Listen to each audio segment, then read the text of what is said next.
All right. It says I'm live. It says I'm. Hello, guys, girls. Am I glad to see you? That's from. That's from Pink Panther.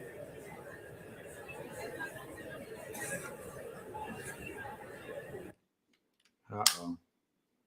Go back. Girls. Let's do it live. We'll do it live. We'll do it live. All right, 2 more minutes for the hamster. I just got word of this. He's he's got a job in the city doing something night and day. Can't get a minute of peace. Thinking about how things might have been. Um, all right, 1 more minute. $7 does seem important, but um, I don't know. I give up. I think the shorts win. You got to give credit to Jeff Easton. He's played his cards right in life. It's not him. He doesn't do it. He just creates the documents, smiles at the CEO, glad hands, and he lets his clients do it. So he's innocent. The SEC doesn't do anything. So we're the suckers. All right, let me see if I can get the hamster.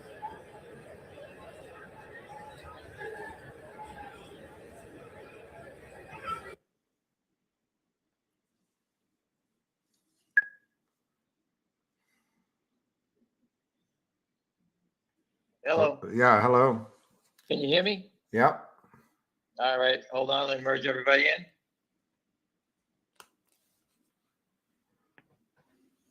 All right, everybody. I'm sorry for the short notice, but I have a lunch I have to go to.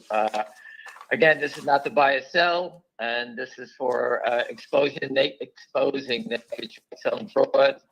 This is 3 years of this now going on.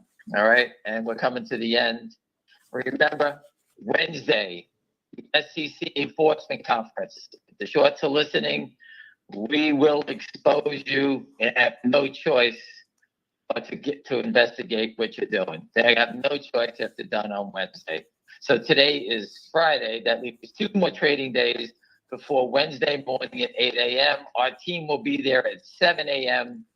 handing out information. We will be within the hotel because we have a room also, so they can't kick us out. So we are within the enemy's camp. We will be there giving out information. We have an attorney. Mark Brazil is going to go down to the conference. I sent him the information. So we'll have someone in there along with the person that I spoke today. Again, this is complete fraud times 100. I can't even tell. You guys wasted 500,000 more shares trying to hold it down below 7. They are blowing themselves up. They're sitting on the landmine and they're going to roll off it shortly. That's what I see. They can play all the games they want, trying to hold it below 7 because they're concerned about an option or whatever it is. But at the end of the day, Wednesday is coming up and they will be roasted alive in front of the head of SEC enforcement, the chairman of the SEC, and every other enforcement attorney in the United States that's attending this conference. We will have the truck out there. We will have the truck at the Washington Post and the DOJ and the FBI, all concentrated on one short seller, and that is Lynn Partners. We will force them to follow the sell tickets. The sell tickets lead to the money. They can sit there and say it's not them, but the wire transfers over all these years of doing these deals, you know they made mistakes, and it's going to come and burn them on the S. All right. So again, we're coming to the end. They keep trying, and when it got to 7, sell, sell, sell, sell, sell. They were hitting the button like crazy, and then all of a sudden it got to 650, 660, and it stop, stop, stop, stop. They are everyone on the street. Okay, I spoke to a bunch of guys on the street. One guy called Callan up today and told him the rates. Everyone says the same thing. So the people on the street are calling their stock loan guys and asking them what's going on in FNGR. Once the stock loan guys start seeing the rates exploding at the big houses, they will alert their friends about an event that could possibly happen over here. That's how Wall Street gets alerted to names. You know, there's 10,000 stocks out here that have borrow rates and this and that, and not everybody's paying attention. But everyone's starting to hear the name, seeing the rates, and know that someone is dead in the water here. All right, we're just nudging it along so that everyone will know who's dead, who's short, and the word will get around. All right. As you can see, the trading in the stock is silly. Okay, these guys keep trying to hold it down, shares back and forth. It's just going to melt up. The walls are going to fall down. They did this at 5, 6. They did it all the time, trying to hold it down. Every time they try to hold it down, it turns around and burns them on the S. Okay, a friend of mine from the UK called me up, and he's buying the stock, and I didn't even speak to him. All right, so there's people that are seeing this. Everyone can see what's going on here, and they know how to accumulate it. They know how to buy half, bid for half, and take the volatility out of the stock. The shorts tried to create volatility. In case you don't know, got to 708. They drove it immediately straight down. And just to recap again, on the opening, they did the same thing. Always straight down, never let it open up. But again, this just brings in buyers worldwide. This isn't like 3 people buying it. This is the world buying it. If a gentleman from the UK can see the pattern, people from all over the world can see the same pattern. There's no selling. Without the initiation of a counterfeit share, this stock would have no selling. The shareholders are super educated. And because of the education and the fraud that you're watching in real time, it's going to give you a life-changing event. And believe me, I know there's options expiring today. The shorts know it too. But all they're doing is selling more shares to protect whether they don't want the options to go. But again, that's going to fall down. They can't keep selling millions of shares. All right, you can see they're running out of gas. Everyone knows the stock doesn't come in. We can all see it. This is a trading pattern. No matter what you see, the blind can see this pattern. All right, so again, these guys can keep trying, and it's just a matter of time before they fall. And on a different note, the company put out news today that they filed suit against Capybara, the fake research report, and they're going to sue them in.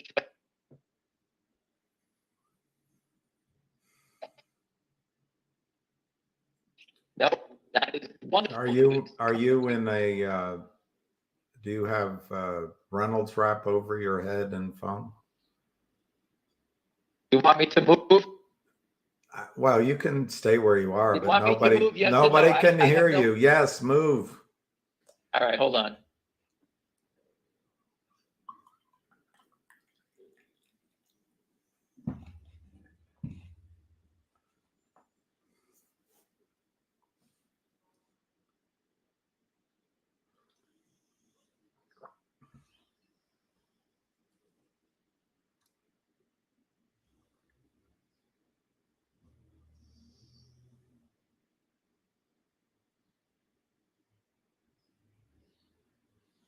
Well, that's taking a while. Steve, I'm back. right. I ran down to the corner liquor store. They have good cell data. They have good cell tower, and they have good reception. So I'm by the liquor store now. So I just met her. Anyway, so I hope you heard what I said. No, we missed the last, say, 2 minute, 1 minute, 1 minute. I said that the company put out a press release going after the fraudulent fake story from Capybara, and filed suit in federal court to go after them and expose them for the false report against the company. And I would only have to gather that that Benzinga will be next up for their fake report, also posted on their site. The company's being aggressive and is not standing for the fraudulent activity. All right. I always told you, when a company fights for you, that's who you stand behind. If your company or investment, whatever company you're following, does not stand up for you, then please, I would advise you to exit stage left and get away from it, because if no one's fighting for you, you're dead in the water. All right. And a classic example was MULN. I spoke with the CEO. He had the opportunity, but he let it go too far, and he let them beat him up until now, where they're going to keep pissing on him, and he has to come out swinging like Joe Frazier to knock these guys out now, because everyone's turned against him. All right. So again, companies that are fighting will survive. The truck will be in DC on Wednesday. We will have out literature. We have people coming with us to hand out the literature. The show starts at 8. We will be there at 7. The truck, William, you get the spot. Tell us where the truck should be parking. The driver wants to know. We will have the truck at that Mayflower Hotel. Then he's going to go park his ass at the SEC after we're done with that. And then the DOJ and the FBI. And it's all focused on Lynn Partners. Lynn Partners is crying. It's not them, but we all know the game. They sign off, they take the loan, they give you the money, and their friends short the stock away. You know, the documentation always says, we won't short your stock, we promise. Meanwhile, their cousin is destroying you. All right? Whoever is close to them, okay, Lynn Partners is not letting someone steal $100 million and keep it and let some guy in Yugoslavia do it without having ties to that money, because you never trust anybody. So it's someone that's close to them, someone they've been doing business with a long time, someone they trust. Maybe it's the guy in Australia, whatever his name was, I forgot his name. But once you follow the sell tickets lead to the money, and the sell tickets don't lead back to us. Just remember, for all the scumbags that come on these calls and accuse us as pumpers or whatever the hell you want to call us, the sell tickets lead to the money. And we're sitting here calling the police. We're actually going to the enforcement conference. All the scumbags that post on Twitter trying to destroy the stock and steal your money are welcome to come. We would love to see you down there. We want you to come to the SEC enforcement conference. We know you're never going to show up. So you understand who you're going against. When you see that on Twitter and any of these other places, they're all full of shit. All right? Because if they had any balls, they show up at the conference. And we'll be standing there with bells on. Come see us. All right? I'll be dressed like fucking Santa Claus. Come over there. You'll see me. Anyway, William, I'm sorry for getting riled up, but go ahead. Well, there aren't questions. One gentleman pointed out that he's about to leave the markets altogether. He's not being. He shouldn't leave. He should be sprinting. I told you that months ago, a year ago, 2 years ago. I had people sell out of their pension accounts. Take your money. I said, you'll find opportunities when they come to you, but do not leave it out there. You'll get ripped off and destroyed. And that's what's happened. Yeah. A lot of people are wondering if Finger can go to 7, 8, 9 today.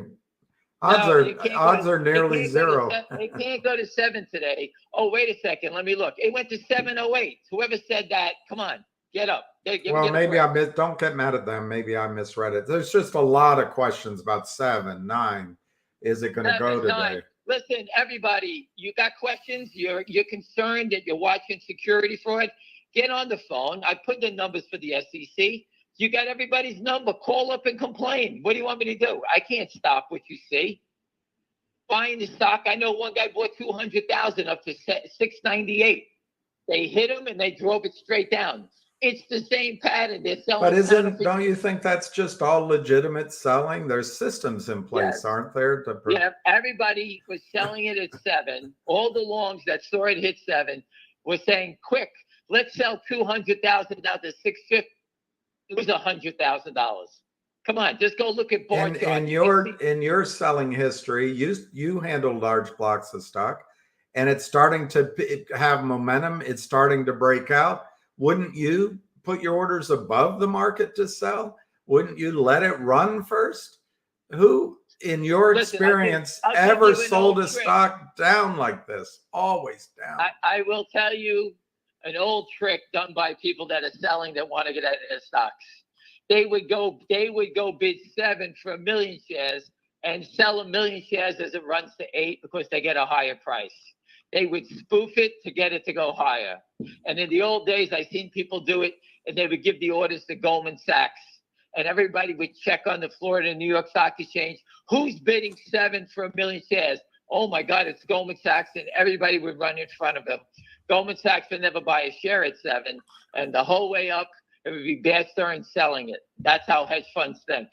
These guys are trying to use the same tactic every day, which is anytime someone bids, hit it as fast as they can, and then mark it down because they want you to think that there's sellers, there's big sellers. They're pressing a bet, selling counterfeit shares, and they're trying their best to get the stock to break, and it's not breaking. And we're doing everything in our power, okay? And I want people to go on Twitter or contact William. Give us some ideas of the worst things that we can let the SEC enforcement know.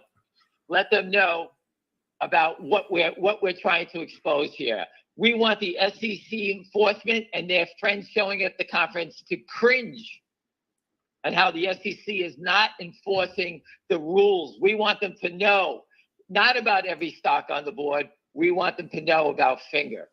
We want them to follow the sell tickets, to expose whoever's doing this. The whole network needs to go down. And I'm telling you, by Wednesday, you're going to see a different look because these guys are going to be like rats running away because they know that the conference is coming up.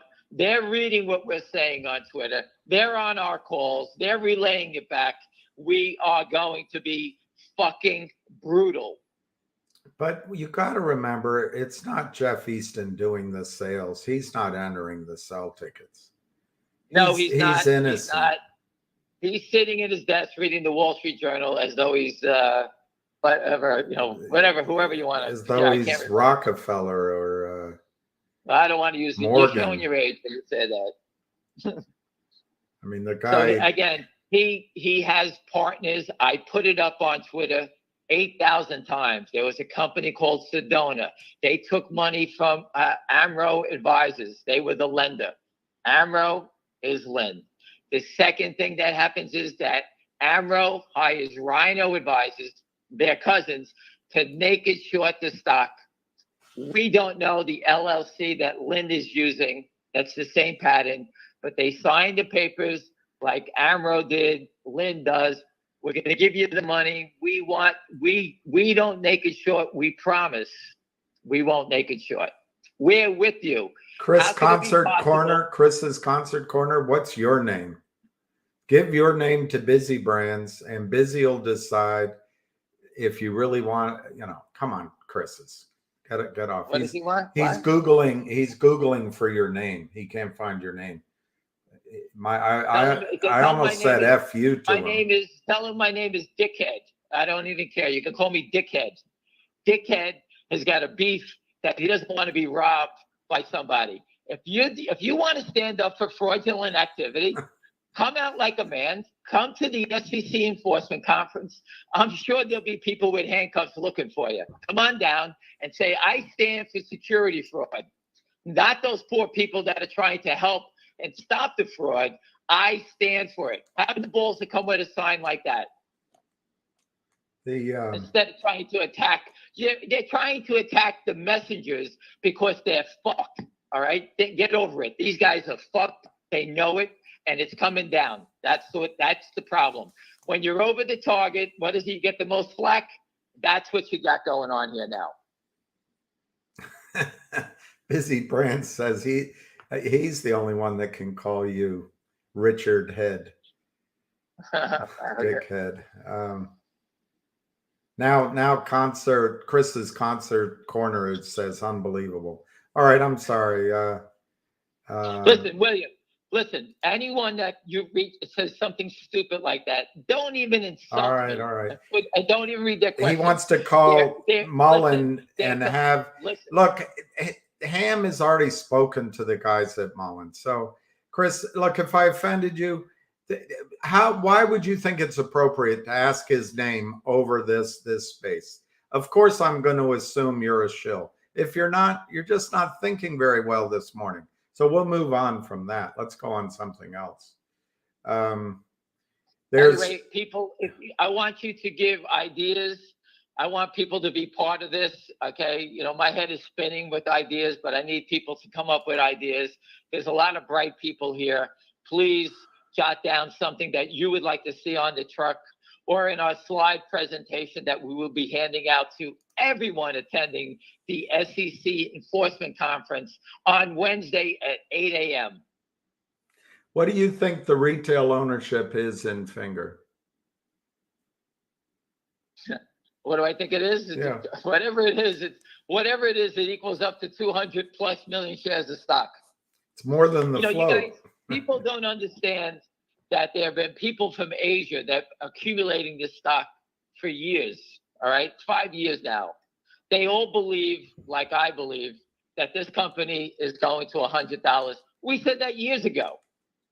And the company built itself up, got listed on the NASDAQ, and it turned into a shit show thanks to Lynn Partners. That's it. That's the only monkey wrench in this whole thing.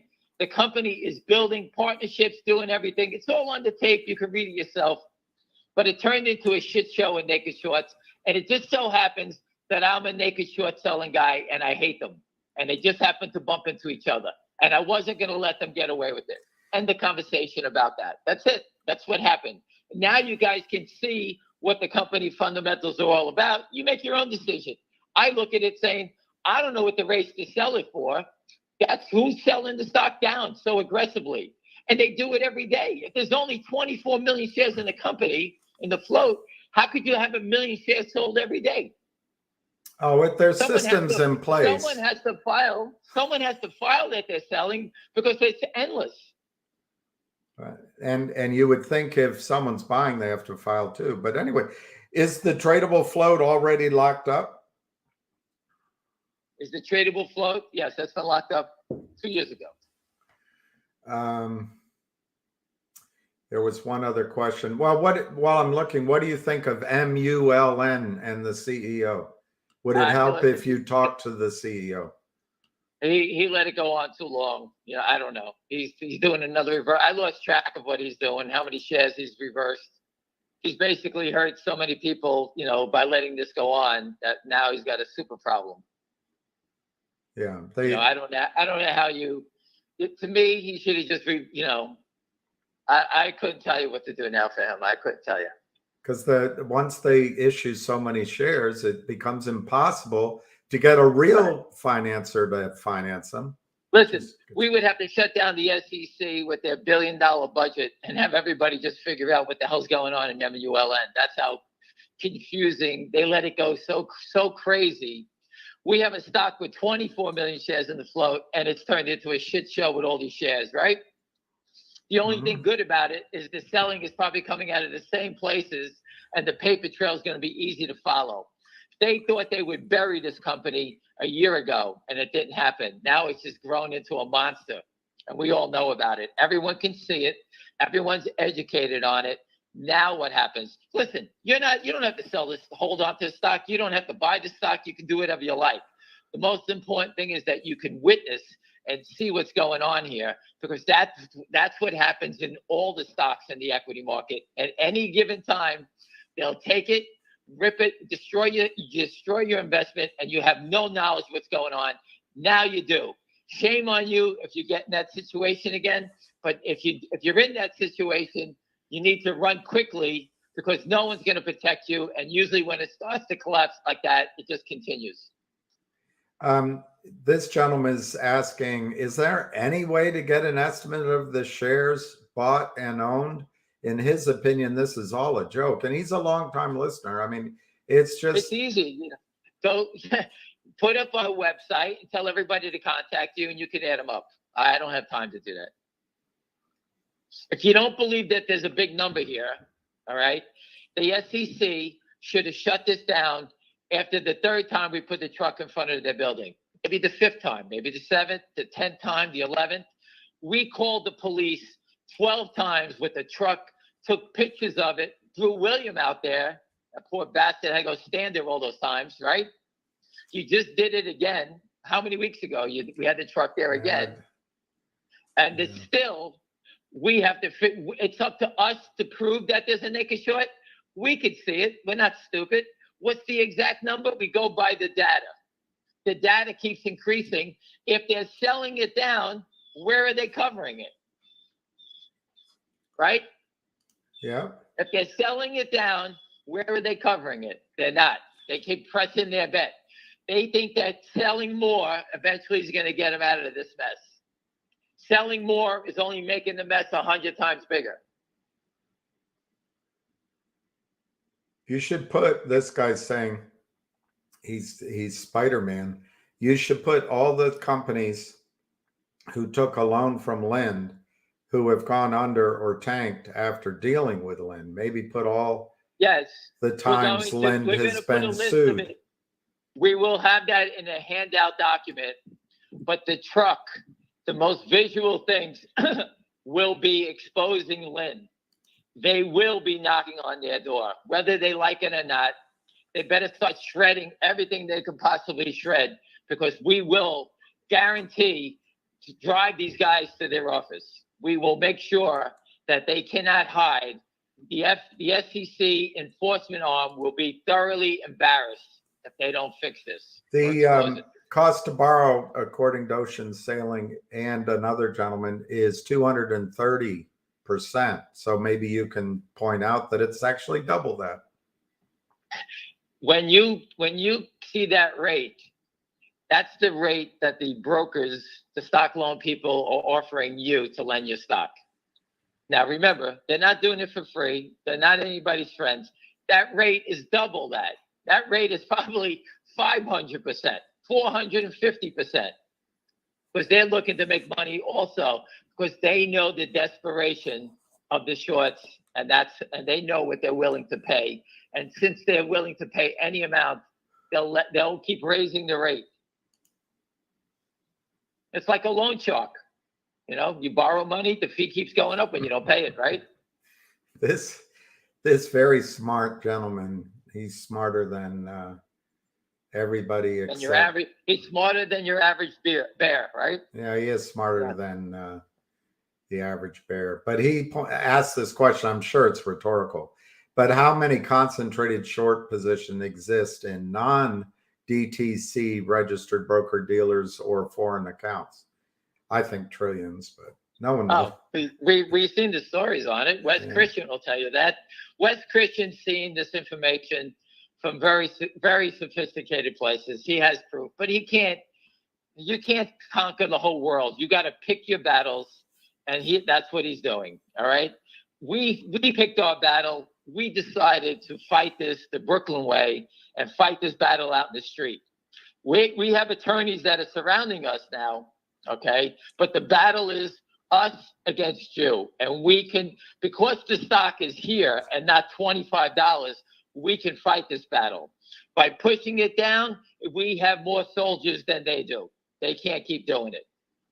All right. When it goes to $25 and the volatility's in here, believe me, that's a tough way to fight.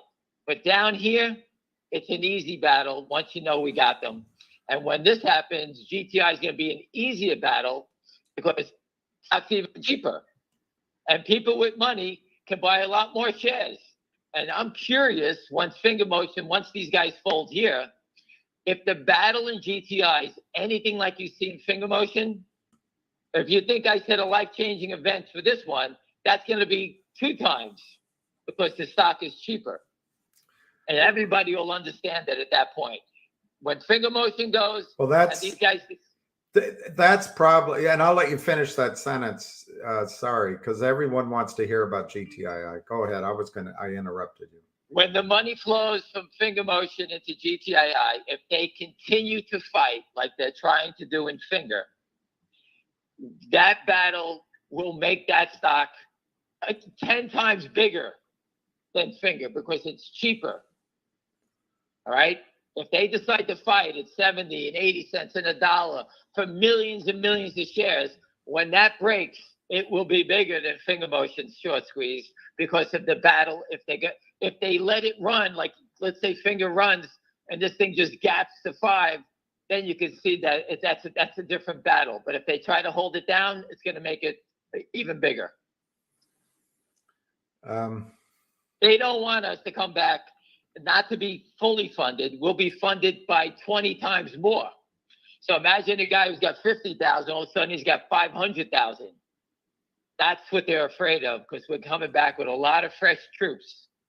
We got a lot of green bananas we're coming into the game with. That's what the fear is about. Have you ever met Carl Icahn? No, but I knew his bookmaker, Richie. He's a cheap bastard. That's what Richie told me. Oh, he's rich. Richie was an option trader on the American Stock Exchange, and he was Carl Icahn's bookie back in the day. Anyone who doesn't know what a bookie is, that's someone who takes his sports bets. According I to, told you these guys all started out small, and now they're all monsters. And if you look at Izzy Englander, he was a big-time option guy on the American Stock Exchange. Now he runs $10, and he was sanctioned for naked short selling. And they just paid a fine, no big deal, it was a mistake. And now, but how did Izzy get to that point of running $10 billion? You had to be right a lot of times in a row to get that type of following to give people money like that. I know great traders, and when they started getting big money, it gets harder and harder to get a return. Yep. So the guys that drifted to the dark side always had tremendous returns. I'm up 20, 30% a year after year. Institutions then start throwing money into it. Wait a second, sounds like Bernie Madoff. He did the same thing, right? You keep showing great returns, everyone gives you money. Yeah. One gentleman's asking me to tell you that the DTCC just acquired a blockchain chain company in order to. Yeah, we know. Listen. The future is blockchain. They're moving. They have trillions of dollars at their disposal, and they're the slowest moving into blockchain for one reason: they can't clean up this fraud. They know they have to clean it up. And that's why I wanted to open an exchange using blockchain 3 years ago. I knew I was ahead of the curve. I knew they would move slow, but I can't get a government to, look at me and say, hey, this jerk off figured it out. They don't know. I thought the future is female, but anyway, trades, they have people wear those t-shirts around here. Trade Station, something about intraday future margin rates are suspended at 1 p.m. today. All future products will require full initial margin after that. Oh, so we've been saying that margin, okay, everything's getting tight, but our guys, someone is funding our guy with unlimited margin. Keep going, no big deal. The rope is around their neck, and it's just a matter what second it's going to happen. Margin, money's getting tight, and these are the first guys to get hung. You can go take a shit today and come back and your stock will be up 100. I'm telling you to pay attention. Make sure you have a good till cancel order in. I'm sorry for being vulgar, but that's just the way I feel. And for those of you who have to go to the bathroom, go do it now and hurry back. We'll watch it for you. The market, not what you're doing.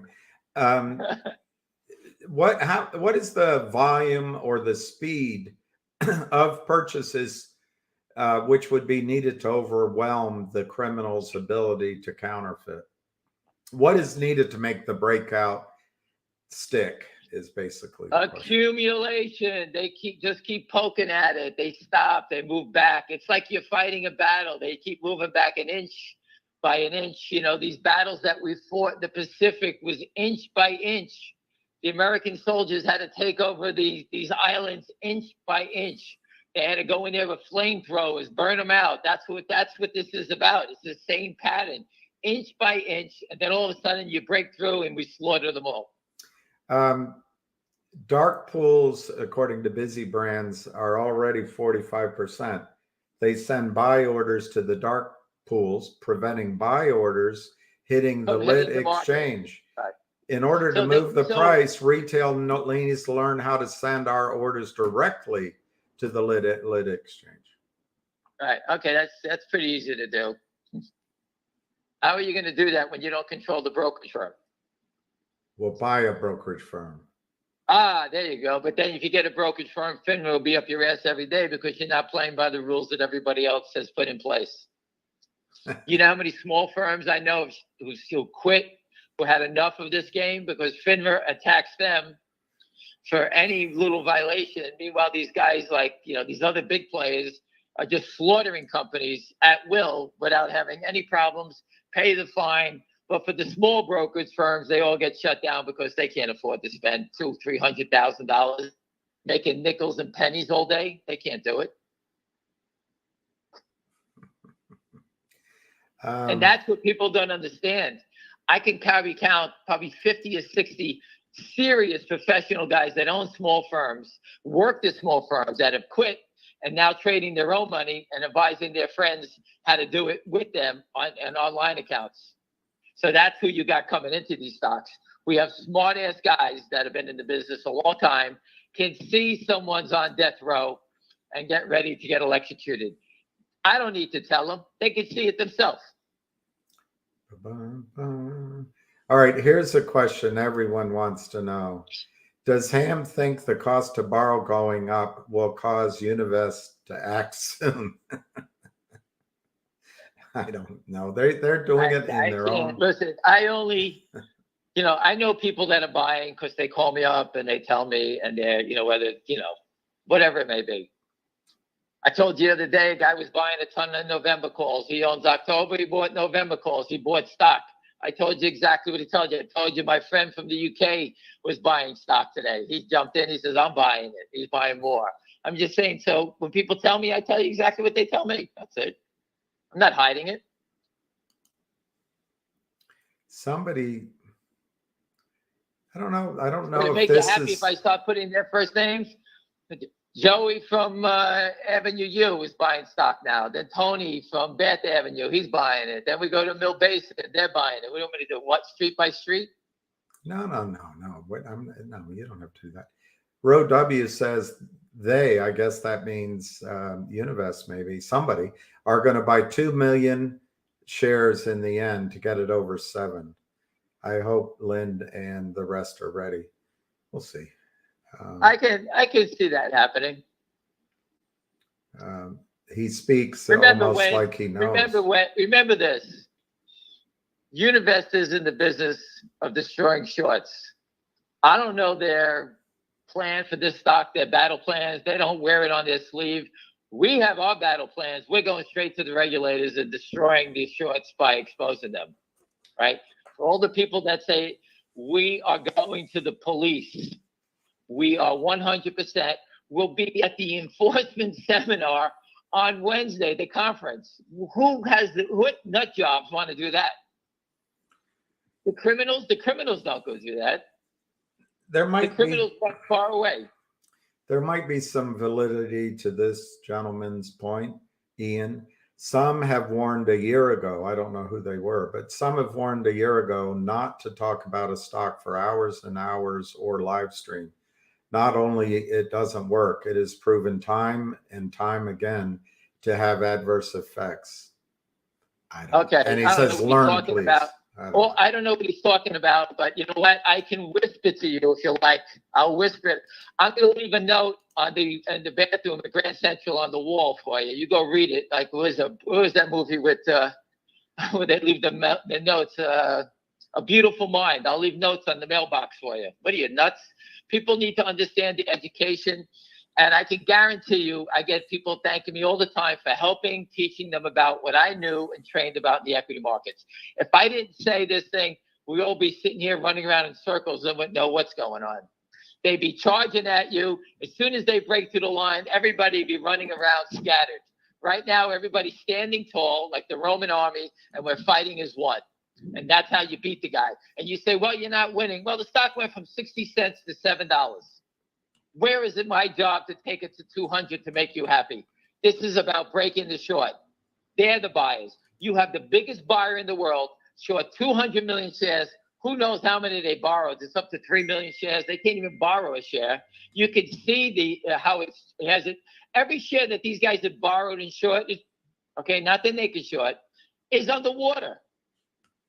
Think about that. This thing, we went from 200,000 shares to whatever to 900,000 to 2+ million, and that was all done around $5. We put it up there. So let's say their average prices on 3 million shares is $5.60. The stock's sold, they're down $3 million, and they didn't cover a share yet. Well, you're right, of course. I think it might be true that they target our stocks, our in brackets, because they don't want proof out there, because then everyone's going to figure out they're doing it to every stock that needs capital. So well, that's why, you know, we're a listen, threat they're to doing them. events. And you They're would have doing seen events. when they put that research out, the stock would have gone to under $1 without Ham's efforts. Anyway, go on. Well, listen, the research reports tell you this isn't Ken Griffin in here or any of the big players. We have Dewey, Cheatham, and Howe in here. We have Lynn Partners and their cousins and their friends from some boiler room, wherever they're selling it from, maybe Germany, wherever it is. Those are the people that are here. All right. We don't have real players here. Real players would let the stock go up and then be able to support it so that if it goes up, they could then sell it back down. These guys are flat broke. The stock is telling you they're flat broke. $7 and they're broken. It shows you they got to 7. How fast did it go down? All right.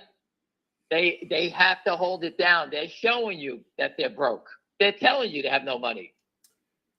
One guy points out that it's odd that there's 18,000 calls at 15 today, but I don't know what we can do about that. Busy Brand says payment for order flow, aka dark pools, is the problem, which is killing these stocks. Okay, so payment for order flow. Okay, guys, you don't understand it. Wall Street was always payment for order flow. That's what it's about. All right. E-Trade sells their orders to Citadel, and they get paid for it.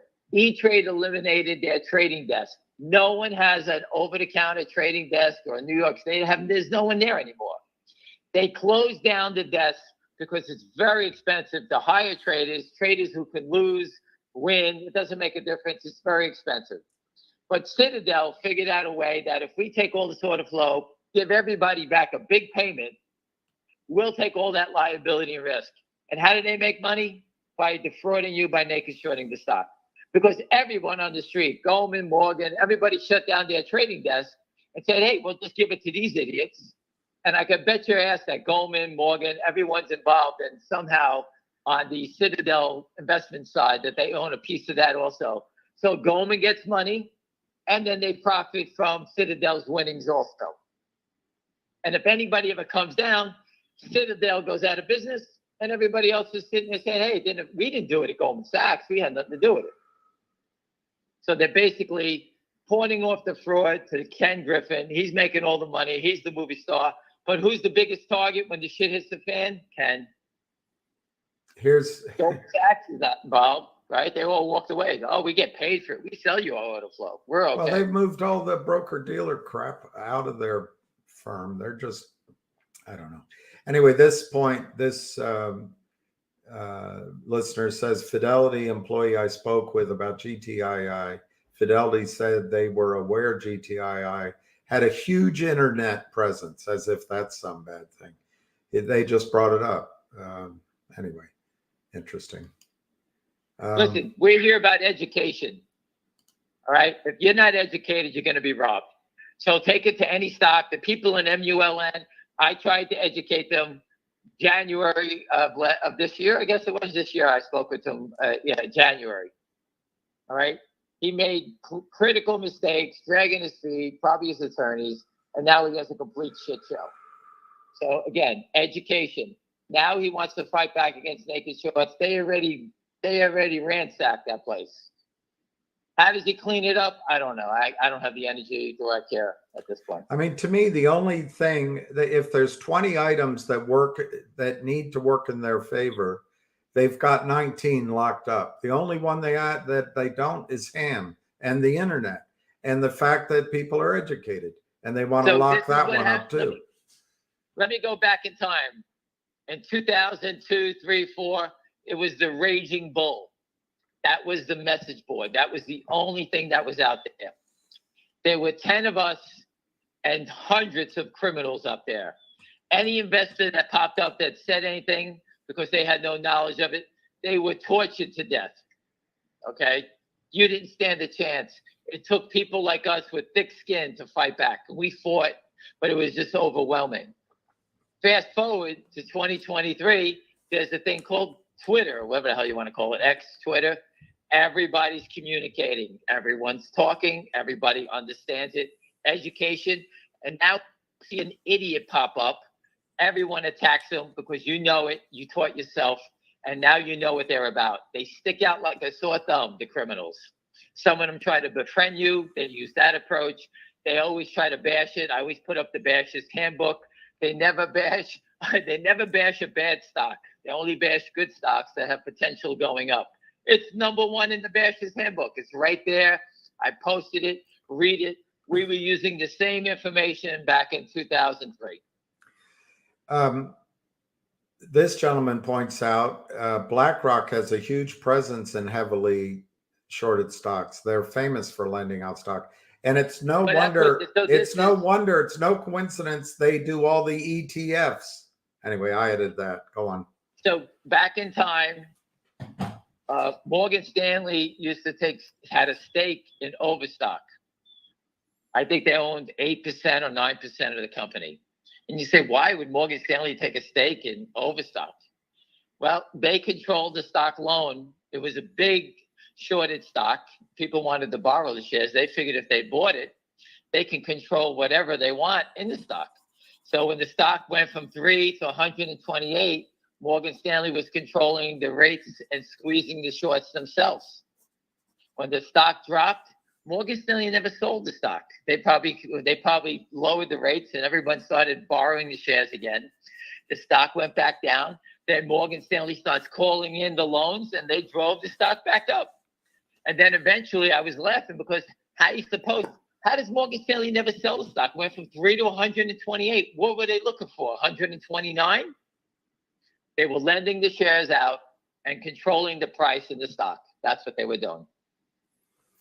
So that's what BlackRock probably does also. Yeah, and apparently they're buying up farmland in Ukraine and Poland. Unbelievable. Busy says, take away payment for order flow, dark pool, and market maker exemption. And then you will see. Listen, the whole thing is, stop right there. Busy, you're repeating all the stuff. The most important thing is the market maker exemption because they're flooding the market with shares. Dark pools, all that is bullshit because at the end of the day, they have to settle whatever they do in the dark pools. Okay, if you're buying the stock and someone sells it to me, I don't care if the man on the moon sells me the stock. You have to settle that transaction. The man on the moon has to deliver whatever I purchase. All right, so it doesn't make a difference. So stop picking on dark pools. That's the SEC and all these dumb people talking about it. It's stock settlement. That's all that counts. Dark pools, who gives a shit who sells it to you? What was the other thing you talked about? Payment for order flow? Who cares who pays for your order flow? Settle the trades. All they're doing is confusing you. It comes down to, I buy a stock. You need to send me what I purchase. We need settlement. That's what it is. There's no stock settlement. It's out of control. Now I see why he calls you dickhead. No, I'm just kidding. It's okay. Again, you got the wrong guy. That doesn't bother me at all. That's a compliment coming from him. I appreciate it. Thank you.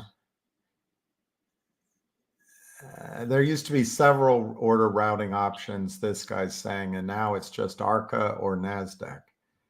I don't know about that, but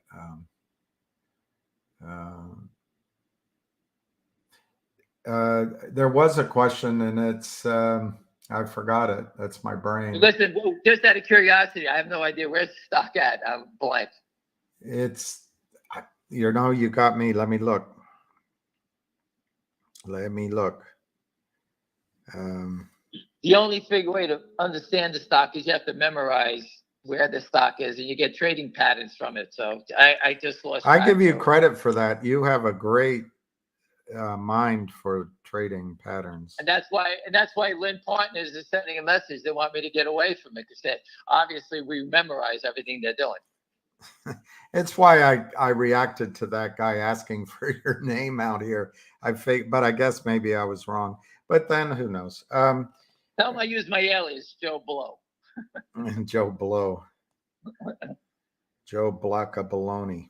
Let's see. It's for some reason there we go. It is rocking and rolling at 687.67. Wow, that extra 0.0003 that I saved. Awesome. All right. But just remember, when you see a number like that, you know that's the shorts shorting it or buying it, whatever they're doing. But that's a short trade. And all you have to say to yourself is, what is that number, and how do I get change from that number? Why does that number even exist in the equity markets? How do I get change? If I pay 6, whatever that number was, how do I pay for that number? What is that number? They need to go back to fractions. You can't even get change from that number. All that is so that they can get in the way in front of someone who's trying to sell it at 688. That's all it is. 6.8805. Right. So you're saying we have a chance? Listen, people, I apologize. I can't stop the fraud. We can only tell you what's going on. You could see the battle. They don't want it to go through 7. But there's people that are buying it because Wednesday's coming up fast. Wednesday will be a murder day for Lynn Partners. They can sit there and say we're innocent, everything. They better keep shredding.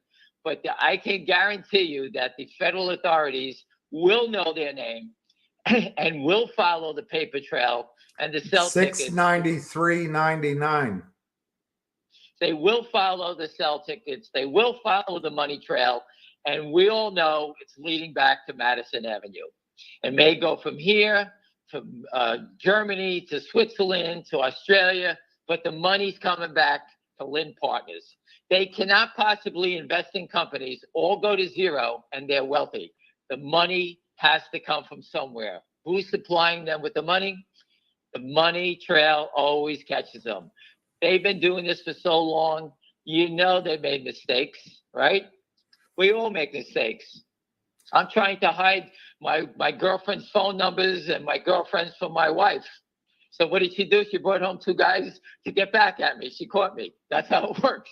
These guys are hiding money. Eventually, the federal authorities are going to catch them. $694.99. All right, you don't have to repeat every second. I really don't care. Doesn't mean anything. I want you to see the patterns. I want pattern recognition. Listen, again, people understand if this was Tesla, is the market up and down today? That's another question. I don't know. Is that a serious question? I have no idea. I think it's down, but I can't prove it. I don't know where to look. The market's down $132. This stock is bucking the trend. Everyone on the street knows it's got a big short in it. Everyone knows now the borrow rate is 230-something%, whatever it is. The street knows that there's someone in serious trouble here. We've been hearing it from a guy who's told people from Goldman Sachs the other day. I told you I got a call from a major guy the other day saying he knew a major guy was buying the stock. The street knows. Okay, and the trading patterns that you're watching entice these people to buy. They're professionals. If this was Tesla, I'd be buying every share I can get because I know it's going through 7 if this was Tesla. I know it's going through because the pattern tells me it's going up. And they know if there's a short here, everyone's going to sit there and say, I'm buying this stock because guess what? There's a short that's fucked and we're going to run his ass over. And that could be coming from someone in Hong Kong or whatever. It doesn't have to come from me. Everybody can see the pattern. Those are the patterns people buy. That was the pattern in GameStop. Everyone knew they had these guys dead and they ran them over. What's the chance that broker dealers are funding the criminals in order to keep the price suppressed? The only person that would do that with Jefferies is their prime broker, but I don't think they're going to allow it to go on much long. You know, they get to see their their margin requirements. They get this, everyone sees the blood red, where they're hiding it, who's allowing them, who's giving them any kind of credit. Everything's contraction everything's shrinking on the street. And these guys are coming up with more money to sell more shares. It can't last too much longer. The gentleman who informed you about the conference next week, his handle. Oh, I can't thank him enough. His name is Roger. Roger. I can't thank you enough. I told a group of people this morning, friends of mine, I said that, we were sitting here struggling where to put the truck, and he came out with this thing. It was like it was a message sent from God. Like, this is your chance. Go kill him. And that's how I look at it. That Roger came from nowhere. How he found it, it was just remarkable. And I can't thank him enough, because I do think that is the ultimate killer. We have the enforcement people at our disposal, right in our face, walking right past us into the conference, and we will have the most disgusting signs out there, embarrassing the SEC enforcement agency. And I'm sure there'll be press there looking at what's going on.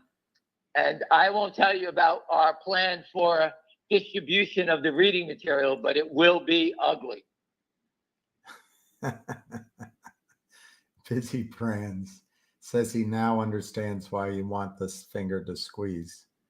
If your wife did that to you. He's just. Yeah, I have to keep everyone happy. My wife, my girlfriends, everybody, her new boyfriends, everything. I got a full house here. That's true. This guy wants me to put on a suit, but somebody called me a fatty yesterday. I wonder if my suits will still fit. And go to the hotel and pass them out. Yeah, I think that, but I also think if you don't have to hand out anything, I want you there to be observant. I want you to be dressed, because I'm sure that someone is going to recognize you from the enforcement side. And I'm sure they're going to have questions for you. And I have people that are going to be handing out the information. And I think that you're going to be surprised at the team I put together. And they're hungry and angry. One gentleman lost $70,000 and is furious. Well, and he's coming. Yeah. Huh? Yeah, there's a lot of people lost a lot of money here recently. So he's coming down on his own dime to join us, okay? And he wants to make sure that when he hands it out, if anyone says anything, he wants to address, and he's going to bring his statements to show how much money he lost through the security fraud, and he wants his money back. That's how you do it. And I appreciate it. Roger says that you rock. Listen, I need Florida State to win this weekend. That's more important. So this is a layup. This is going to happen. I told you, I just need people to give us fresh ideas. William's right there. You can reach out to him, give him some ideas. We're building this slide presentation for the truck. The presentation that we'll be handing out to everyone attending the show will be brutal. We have a barcode that's going to be on the second page that'll list, when they scan their phones on it, it'll list all their crimes, all the companies that they destroyed. On there, and they will have their lovely faces planted all over the truck and on the reading material. Ham's musical taste is so old, he knew Doris Day before she was a virgin. Hey, listen, the one thing you can't say about me is that I have good music taste. I do. Go FSU, someone's saying. Kristen, Kristen, or is it Kirsten, or is it Christina? Kristen Shaughnessy says, is stock settlement important? And she says she's just kidding. After you. I spoke with her. She's great. I have to tell you, I spoke with her for an hour, 2 hours, and I don't know how we were introduced. And since that time, I don't know if it was a year ago, a year and a half ago, she's been nothing but she's just been ripping it up. She understands everything about it, and I can't thank her enough. And she actually is a reporter that wants to report stuff. I mean, she has her own battles, but she has helped. She's helped us out.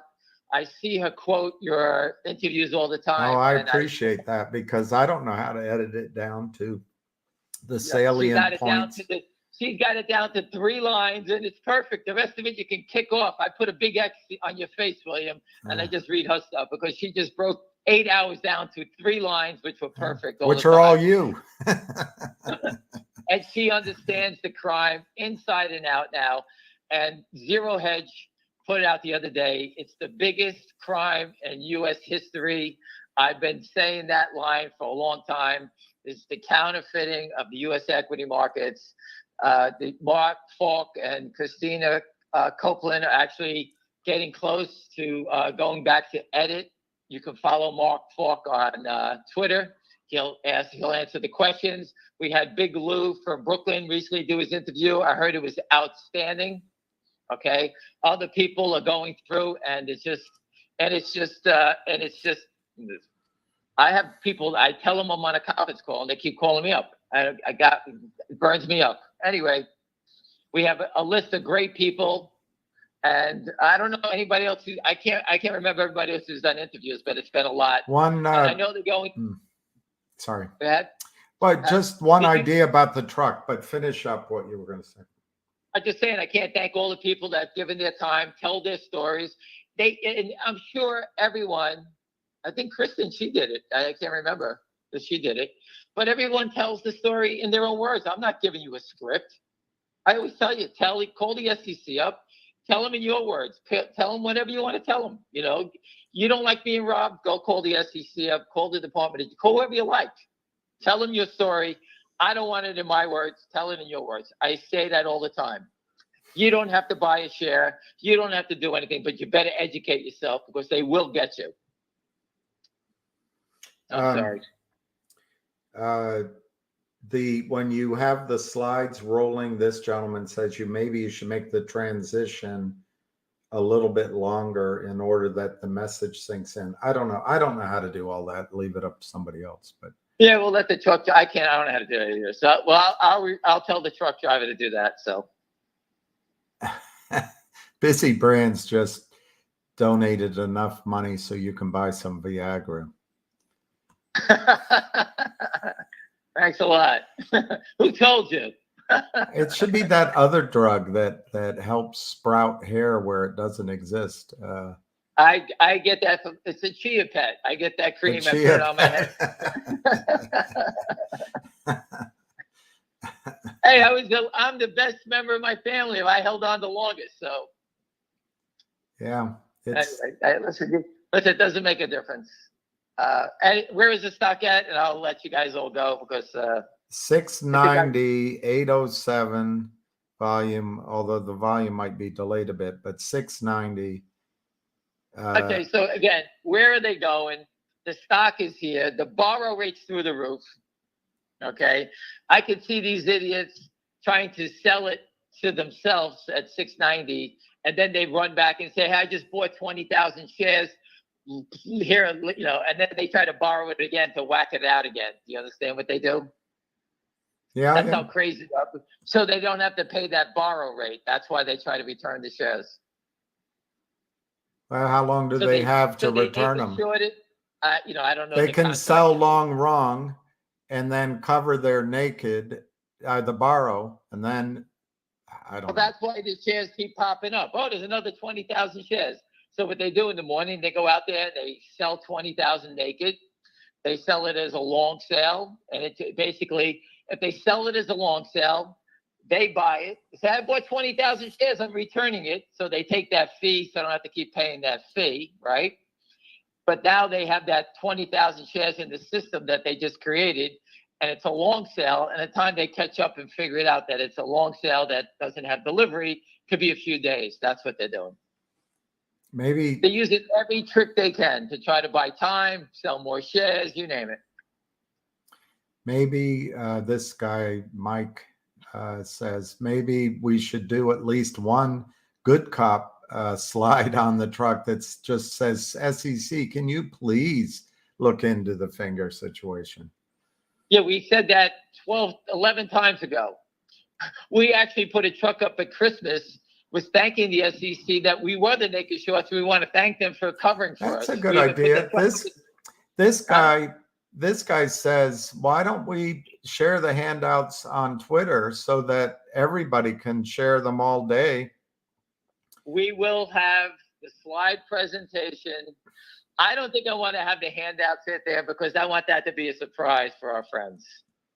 Okay. The truck slides are going to be different because it's a billboard and it's visual, but the reading material is going to be brutal. We're going to outline everything. And the best part, thank you, Roger, we have Friday, Saturday, Sunday, Monday to prepare for Wednesday. Give us a lot of time. And I can't thank, that was the most important thing that Roger gave us with the heads up, is that we have time to prepare. We have time to talk about it. We have time to design and come up with the best ideas instead of just shooting from the hip like we normally do because we have to hurry up. But now we have time to go, we can actually go through this whole thing. Wow, listen to this. I find this hard to believe, but this person's truthful. My point is, I find it hard to believe. Ring the Bell loaned out 100 shares of stock on Webull, and it created 30,000 shares to loan.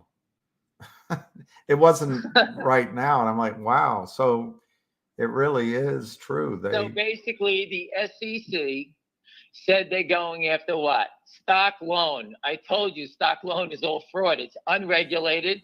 They make up anything they like. All right. If someone's going to pay 230%, and a stock loan guy can make 230%, of course they're going to make up shares. Oh, we got more shares. Who's checking? There's no one checking. They keep jacking up the rates because they know the short seller has to keep buying them, borrowing them. The short's going to lose $1 in 5 days of borrowing shares. They're so desperate, they're doing anything to hold it below 7. Hold it below 7. The ship is going to sink. If this thing breaks 7.25, I think you'll be screaming towards 8. Once it breaks 8.25, it'll scream towards 9. 9.25 breaks it to 10. And then so on and so forth. That's what I see happening. That's how important today's battle is. But it doesn't make a difference because Wednesday, they're going to get roasted alive. That's 2 more days after today. And no one can stop that we're going down the tracks. The conference is there. Everyone's going to be there. It's going to be star-studded. The attorney, Mark Bazile, is going to be there. I gave him all the information. He wants to attend. And that's 2 attorneys we have in there that'll be in there understanding and reaching out to people in law enforcement to help us out. There you go. And he represents finger motion. Now, what do you want to do? So it's not, Lynn Partners has to figure out now, hey, it's not this crazy guy and William and all these other people. The lawyers are going in here now. They want a piece of the pie. They're going after them now. And we have proof, 2 fraudulent reports, right? We got unsettled trades. We have stock loan going through the roof. We have the rates are off the chart. That's how you can tell there's a short in the stock. Ta-da, without counting up everybody. If anybody wants to count up anybody, go start a website and let me know how you're doing. 690. Well, listen, everyone, I have an appointment at 12:30, and I wish everybody the best of luck. But again, the time has run out on these characters. Everybody on the street knows, all right? And people just keep accumulating it. Listen, you don't have to buy 1 million shares at a clip. People buy 3,000, 2,000, 8,000. Keep taking it from them. So if they lent out another 30,000 fake shares, that'll be eaten up soon. And then what do? That's 30 more thousand shares they have to buy. Remember, people ask, where are the whales? The whale is Lynn Partners' friends. They're short 200 million shares and 3 million shares that they borrowed. That is a big buyer, my friends. We don't need some million. We have someone buying 203 million shares at the market. All right. And they trapped themselves. They did it to themselves. They created security fraud, and now they have to pay for it. All right. 689. So as long as I stay on, we lost a penny. No big deal. All right, everyone. Listen, have a great day. And hopefully at the end of the day, I'll see you at $10 or $12. All All right, right? Ham. Thanks. Thanks. Call ended.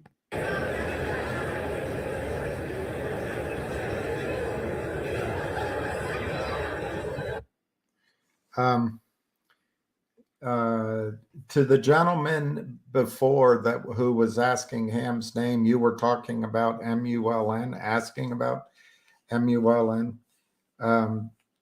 Obviously, I misunderstood your what you were intending, but Ham already talked to that CEO, and so I don't think there's anything he can do to benefit the situation. Except I wanted to tell you, and this applies to a lot of stocks. What you could do with MULN is basically one of two things. You could, in November, from now till November, you could sell your entire position, establish your loss, and in 31 days buy it back. Because I think there will be tax loss selling in December, particularly at the end of the month. You know, tax advisors, everybody's going to say, where can I get my losses to offset gains? So one way to do it is sell MULN now and be ready to buy it 31 days or later from now, maybe cheaper, maybe at the same price, but you establish your tax loss. And I think you said you were down $100,000. If you have gains elsewhere, or if you have gains in the future, you could use that $100,000 loss. If you have no other gains, I don't know why Congress hasn't changed this, but you can deduct $3,000 of that loss off your income. I think it's off your income. I don't think it's off your tax obligation. It's off your income, but check with an accountant or just Google it. But you can use 3,000 of that loss every year against your income. The other way to do it, which is the way I think I would do it if I had the scratch, you could double your position in MULN right now. Buy now the entire position, or at some point, I'm just giving you an example, the entire position. So you have double the number of shares. And then in 31 days, sell your original position to establish the gain. That would allow you, to never be out of the stock in case you think it's going to go up. My own opinion is MULN has a great concept. I think the electric vehicle market has been hyped, just like any other situation. Nothing's coming to my head, but there's plenty of examples in the past where a new technology or a new idea gets everyone buying and there's competition. That's the first wave. Then the collapse comes. Then the hedge funds come and cram everybody down. And I think at MULN, people are going to be crammed down to fix it. It's already been crammed down by the criminals, but it's going to be crammed down more. What Jeffrey Lind at Lind Partners does is criminal.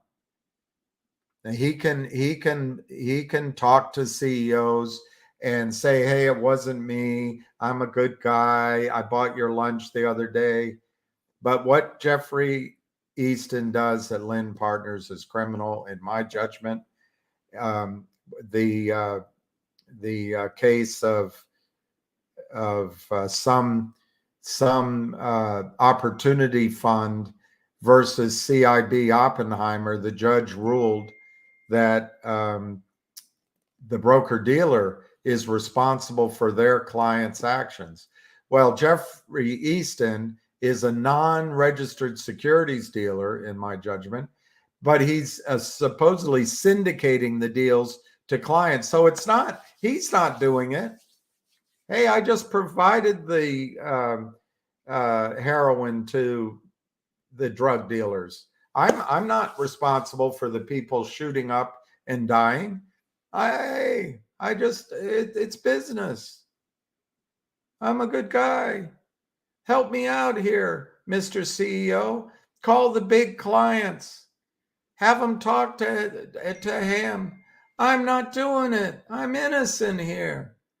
Hey, get off of me. I'm innocent. 20 companies, rough guess, that he finances at the Lind Partners.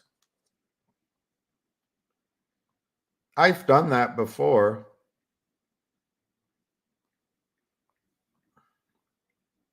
But let's just do it again.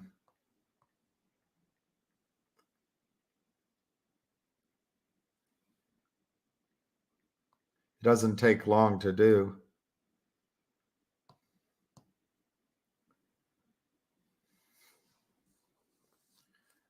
Here's the Lind Partners website. And you click here. And it says, About Lind Partners. At Lind, we understand the challenges faced by management teams of growing companies. So let us come in and help destroy and make it more difficult. By upholding our mission to be a responsible investor and a reliable financial partner, we have built a reputation as a leading provider of growth capital to small and mid-cap sector. I thought he said he syndicated it, and one of them might be short selling. The Lind Partners is an institutional fund manager. Wow. And leading provider of growth capital to small and mid-cap companies publicly traded in the United States, Canada, Australia, and the United Kingdom. Lind targets high growth sectors such as technology, biotech, clean tech, mining, and oil and gas. Founded in 2011, Lind has a multifaceted investment strategy, direct investments. He's got the colon there. Direct investments of new capital, 4 to 15 million initial investments, participation in syndicated equity placements, and on-market trades. Lind has completed over 70 direct investments for more than 850 million in total value and has established a reputation as a flexible and supportive capital partner to investee companies. All I can say is good luck.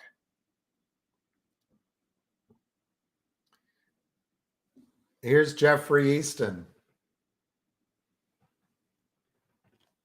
Jeffrey Easton is the founder and managing director of the Lind Partners. He has over 15 years of experience in funds management business. In 2009, Jeff co-founded Springtree Global Investors, a New York-based institutional investor firm. I wonder how many companies they destroyed. He has since been instrumental in developing and implementing an institutional investment platform that has made investments across a range of industries, including biotechnology, healthcare, oil and gas, coal, and other natural resources. From evidence, every single stock he invests in gets destroyed by 95% of their market cap. Prior to Springtree, Jeff was the founding member of Broad Street Capital, a boutique hedge fund designed to take advantage of companies. Designed to take advantage of market volatility while investing in small capitalization companies. So this guy knows what he's doing. He knows that the deals he does destroys companies, and he's crying, "It's not me. I'm a good guy. Look at me. I'm a good guy. I'm a good guy." While there, he also financed, mentored, and directed his own successful trading group. Jeff is an active angel. An active angel investor in several successful ventures, including Aximona and Kickstarter, and has been featured in several media publications, including a cover story in the Wall Street Journal. He graduated Syracuse University in 1995 with a Bachelor of Science degree in how to screw companies in finance. I added that bit.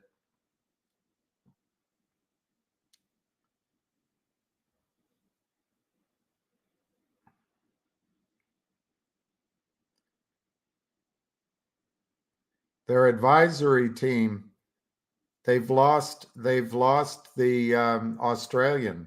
He's gone. Okay, philosophy and approach.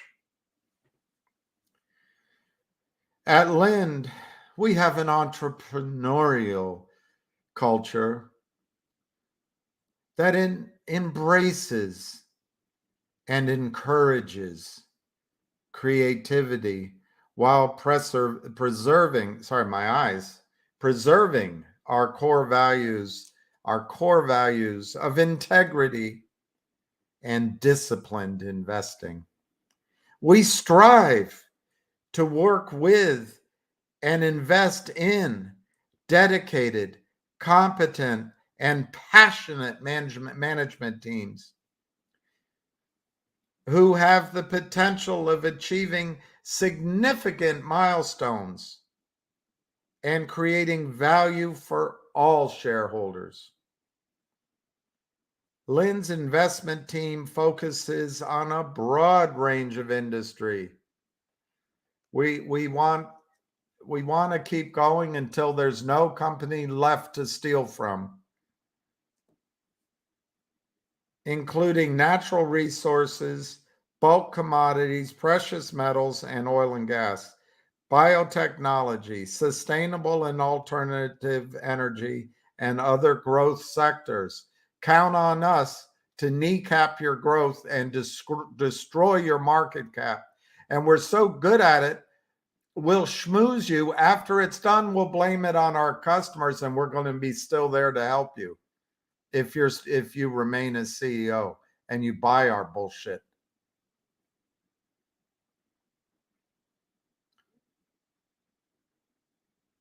Our investment strategy, as well as our ability to assist companies in growing and creating value, are built around our disciplined our disciplined focus on fundamental and qualitative factors combined with sound portfolio management practices. Sell, sell, sell, sell, sell. Bomb, bomb, bomb, dive, dive, dive. Sell, sell, sell. If it goes up, call all our friends, get a report out that, and sell, sell, sell. That's the discipline.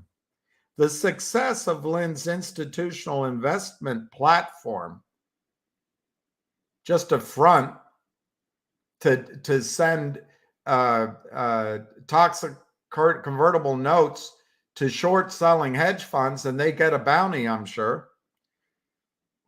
The success of Lind's institutional investment platform to date is a reflection of our commitment to responsible investing for ourselves, our investors,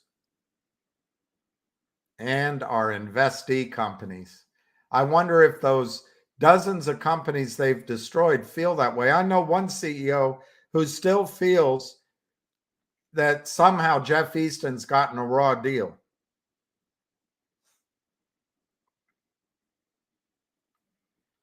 It's amazing. The human psyche, we fool ourselves. And the smarter we are, the more we fool ourselves.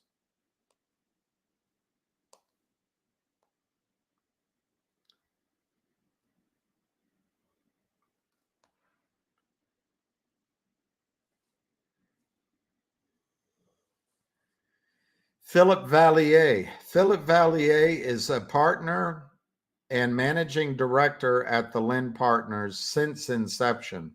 He has over 25 years of asset management and investment banking experience. Prior to Lind, he was an executive vice president at Springtree Global Investors, an institutional investment firm that preceded Lind. From 2003 to 2009, he was vice president at a New York hedge fund, which he helped grow from 100 million to 2.2 billion assets under management at its peak.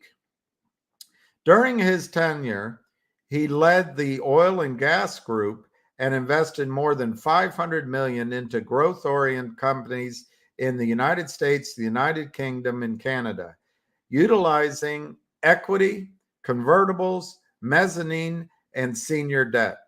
From 1997 to 2003, Philippe was an investment banker at Benedetto,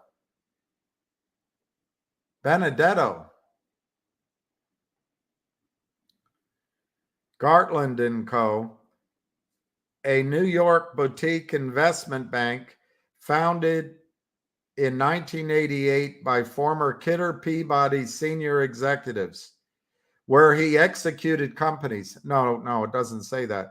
Where he executed merger and acquisition, strategic advisory, restructuring, and private capital fundraising on behalf of middle market and Fortune 500 companies. Philippe earned his BS in business administration with a concentration in finance from the University of New Hampshire in 1995 and has professional continuing education certificates in mining economics and petroleum engineering.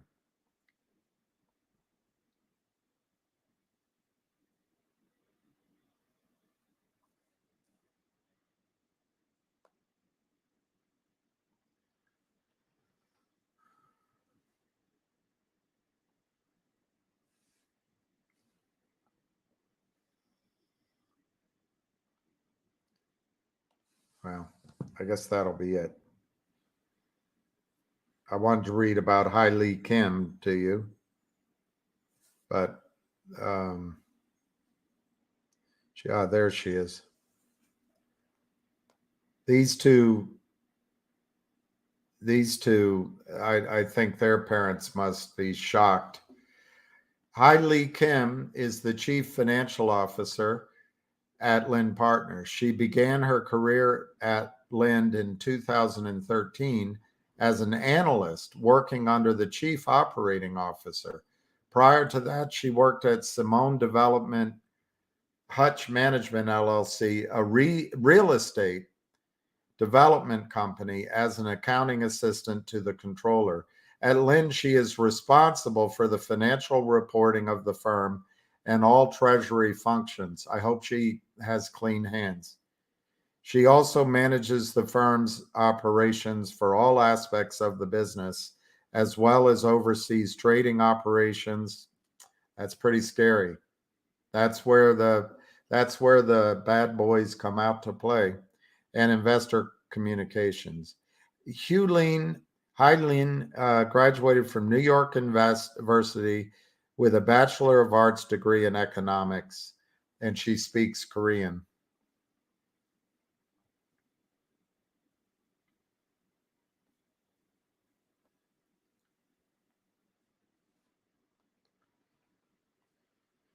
All right, one more, and then we'll go. Sam Chun. Sam Chun is Chief Operating Officer at Lind Partners. Prior to Lind, she was investment analyst at Springtree Global Investors. I wonder how many companies Springtree Global destroyed. LLC, a New York-based institutional investment firm. Prior to that, she held internship positions at S Network Global Indexes, a New York-based developer of proprietary and custom indexes, and the Good Bankers, a Tokyo-based independent investment advisory firm with a focus on socially responsible investments, like destroying every company that the Lynn Partners organizes financing for. And when I say every, maybe there's one or two that escaped the scythe of the hangman. Ms. Chun is a CFA charter holder and received a BS in Finance and Statistics with a minor in East Asian Studies from New York University Stern School of Business. As part of undergraduate studies, she attended Peking University in Beijing, China, and Dongbei University of Finance and Economics in Dalian, China. She speaks fluent Korean, along with intermediate Japanese and Mandarin Chinese. That's your lineup for Lynn Partners. And just remember, they're not killing companies. It might be one of their customers.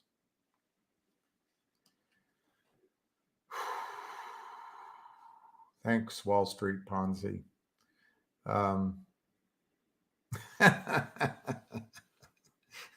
Dame time. I bet you get that whole table with the rope around it and the Red Bull and vodka and all of the VIP service. Someday I'll come sit with you.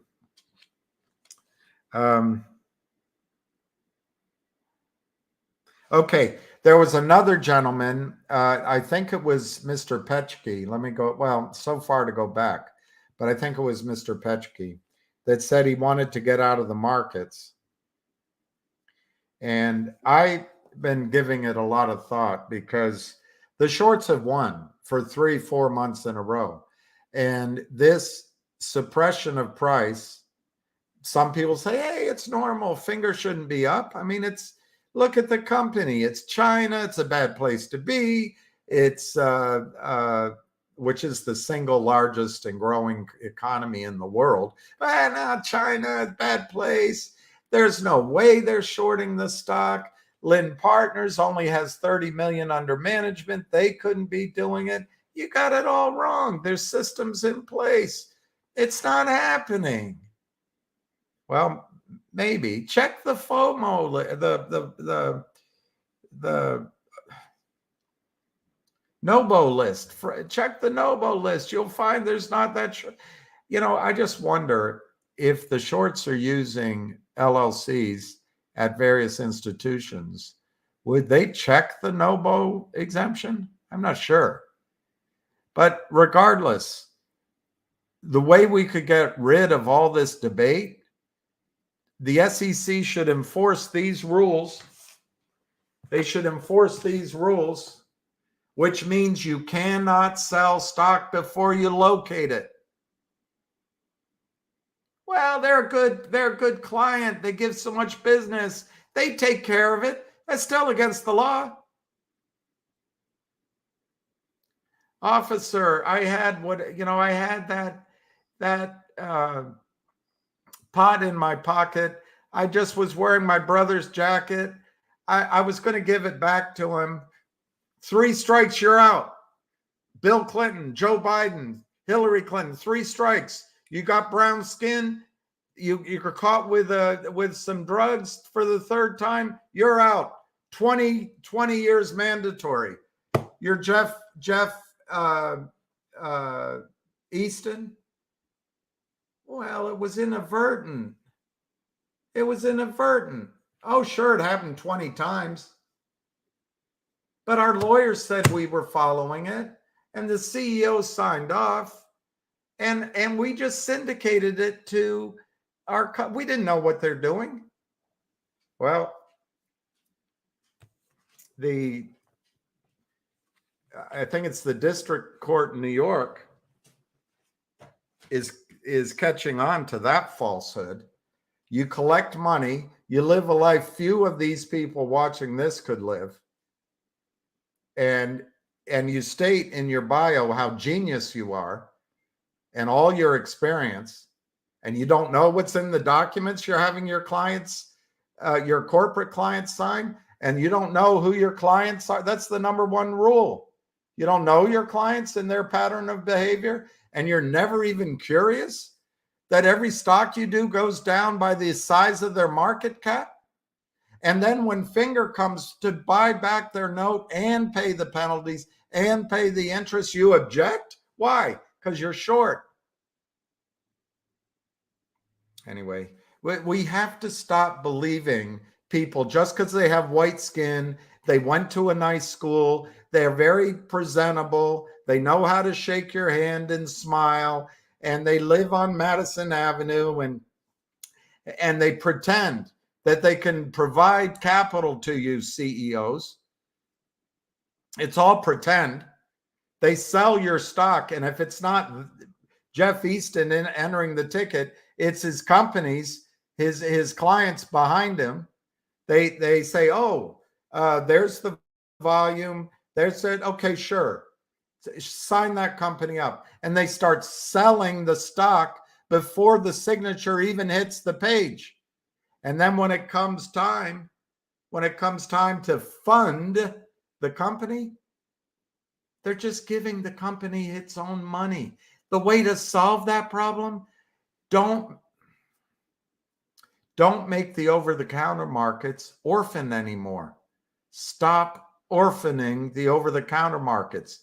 If you're a broker dealer, you have to trade in stocks under $5. If you're short selling, legal or illegal, or selling long without location, without delivery, you can only sell on the uptick. Only sell on the uptick. No high-speed frequency trading in market caps under $1 billion. Why do you need it? No selling of stock in market caps under $1 billion without locating the shares first. Hard and fast. We have to have our cash in the account. Many times we have to wait for our cash to settle before we can buy. What? You're so special you have to be able to sell without having the stock in the account? Make it illegal for CEOs to sign toxic, convertible, tranche, formula, death spiral notes. Put it so the CEOs go to jail. The SEC and FINRA will go after CEOs. They don't go after banksters, but they'll go after the CEOs. Do that. FINRA provides the failed to locate data every day on trading. Have FINRA provide and Wall Street provide the offsetting delivery, the covering, full transparency. Make it a requirement before you sell that you have to locate shares. Locate shares. Locate before you sell. Not afterward, even if it's intraday. That's what that company that funded Logic did. They would sell without owning the stock, but they'd cover by the end of the day. That's illegal, but they do it over and over and over again. Hey, officer, I was just wearing my brother's jacket. That bag's not mine. When I got home, I was going to hang it on the rack. It wasn't mine. Nope, you're caught. Third time. You go to prison. But if you're a white boy that went to the right schools and you have hedge funds behind you, hey, inadvertent. You don't have to go to jail. And we're sorry if you're feeling pressure from the internet. All those companies that got their equity wiped out, all those investors that got wiped out, all those retirement funds that got wiped out, all the potential city state, county taxes that could have been earned on the jobs that were wiped out. Don't worry about that, Jeff Easton. After all, you went to Syracuse.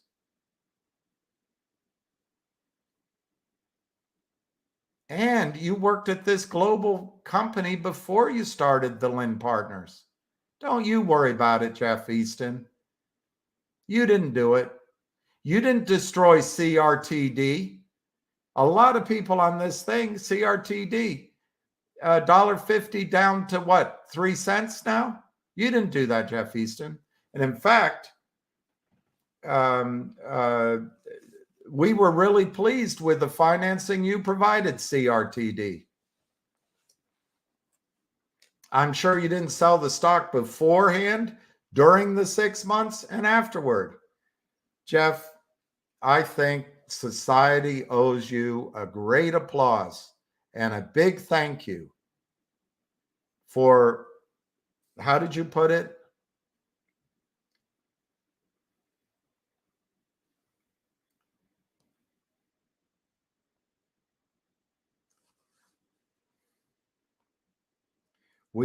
For striving to work with and invest in dedicated, competent, and passionate management teams who have the potential of achieving significant milestones and creating value. And Jeff, the world owes you for your commitment to responsible investing for yourselves, your investors, and your investee companies.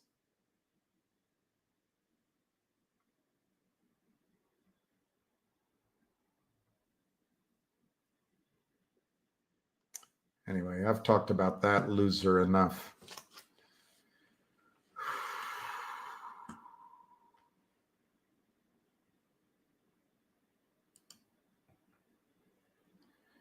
This is a critical time for Finger.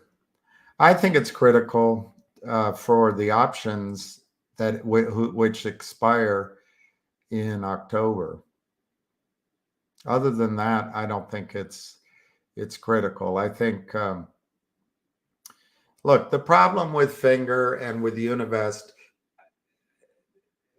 they're Chinese, and that, which is good. I mean, that sounded, the way I made that phrase, that was the wrong order of a sentence. But my point is, the problem for us, we're trying to hurry it up, hurry it up, hurry it up, hurry it up. Well, I think their attitude is, if you hurry, you make mistakes. They didn't get where they got by not being smart, thoughtful, making sure they did all their homework, getting approvals in triplicate, thinking it through. They're very cautious, but that's why they're so successful. So I think Finger, in the medium term and longer term, is going to do great. But I think by 4 o'clock today, the writing's on the wall.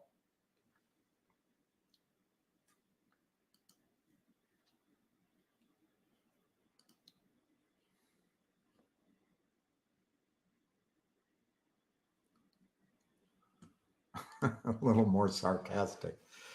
God.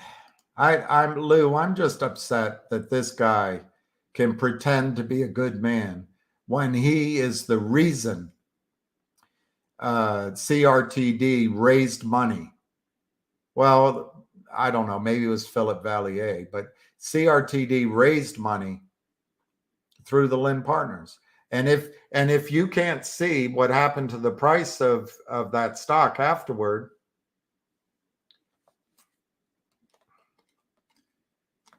Lynn Partners raised money for Finger. I will give credit that Finger, I think, used that money to increase its top-up roll.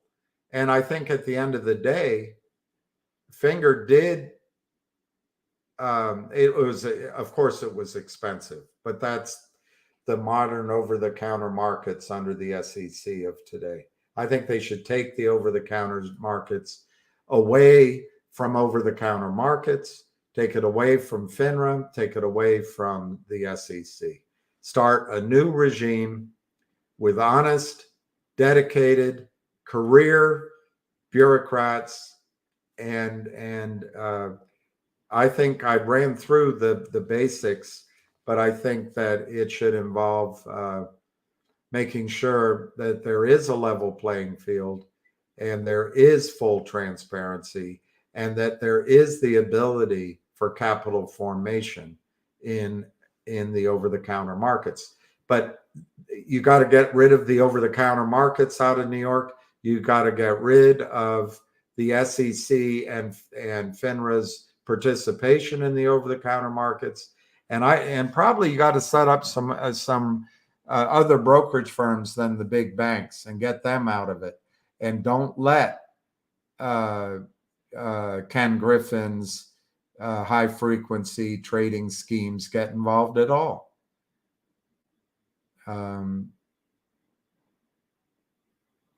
Anyway. Does Ham suspect that the large finger shareholder flying to meet with Munich Re could have something to do with a corporate deal, Univest? Well, I think he mentioned yesterday on the call that the first phrase of your question, I don't know if he said they're meeting with Munich Re. That's interesting speculation. I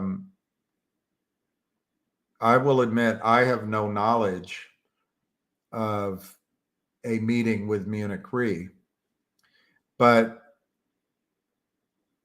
Munich Re or Pacific Life Reinsurance or one of the telecoms are logical investors in finger motion. And Univest is a Chinese investment bank. It seems to me that if you could convince a Munich Re, I don't know, put in 25 million into finger, and then Univest could tell their investors, Munich Re's in, we want you to put 25 million, and all of a sudden Finger has $50 million. That's a formidable company. Could that be happening? What I just said is entirely speculation. Could it be happening? Sure. My understanding is Univest's headquarters is in Switzerland. I haven't been able to prove that. Somebody told it to me. I had thought it was either Singapore or Hong Kong or New York, but I guess it makes sense that Univest might be based in Switzerland. Does it have something to do with a corporate deal? I think in this day and age, when you can do everything over Zoom and over telephones, and I don't know, but maybe, William, there would be a reason to get everyone around a conference table in Switzerland in order to bang out an agreement. It's possible. So I don't know the answer to your question. I will tell you, unfortunately, William, the way I hear it, unfortunately, I hear that the large shareholder might be meeting with everybody there, perhaps on other business, but I hear it that it's more of a go. Why don't you guys go? Do it now. Do it before the end of trading Friday. You didn't do it last month. Do it this month. And I give him huge, if that's the case, I couldn't give him more appreciation and more applause for trying to do, to fight back at the shorts. That's a guy that has your back, but also is trying to make this investment work. But for the reasons I've already said, I think whilst all of us are human, all of us have our human experiences that are the same. To grow up in China is to grow up working hard, competing, and fitting in. If you pop your head above the crowd, you're more likely to have it clipped off. That's communism. And it's still a communist country. And so I think China is, Univest is being slow. And it's been expensive. It's been an expensive lesson. In retrospect, it's obvious, but I think China is being deliberate to the Univest. And I believe they're following their lawyers. I think whatever the lawyers are saying, Univest is following, Finger is following, and lawyers kill more deals than they make. Lawyers make a lot of money, but it's very few of them that get exceedingly rich. I think Wes Christian is on his way to being as rich as Peter Angelos. But where in our culture, some titans of industry will say, screw the lawyer, we're signing it, we're moving forward, let's get it done. I think the approach at Univest, maybe, I'm speculating, and at Finger Motion is, we'll get it done, and we're going to do it the right way, and we're going to succeed. But let's just take our time. What's another month? What's another quarter? What's another year? If we're talking about 20 years of success. So anyway, William, I'm not sure that there's a corporate deal they flew into Switzerland to discuss. There may be other deals. I don't know. It's all speculation, William. I think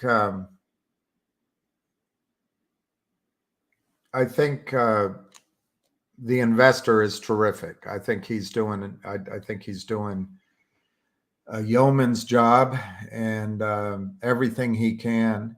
But I think he's meeting the implacable wall that I just described of deliberation. They don't have to work on our time frame. It doesn't change anything in their book.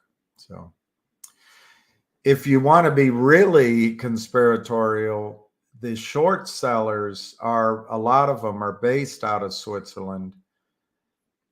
And it's possible that margin call large position of stock, which there was an offer to buy the stock at $11 and the counter offer was $13.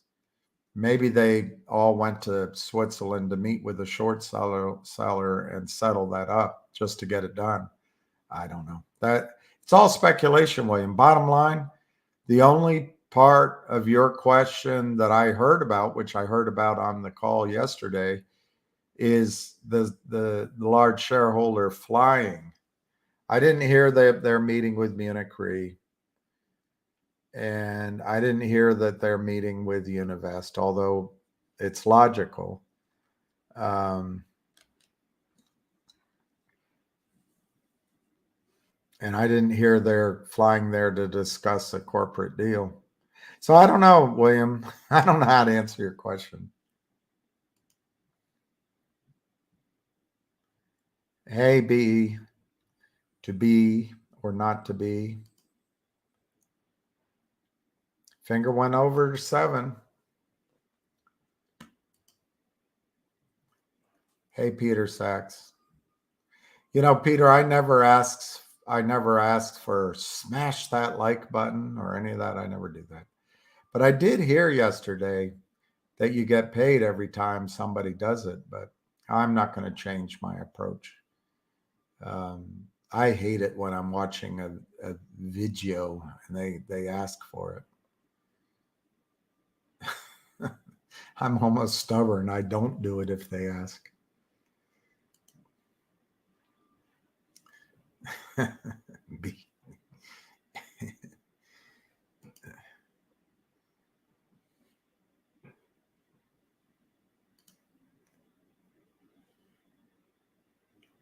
Well, that's interesting. Switzerland is Hell's Gate, CERN, WHO, UN, WEF, and apparently short sellers. I'm kind of intrigued on that CERN, and I was talking about it the other night. There's rumors that when you smash these particles and you're seeking to find the God particle, which I guess they did, but now they're seeking to break atoms into their parts. There's the belief that that can cause a black hole. And it seems like, do we really want to take that risk? But anyway, obviously you have to advance science, I guess. It's a lot like when we go out and ask aliens to come to this planet. I think the Indians, well, that was our name. The Native Americans who sold Manhattan Island probably regret their inviting aliens in. But anyway, just remember Switzerland had Richard Burton lived there and others lived there. So, but I think the part that would bug me is apparently you can't flush your toilet after 10 o'clock because it annoys the neighbors. There's a lot of rules in Switzerland, but I would love to go back to Interlaken.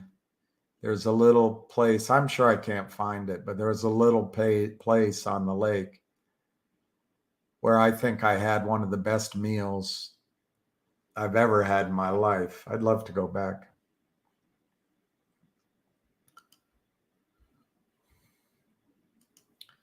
Hey, KYP.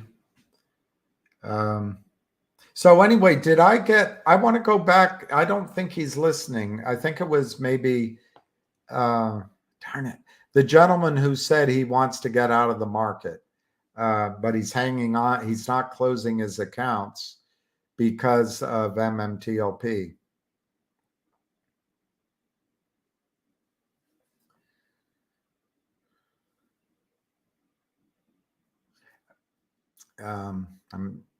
It's a Czech name, and anyway. I want to show you something before you quit. Before you quit the markets,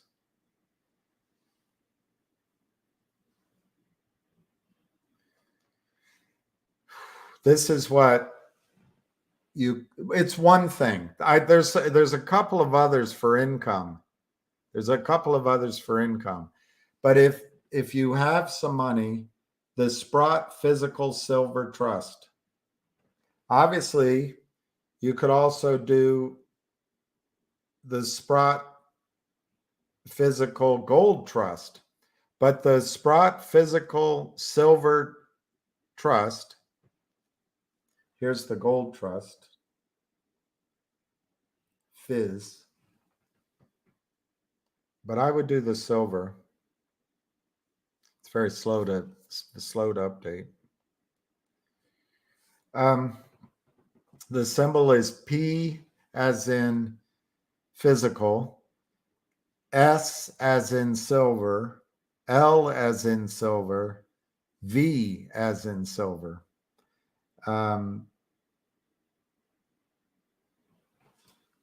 PSLV trades for about $8. It's silver. It's physical. It's not fake. And I think if you just bought that and set it aside, there's a royalty trust whose name I forget right now, but it's a royalty for overrides in the oil business, oil and gas business. I want to ask the gentleman who recommended it to me. I was trying to raise money back when oil was down for his private oil and gas override trusts in a part of the country he probably wouldn't want me to say. But he and his son have built a tremendous business, but you can't get into it. It's all sold out.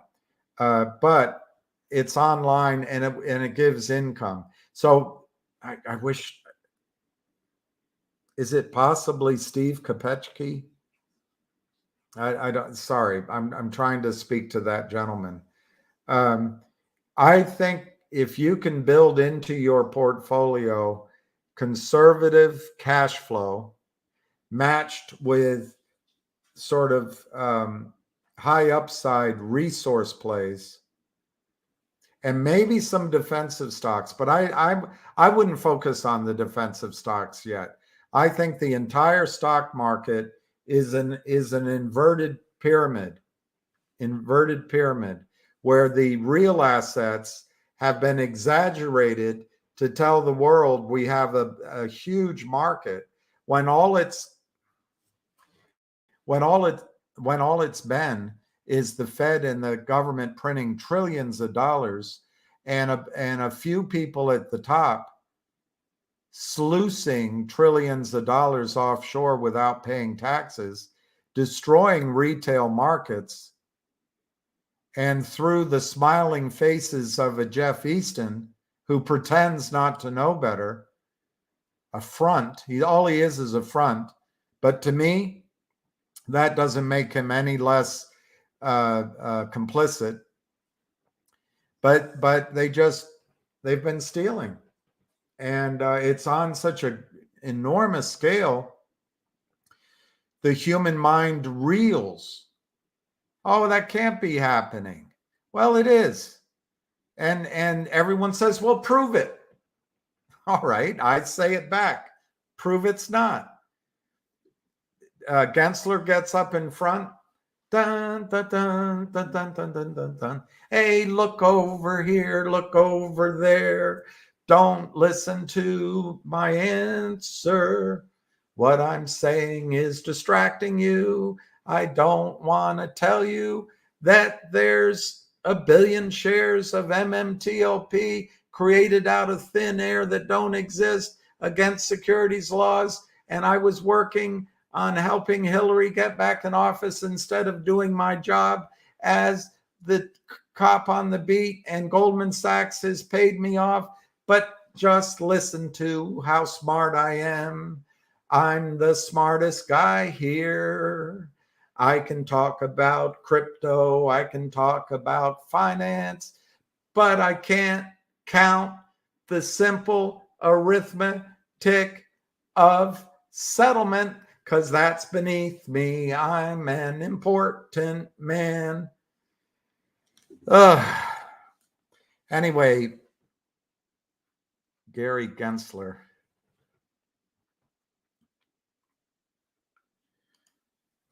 Gas in your area is $3.40. B, just do a little experiment with yourself. And one day, go in to fill up your gas tank. And hopefully you've run it down low and, pay. Keep that receipt, put it on your dashboard or in next to you. And let's say you have I don't know what you drive, but let's say you have a 20-gallon tank. So it costs you to fill it up. It costs you $68. Just put that there and drive around, do your errands, drive to the grocery store, drive to the restaurant, drive to where you work out, pick up your daughter, go back and forth. See how long that lasts, that tank. See how long that lasts. And then then go fill it up again. But that time, the second time when you fill it up, move the decimal in your mind. Move the decimal in your mind. And this might be extreme, but it will prove my point. In your lifetime, the decimal will move one step to the right. Pretend you're paying $34 a gallon, and to fill your tank costs $680. Now, I know that's preposterous seeming, but that's what's coming. Not right away, but it could, because we're not investing in it. It could in a panic.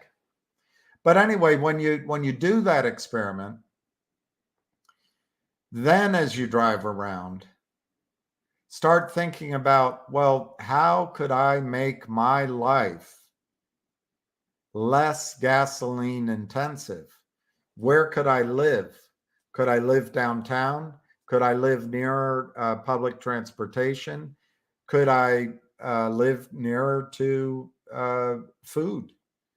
All those, you'll come up with things, but that's how slowly. I'm not saying panic, and I'm not saying it's going to be overnight, but that's how slowly you have to learn to create your world over the next 5, 10, 15 years, because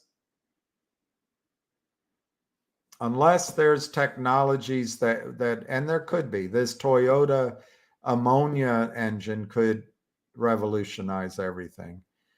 Unless something comes up, oil's going to get very expensive. Oil is going to get extremely expensive.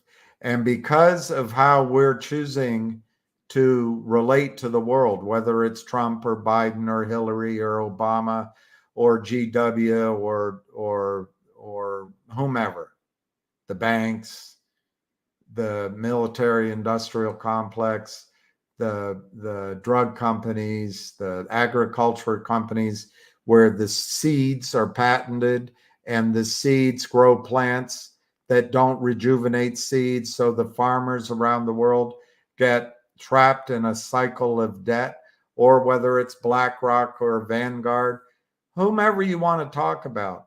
But the face we're presenting to the rest of the world is causing the rest of the world to work together and away from us.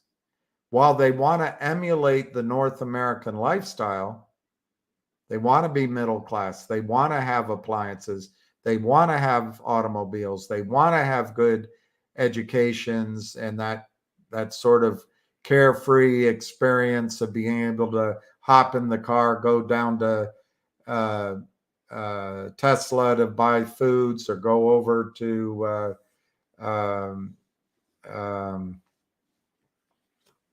McDonald's to buy a crappy lunch. They want all that, but they're starting to develop it without us. But the bottom line, China has 3 times the population that we do who want to own cars. I think we own an average of 3 cars per American, an average. China wants to each own a car, but it's 3 times the population of ours that want to own it. If they just get to the level of Mexico, who also wants to own cars, or Russia. China is building cars, and they're going into Moskva. They're going into Russia in Chinese cars in different price ranges. And the dream of every Russian man is to own a car. Well, Russia has gasoline. I personally think Russia is going to have the American Century. but you've got Africa, Southeast Asia. Everybody wants to live the way we've been blessed to live. But my point being, there's not enough oil in the world. There's not enough oil in the world for everyone to live the North American life. And there's going to have to be adjustments. And unfortunately, we'll probably go to war to protect what we call our way of life. But our way of life has been predicated on a bounty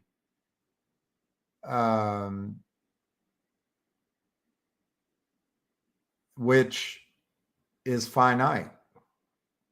Now, the Permian Basin in Texas, combined with the ability to put more straws and longer straws into the reserves that exist, say in the Permian Basin, there was a major change in Texas, the Texas Railroad Commission's rules, where you can produce more than one zone. Anyway, that has caused us to believe, and I think Trump is sorely mistaken, caused us to believe that we're somehow able to become energy independent.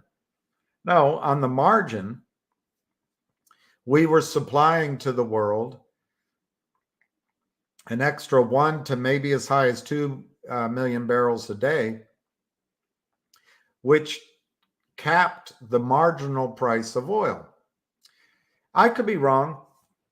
There's those that argue we're going to come up with technologies which allow us to take more oil out of the ground. Who knows? And I wouldn't bet against American ingenuity in the oil field.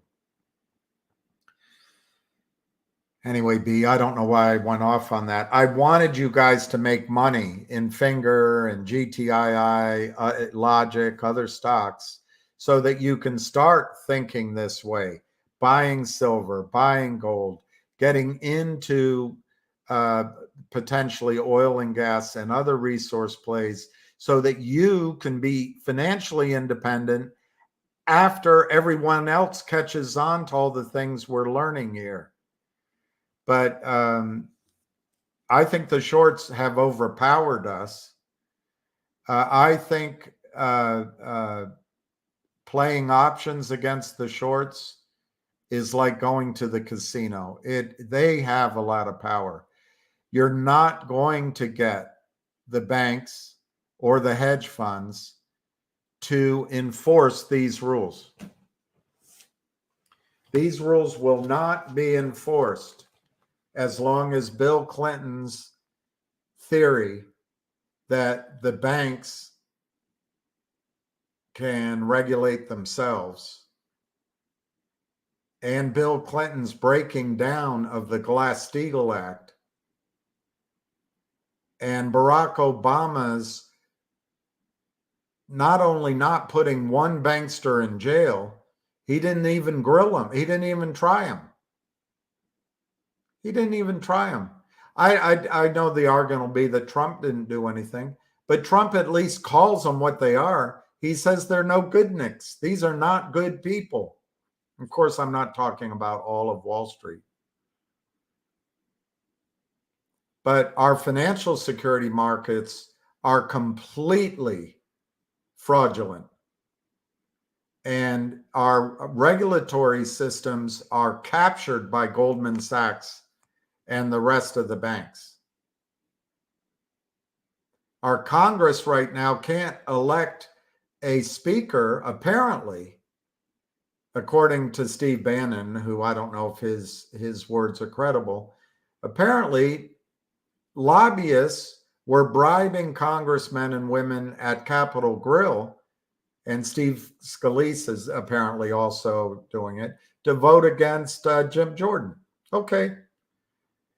But that shows the power of K Street, the power of money. So maybe by kicking it down the road, kicking the shorts down the road, kicking the fraud in the securities markets down the road, Gary Gensler spins out and becomes Secretary of Treasury under a Hillary Clinton administration. Maybe we can get away from the collapse. But to me, this, to quote Al Pacino, it's going down.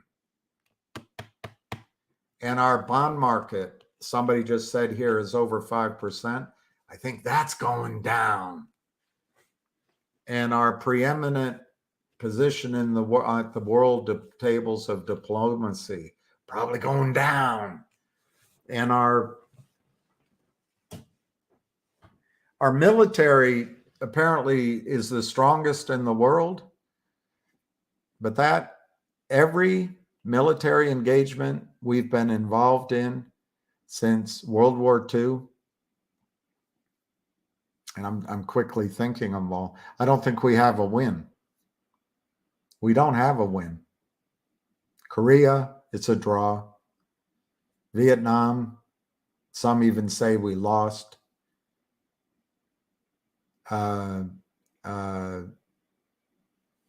first Iraq demolition derby along the highway, maybe, but on the other hand, he came back stronger than ever in terms of, so the second one, we destroyed a country, destroyed the last conventional pools of oil, the largest conventional pools of oil in the world. We destroyed everything about it. And then we left, and the French moved in, and the Germans moved in, and maybe the Russians. I'm sure the Chinese are there now. But we didn't, for what? We didn't win that war. We launched a war on terror, whatever that means. Norm Macdonald, the wit of Norm Macdonald, he said, our best chance to fight a war on terror in the United States, we should start with our haunted houses. What does it mean to fight a war on terror? But anyway, that's what we decided to call it. So we bombed deserts relentlessly. Under Obama, is the only president in the history of the United States where we were at war every single day for 2 terms. But we bombed so much brown-skinned people with children and women, little boys running up and seeing this glowing ember and picking it up. Daughters losing a leg from the high. We're so brave. We bomb from on high. And I don't know if we won anything bombing all those deserts. Not sure we won anything. We spent trillions and trillions of dollars while China captured assets in Africa, South America, buying up farmland here in the United States, made energy deals with Russia, but we're bombing. And then we assaulted a mountain in Afghanistan. We started a land war in Asia. Even Hollywood knows you shouldn't do that. What did we get out of it? Afghanistan. Russia didn't win there. Soviet Union. The British Empire didn't win there. We didn't win there.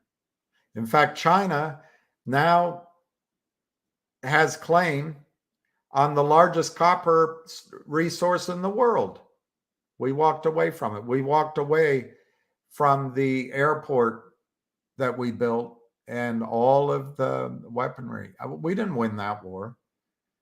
I don't think we're winning in the Ukraine.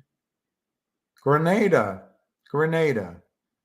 We protected some medical students. Maybe not. Lebanon, we got bombed under Reagan. I don't think we won there. Iran, Jimmy Carter sent in the helicopters with absolutely, I thought, very brave and a great strategic plan. It didn't work. Well, we didn't win there. War on drugs. We haven't won the war on drugs. I don't know what wars we've won, But we're still the world's strongest, most powerful military. I hope so. But I think we might go to war to protect our way of life. What I want you, B, and the rest is to make some money and get out of the United States debt-based system, get away from the banks, get away from believing in this system. Let it belly flop, but have enough spiritual, physical health, family and friends, and some assets and income that survives it, so that you're there as a viable economic engine on the other side. And more importantly, you're independently, if not wealthy, independently free from what comes next, and you slot right in at middle class, upper middle class, or wealthy in the new world. We'll be fine. I mean, the United States has great people. We have a great constitution, and we have resources. 707. Not legal advice. We beat Mothra and Godzilla. I want to ask you your father's name, because is it Chaim or is it Chaim? That's what I want to ask you, but it's hard to do in this context. Or is it another way? But anyway, I like that name. Now my thing is frozen. Finger break 7. 1 million shares traded. I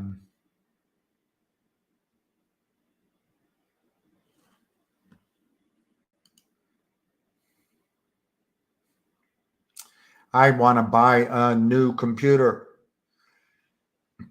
No war under President Trump, just peace. Well, he shared that with, guess who? My name is Jimmy Carter. I want a government as good and as honest as the American people. Anyway, yeah, there was no war under President Trump. The only thing I didn't like is when he dropped the mother of all bombs. Just, I don't know why, just to prove he had that his hands weren't too small. But you're right. You have to admire that he didn't.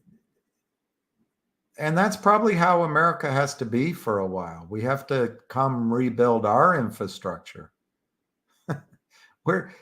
BlackRock and Vanguard are going to rebuild the Ukraine. Look, if those leeches want to make money, why don't they rebuild the Tribeca Bridge or the Crosstown Expressway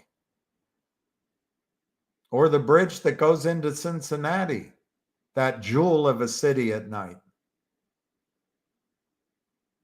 Or our rails. Make our rails secure. Put in high-speed rails. Or our electric grid. Yeah, I think he did a good job, Alice.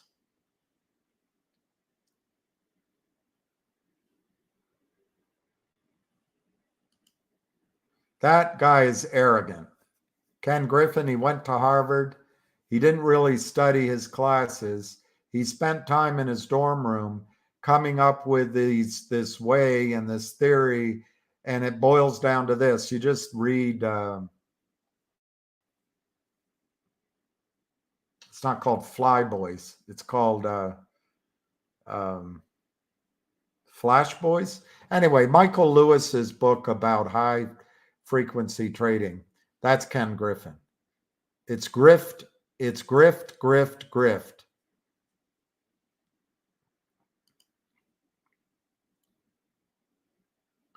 David, people think there were supply issues before. You haven't seen anything yet, as trucking companies are going bankrupt every day. Whew. Matt Simmons said, and this will go back to B. I don't know why I'm picking on B. She's totally lovely, but I don't know why I stopped the chain to talk to B. But Matt Simmons told me and said to audiences,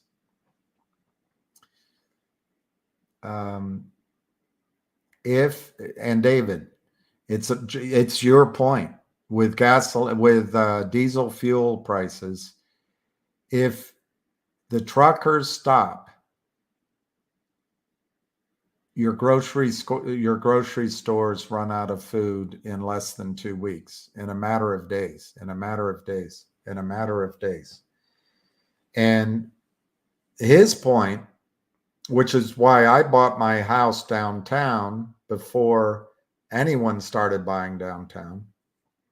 His point is, imagine all of the real estate in the far suburbs away from the mass transportation. That's going to be stranded. There's going to be no food out there. It's kind of scary. I don't think, by the way, these doom and gloom scenarios, I think it's a long way off. I don't think it's happening tomorrow. But I think you can start thinking about it so that, your life is more and more independent from all these systems that have been built up that we trust. I don't think you can trust any of these systems. I don't see any really, truly honest politicians except the ones you don't like. There's a lot of politicians out there that most of America doesn't like, and I would vote for, because at least they're trying to do the right thing.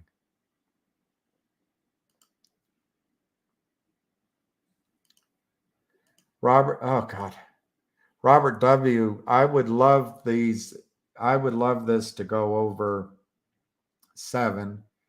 I would love it to go over 8. I would, remember Dan Borders last month? He almost ridiculed people that had sold out because he said it was going to go over 15 and every strike price was going to be cleared on or before expiration Friday. I would love it if he's right. I don't know if he said it again, but my point is, I would love it if his idea was right, but it happens today. I would love it, because he probably had pretty good information, and maybe it just got delayed. And it all goes back to, I got to get a new computer. It all goes back to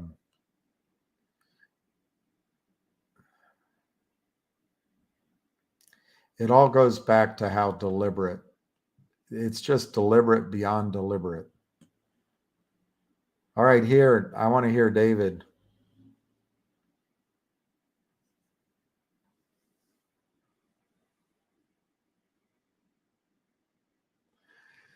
Well, David, I'm going to be provocative with one question. Are a lot of truck drivers, female? I know there's some. That's my provocative question. And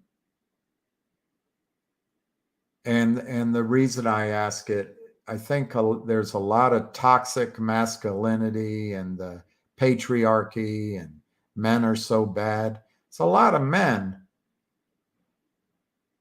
driving trucks, and over time, the jobbers, is that what you call it? The jobbers? Over time, I remember in one of the places I lived when I was young, that this woman down the road, lovely, beautiful woman, her husband would be gone for weeks and then come back, and his truck, his big Peterbilt, would sit out front, and she, she was a popular woman, let's say, but he'd come back and no one visited anymore. But he made a ton of money. They lived in a great house, and that was a job to envy. But now the income, they barely make money, and it's long hours and sleeping. And while banksters believe everyone that comes out of Harvard or MIT deserves to start in investment banking at 150,000 a year and going up, and you better not say any words that make them feel unsafe. These backbones of our economy are being starved. And to read what you're saying right now, I'll read it out. I told you I've been trucking for 43 years, and I've never seen it where the expenses are so high to run trucking companies. Yet the brokers don't want to pay, and I guess that's the brokers who hire the trucking companies, don't want to pay. And just to cover the expenses, they can't be a profit. So how long does this go on? And you know, there's this push. There's got to be equality and evenness and all this. I'm all for it. But who's helping the trucker? I'd rather see the equality of salaries come out of the banksters and go to the truckers. That's what I'd like to see. But that sounds a little bit socialist, I know, and I'm not a socialist. Cool. 8% are female. Wow. That's higher number than I thought. That's pretty great. 8%. That's amazing. That's an amazing number. That's fantastic.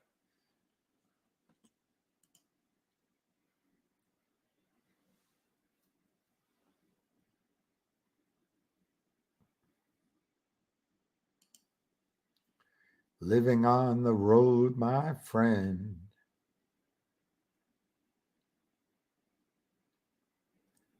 With breath as hard as kerosene. You're not your mama's son, I'm told. I'm getting all the words wrong. Na, na, na, na, na. It's a madness, I am told. Dun, dun, dun. Living on the road, my friend. Mm-hmm. Na, na, na, na. I can't remember the words. Look, I think Agent Orange and everybody, I think what's going to happen with Finger, unfortunately, it's going to run next week. I don't think it's going to run in the next 2 hours. It's going to run next week. And I don't know why Univest couldn't have kept the price up last month. And I don't know why they're not doing it now. But I don't think it's because they're against us. It's just they're indifferent to what situation we're in. But if you have stock, or if you have November calls, or just better yet, wait till Monday, there will be December calls. I think you're going to be just fine in Finger. I think you're going to be just fine.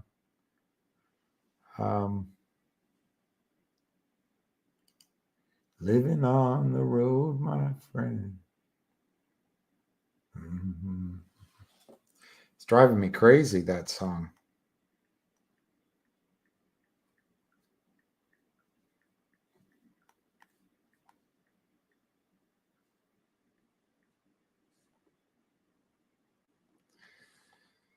I think it was written by Van Zandt. I'm forgetting his name.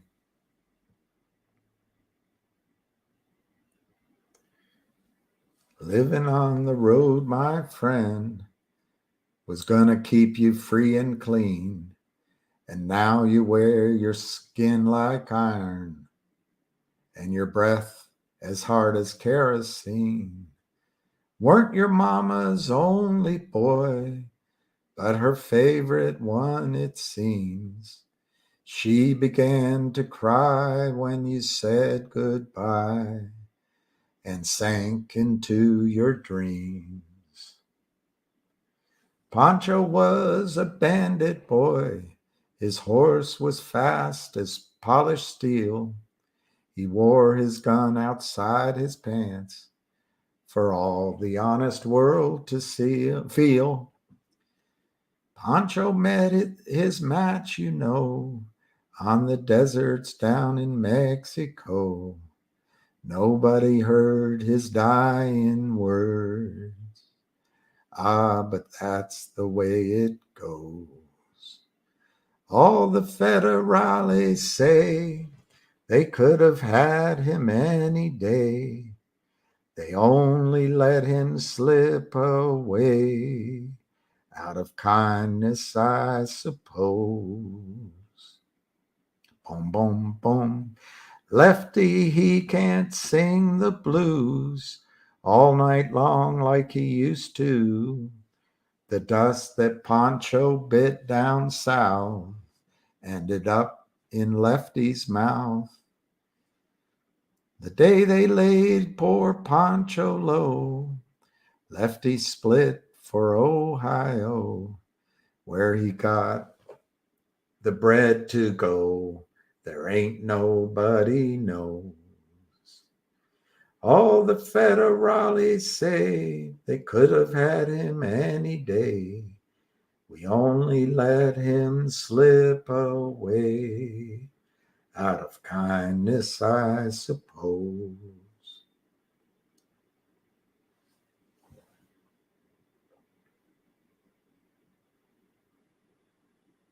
Anyway, we'll leave it there.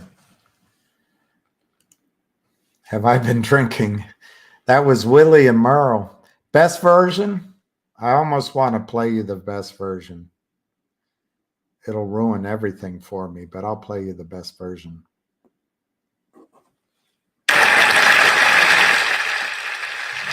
This is the best version. We're going to be doing some songs from our new album, so hope you enjoy it. Best version.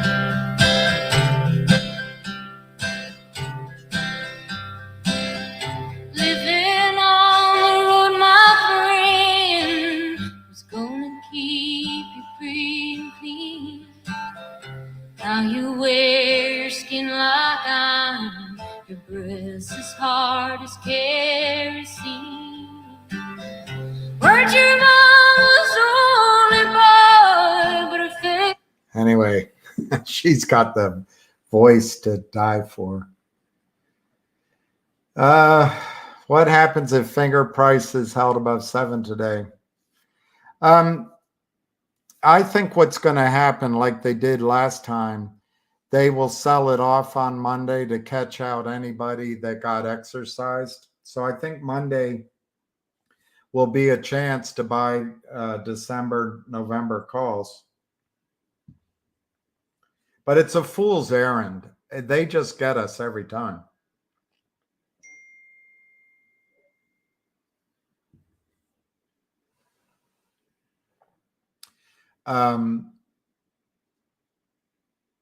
So I think Monday might be a chance to buy calls if you want to. I'm not telling you to. I think it's better to buy the stock now after 3 months of bludgeoning.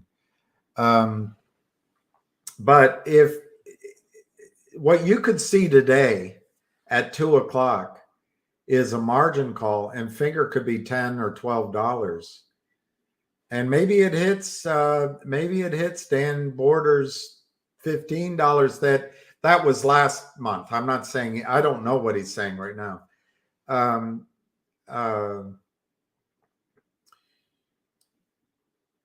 It could happen that quickly. This stock could be 10 or 12 in 30 minutes. But I don't think it's going to happen. I don't think it's going to happen.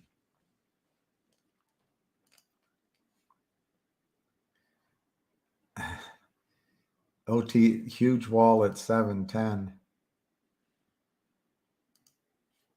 Finger is back near the top of the trade algo small kind. Yeah, they don't want this to run. And and Patty, yeah, you burn it out in your front yard. Well, social watch only. I'm thinking about that. On the other hand, at some point, you just got to say the criminals won. I think social watch for finger. This report in Zero Hedge, I read it to you yesterday, is excellent, written by Stella Mwende. But unfortunately, this doesn't have the impact that the coordinated attack from Lind Partners clients, all the short sellers that swarm around Lind Partners, maybe Benchmark, and then the crappy Barra report doesn't have it. This is organized crime on a massive scale. And the excuse I hear, the SEC is overwhelmed. Well, they got 4,500 people working there. They got a huge budget. They give slap in the wrist penalties. You know what? Just focus on the Lind Partners and finger motion. Get an intern, Gary Gensler. Go over this letter, which was caused and is the result of hard work of the Idaho contingent of MMTLP shareholders led by Jen Capella. She wrote this letter and her team wrote this letter. But Gary Gensler, just get an intern. They can sit down. You don't know how to use Excel spreadsheet. They can take from 105 brokers the blue sheets, which you have, and they can match up the 1,165,000,000 shares of MMTLP sold in the system against the 165 million shares of NextBridge, which it was to transfer into. And they can give you the count, which will show that somewhere north of 500 million and maybe 1 billion, lower than 1 billion shares of MMTLP were sold that don't exist. But Gary, I know you're overwhelmed. I'm telling you, go down to the accounting class or the finance class at Howard University.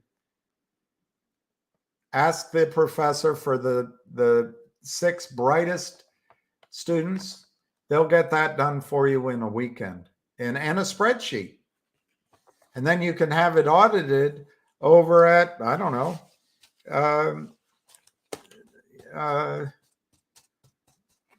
go to Virginia Commonwealth University in Richmond. Get it audited. You could have this back to Senator Crapo within 2 weeks. I know you're tied up, Gary, but it could be done. But anyway, the reason they're going to hold finger under 7 as long as they can, and they don't want it to break out, is they want the shills like Professor Angel and Jim Cramer on national TV, and the ones that come in here in different guises, smiling, friendly, angry, badgering, quiet. They want those shit, and then sometimes just downright rude. They want those shills to be able to say, hey, you guys are crazy.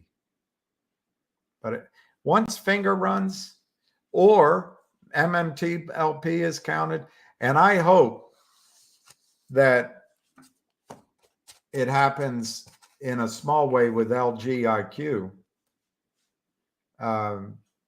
that we can get a count and see that it happens, people are going to start saying, wait a minute,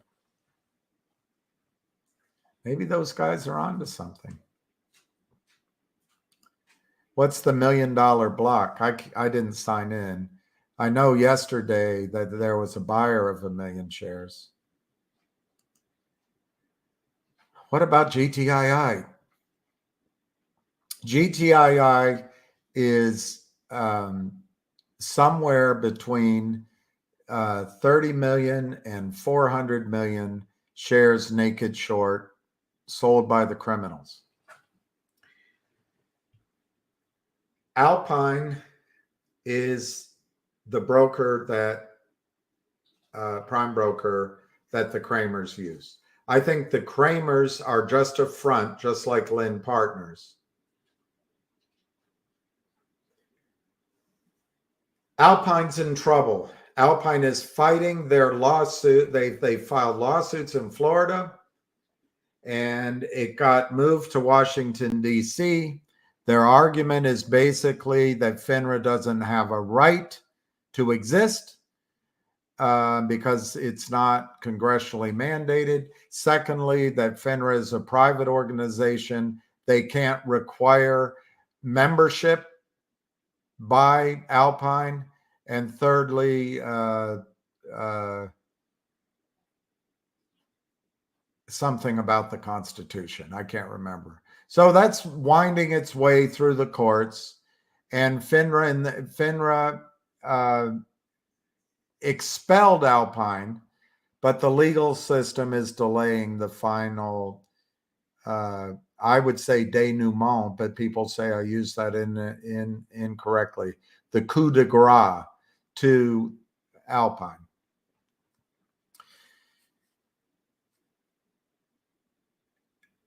Alpine brokerage firm has committed 36,000 violations of the cease and desist order that FINRA imposed on them in a year.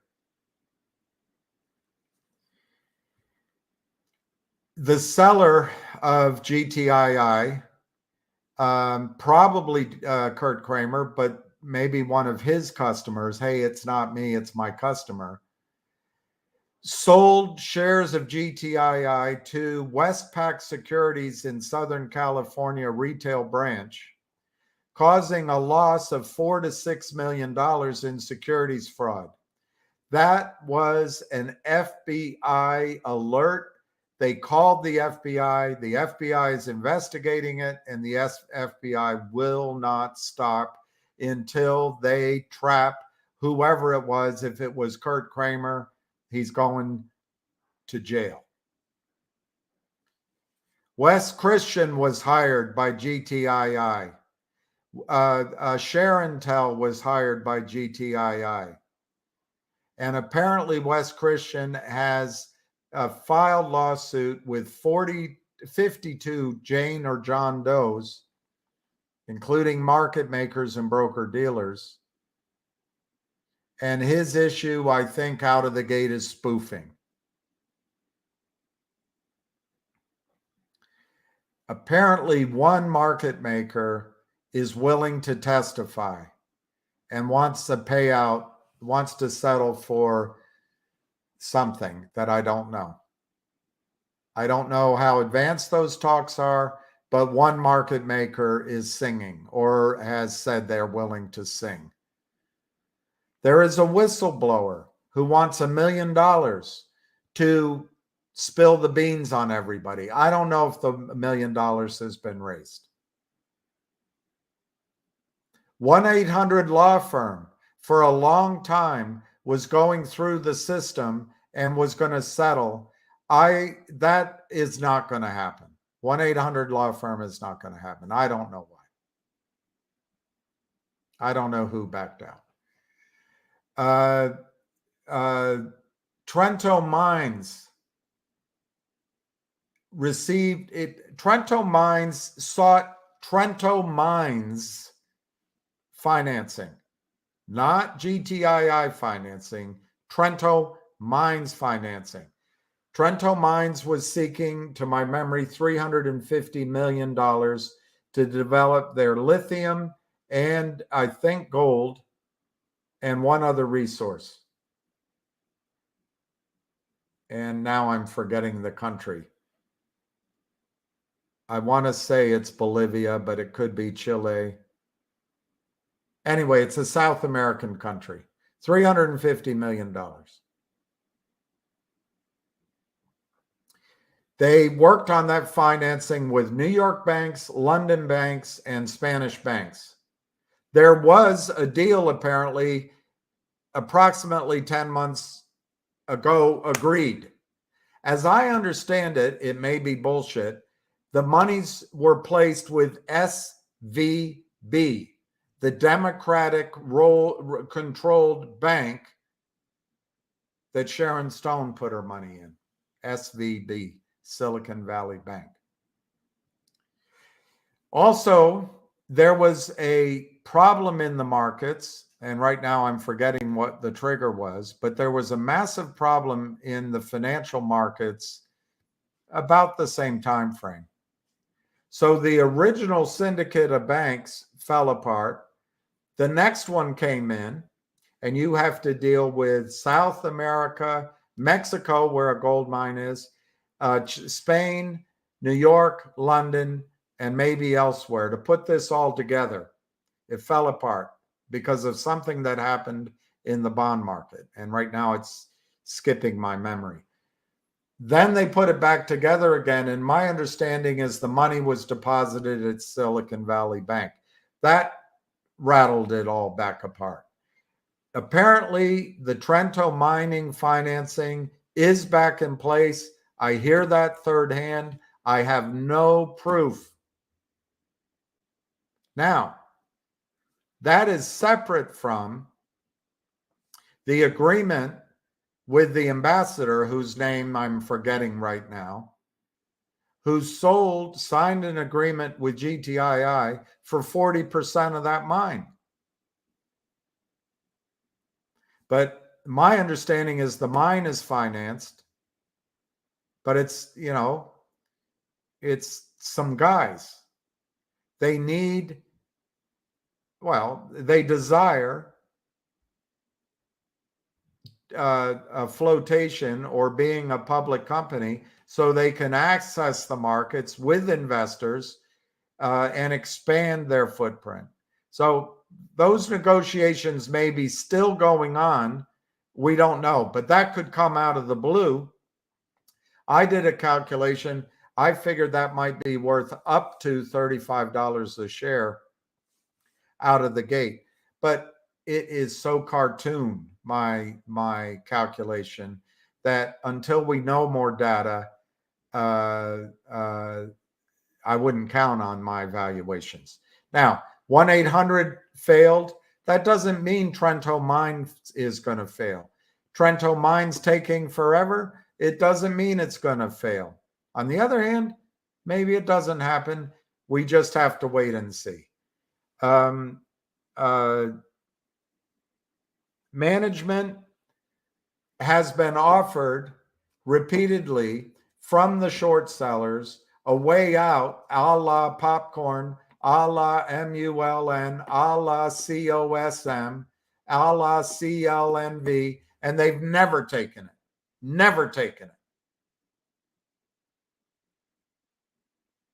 The wife of one of the insiders was called to and lied to have her sell her millions of shares to the shorts out of Switzerland. It didn't happen. Finally, and I'm going to end it here, a year ago, GTII was in the middle of a squeeze in my judgment. Fidelity was paying 1,000%. Wells Fargo took away the buy recommendation, a buy button. And all the other brokerage firms were trapped in slow walking the exercise of warrants. Three musketeers came over and said, hey, you've got to go to COSM, 2,000% short. We're changing the name. We're changing the QSIP. The CEO said he's not going to reverse split. He's got contracts. Wow, contracts. And he's got some sort of business model. If he has contracts, he can sell. Great.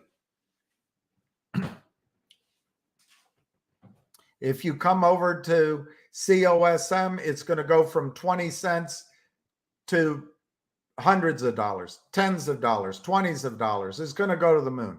Well, COSM went from 20 to 80 cents approximately. A lot of people bought 30, 40, 50, 60, 70, 80 cents, and then they did a deal. Well, anyway, whatever. We're all independent thinkers. Everybody has a right to come in front of these investors that have come together and pitch their wares. COSM took $35 million out of the markets, helped the short sellers, and I'm sure that guy has his budget, and I'm sure he got his contracts, and I'm sure he's sitting in a cafe in London saying, damn, that was easy. All I had to do was grease the wheels here and here and here. That was sweet.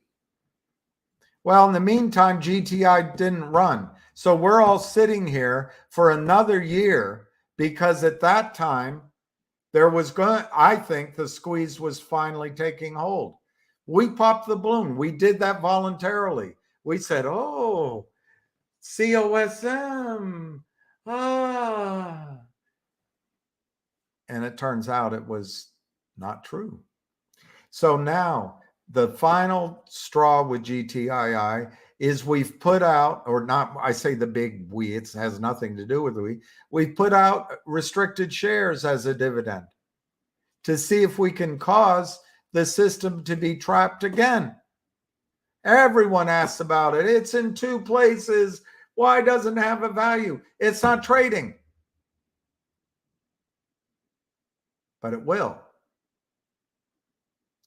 And will the brokerage firms counterfeit shares into your accounts? And West Christian is watching. Will Fidelity counterfeit shares? Or will they buy in to cover? Or will they tell you to move your account? Well, we're going to find out. It may work, it may not work.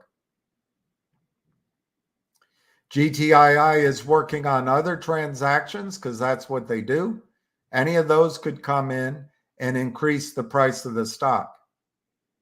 Finally, June, GTI, in my judgment, does not have the attention of the whale investors, or even these investors, or even a agglomeration, a coalescing of new investors at all right now. Call from Andy. And I think the market's telling you, June, unfortunately, you got to focus on Finger first. In my opinion, I don't think Finger's going to wipe out the calls this month and maybe next month. But Finger as a company, Univest is there. They're not doing anything, but it's there. Why did they file if they're not going to do anything? Finger is implementing their plan magnificently. And there's a huge, you can see it happening, short in Finger. Apparently, big people are buying into Finger. You're hearing all the action in Finger. We're not ignoring GTII. I think you have to focus, but by the way, June, it's a tall task. The criminals are winning. They win over and over and over and over again. People blame Ham. CEOs blame that they're picking on Jeff Easton, and it's not Jeff Easton's fault. people start as human beings coalescing around the schmoozers and the posers, and we drift apart, and the shorts know they just have to keep building settlements as soon as people are distracted elsewhere. They just have to keep adding to their, keep selling, keep claiming new land, keep claiming, keep moving, just keep it on. And so it's a tough job, June. And what everyone does is they get impatient with one stock, they run to COSM, they run to CLNV, they run to, hey, look over here. And that might be the way to do it. Hey, I ain't no brainiac, but I think, June, the way to bust the shorts is to focus on one stock. As you educate yourself on others, because you got to have some place to put that money. But then the market starts telling you, the market starts acting. The market in finger has been ringing green, in my opinion, for the last 6 months. Unfortunately, the shorts keep winning. They file crappy bear reports. They announce that Martin Shen exercised his options right before they commit fraud out in open daylight. And Gary Gensler does nothing about that. It could be stopped if he enforced one rule in here, but he doesn't. He's not the cop on the beat. He's the cop on the take. But June, if you want me to just start talking about GTII, I will. Every day we'll start having these calls about GTII, and we won't talk about finger.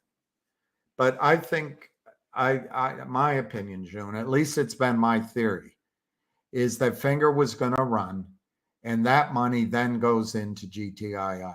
It's the same whales. It's the same situ. Now, what could make GTII run out of the blue is a buy-in caused at Alpine, when they go down. And when that buy comes in, it will surprise everybody.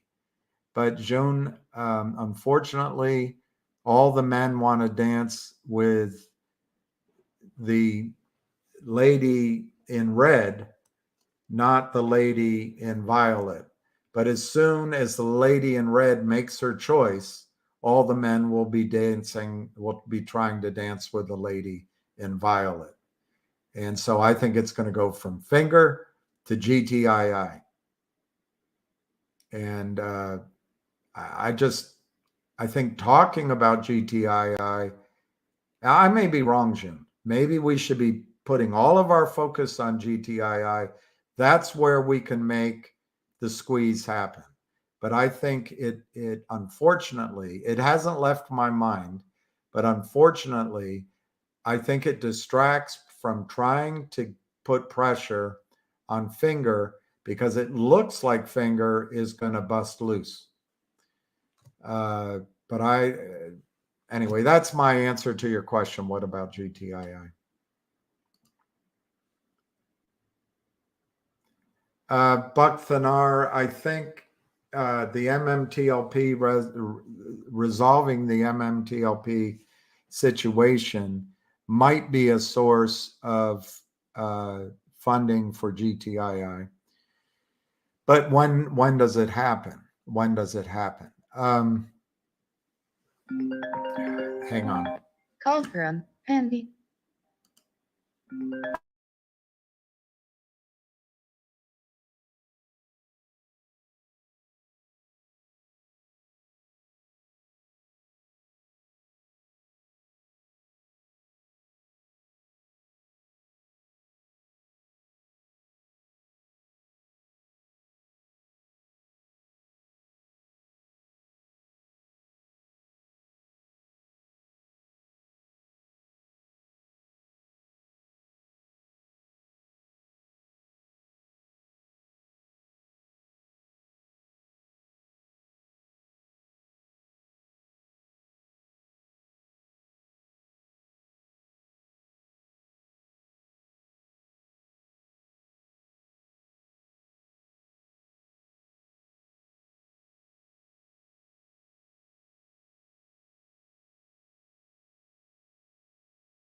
Hello.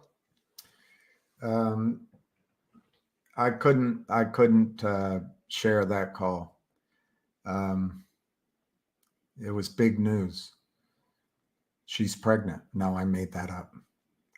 There was a time in life where when anybody would call with the news, they were pregnant. So I always say that. Hey, do you want to hear the news? I always say, you're pregnant. It gets funnier every time I say it. You'd be amazed.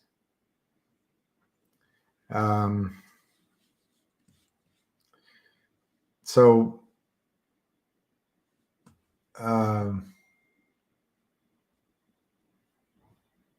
let's see what David's saying. We bet on 7 longer than 666. Guys and girls, I don't think it's likely at all.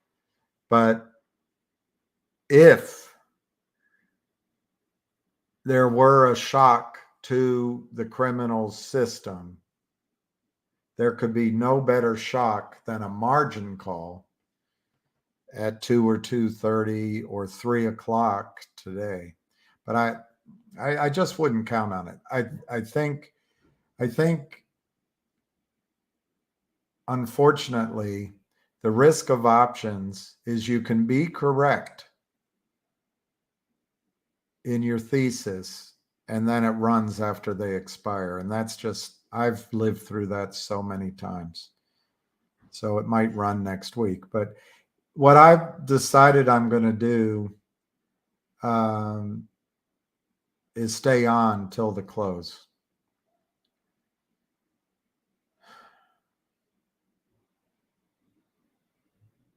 And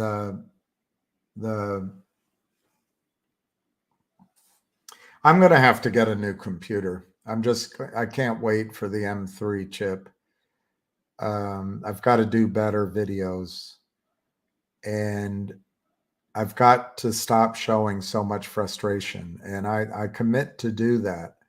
I don't know how to change myself overnight, but I think I'm going to stay on until the close today just to see what happens, because I give it 1% chance that a margin call would come in on Friday afternoon, but 1% chance isn't zero. You're saying I have a chance? Will you go out with me? There isn't a 1 in a million chance that I would ever go out with you. Or how did she say it?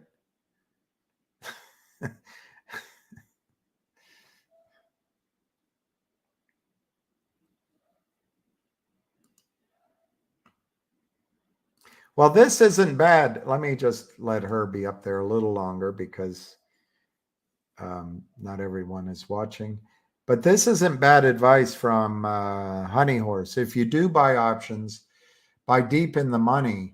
It forces market makers to buy the stock. I don't know about the last part of his advice, but if you're going to buy November or December calls, there's 2 strategies. One is to buy a lot inexpensively, and I that's a good strategy. It's a totally good strategy. As Ham calls those are junk options, and they can make you rich. But another strategy would be buying some options anyway that are in the money or close to being in the money, because as if the stock price goes up, you can take the equity in the value that's created, sell those, and then either expand your ownership or just take money off the table.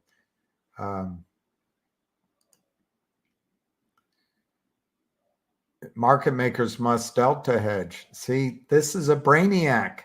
I hate brainiacs. He's a smart guy. All right, let me read it. Market makers must delta hedge. So they have to hedge the delta.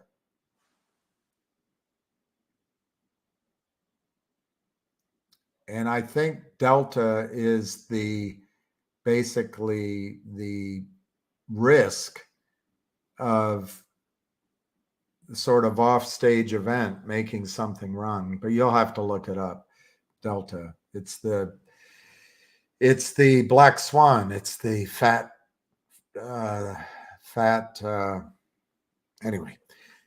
But otherwise it's a violation. So that's very interesting, Honey Horse. So that's an interesting point. What kind of computer? I'm going to get an Apple. I'm thinking of a desktop so that I have it set up here like this. But I was thinking of the laptop. Apple is rumored to come out right now, and I think it's going to be 15-inch. And I'm not against the Air either, but the 15-inch, which has M3 chip in it, because I'm not sure the desktop is going to come out with an M3, but maybe it's going to be a laptop. What I need to be able to do, this computer was the best desktop Apple had when I bought it. The most memory, top of the line, biggest screen. But now they have a smaller screen, and unfortunately the computers on offer now are, I think, 2 years old technology. But anyway, I've kind of decided either the laptop or the desktop based on whichever one comes out with the M3 chip. That's kind of what I've been waiting for.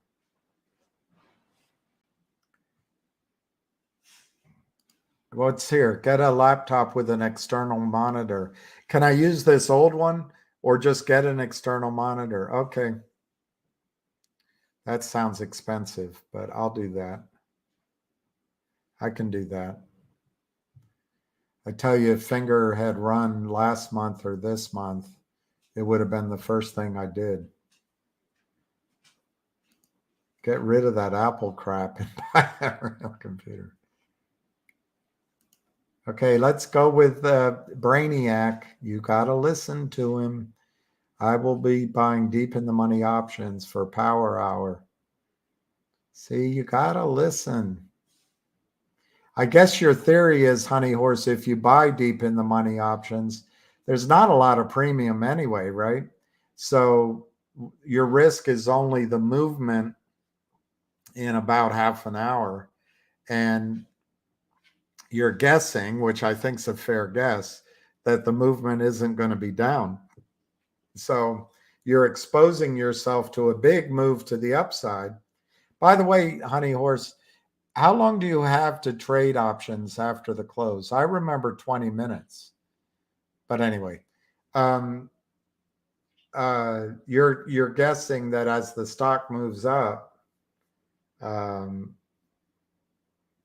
it's interesting. 2 monitors. So much you can do with 2 monitors. I need 2 dogs, 2 cars, 3 houses. Maybe a less expensive desktop right now with 2 monitors, and then get. That's a good idea. That's a good idea. Let me see what this Tom says. Oh, it is? You think in 30 days? Awesome. Awesome. Possum. Possum, possum, possum. Possum, possum, possum. I'm not a lip reader. I said the F word. I did probably say, finger this, pal. No, it was a good call. It was a good call. I just don't know exactly how to interpret it, but it was a good call. Get a MacBook with external monitor. I like that idea. We need to be positive about 701. All right, here, Ted. Ted Stalitz. Delta is a quantity change in mathematics. So it's like a quantum, it's a quantum change. So your delta, the reason that Honey Horse is saying you have to buy in, you have to protect against the unexpected change in price. I'm so precise in my wording.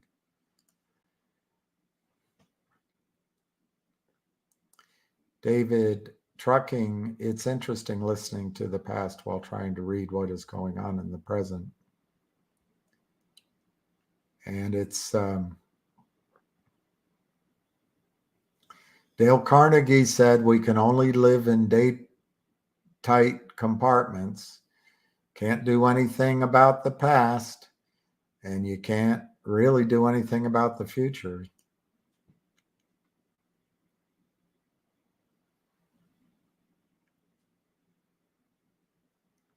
All right, I'll try to control frustrations. And then I misread. Sometimes I misread the little blurb. And, my feeling, David, is that this criminal enterprise is far reaching and there's people really good at it. And I never know exactly who it is, Let me see if I can get a quote.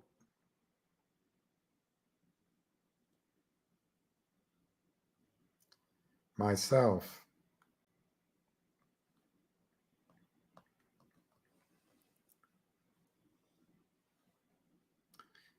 Do you know, I wasn't going to come on today. I didn't sleep well last night. I didn't sleep at all last night. Yeah, they're keeping it under 7.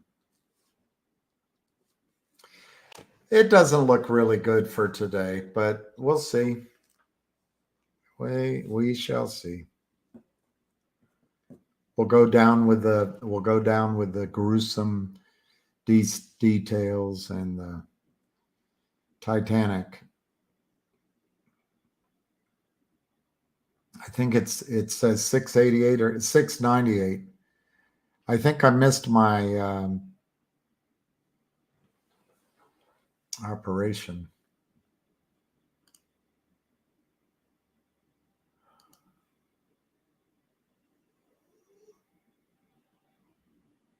Yeah, that's good advice, Rosie.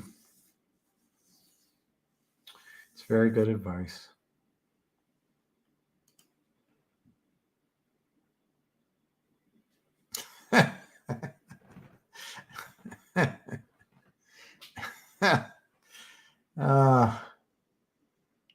I hate people who hate people.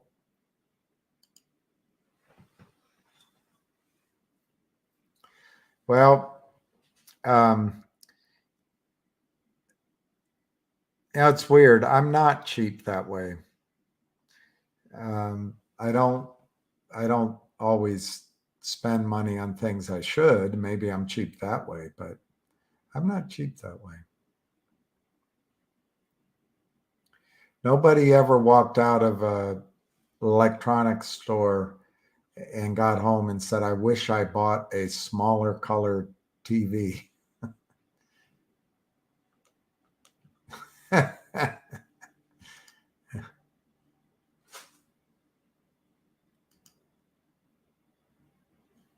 Oh, let's see what this says.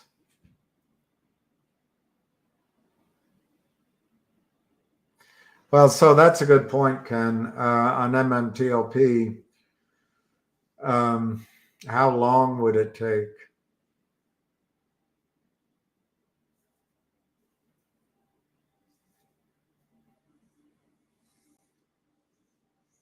I don't know, Ken, if I agree with you. If they agree a settlement, they've got the best attorneys in the world. And I think they would want to accelerate settlement so that the next letter to Crapo sends doesn't have a subpoena and a deadline on it. But you might be right. You might be right.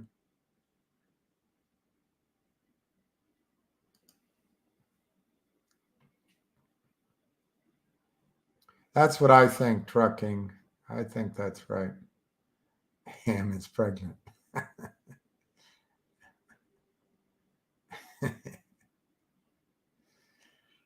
Uh,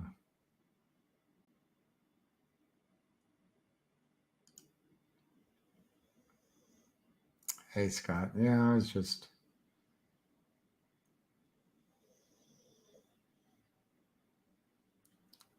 looking for a reason to believe someone like you makes it hard to live without somebody else. Someone like you makes it easy to live, never thinking about myself.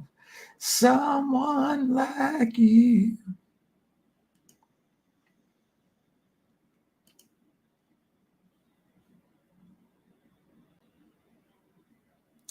If I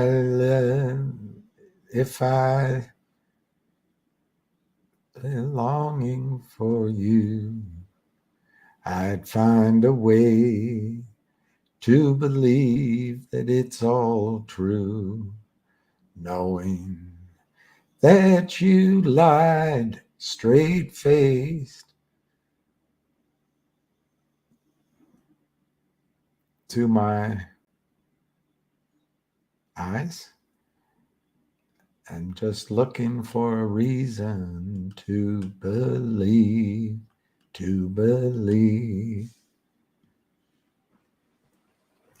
someone like you.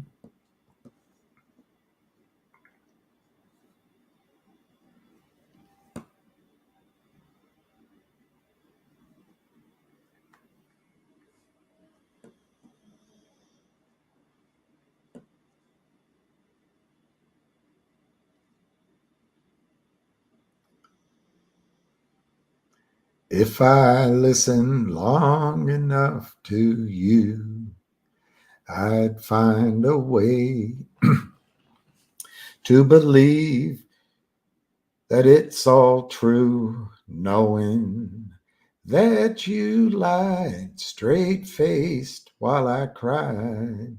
Still I look to find a reason to believe someone like you makes it hard to live without somebody else. Someone like you makes it easy to give, never think about myself. If I gave you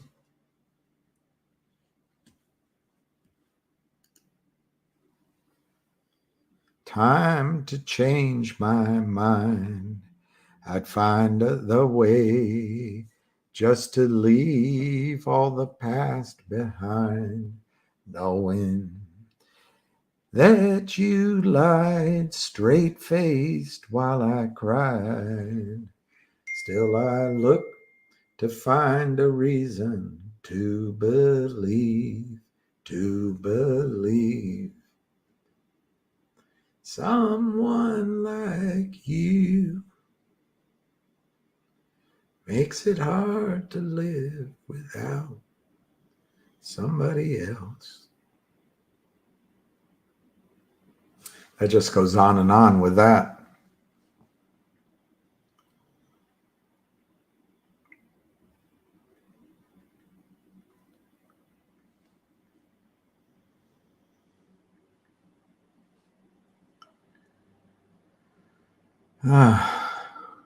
It's Fernando, what's amazing is the lyrics you thought you were singing correctly. Sometimes you find out you got it all wrong.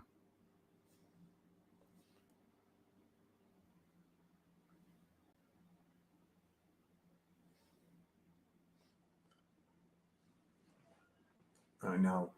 Unchained Melody is a great one. That's a hard one to sing, though.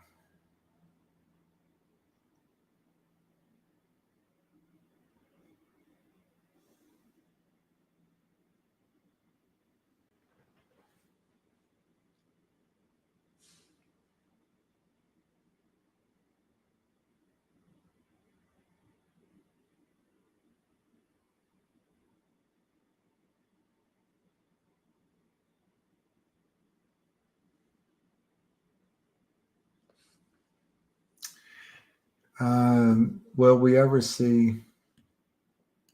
I don't think so. I think Lynn Partners is the front for the criminals. And I think if Jeff Easton is crying, Jeff Easton's going to make a deal. And I think Philip Vallier will fly back to Canada. And the other two young women will go back to Korea. And I don't know the other one, where she's from, China or Korea or Japan. But no, I don't see any of them jumping in front of the train. They've made their money. They get paid a bounty, I'm sure. Their money is in their houses, in their wife's name, in their vacations. And they thought the gravy train would go on forever. But they're not money managers. They're just pretenders. And their source of capital, at least a lot of it, is criminal. And but you know, he'll be hired by somebody. They'll come back in a different form. No, I don't think he's going to jump in front of a train. I think the taxpayers will bail out whatever prime broker goes down. But there's a chance, you know, Diego, the stock only goes to 30, 25, and they just work out the shorts because it's a big fraternity up there. So I don't know.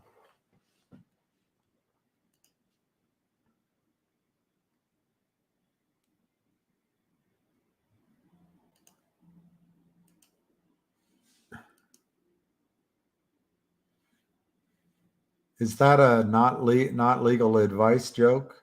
How do you buy back counterfeits 7 times over?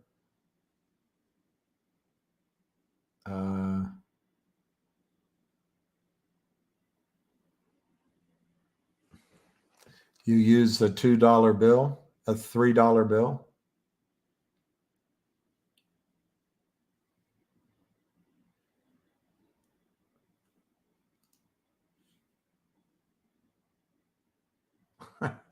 I don't know, ACDC.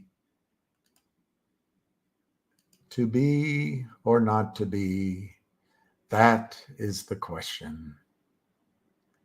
To answer B's question or not to answer B's question is the only question.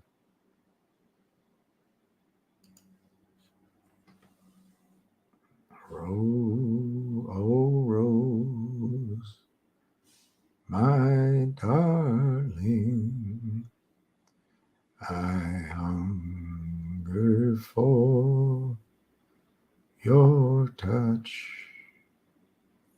A long, lonely time, and time goes by so slowly, but time can do so much. Are you still mine? I need your love. I need your love. Godspeed your love to me. Lonely rivers flow to the sea, to the sea. Yeah, lonely rivers sigh, wait for me. Oh, I messed that one up. Lonely rivers flow to the sea, to the sea. To the open arms of the sea. Lonely rivers sigh, wait for me, wait for me. a 2732 and 24-inch vertical. 24-inch vertical. I've seen one of those. I'll be coming home. Wait for me. Oh, my love, my darling. I've hungered for your touch. A long and lonely time, and time goes by so slowly.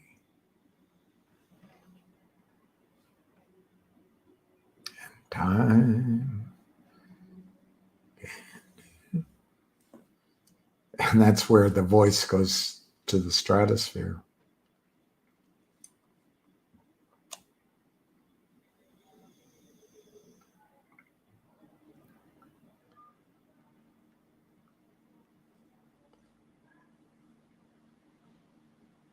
I'm gonna call my son Bill or George, anything but Sue.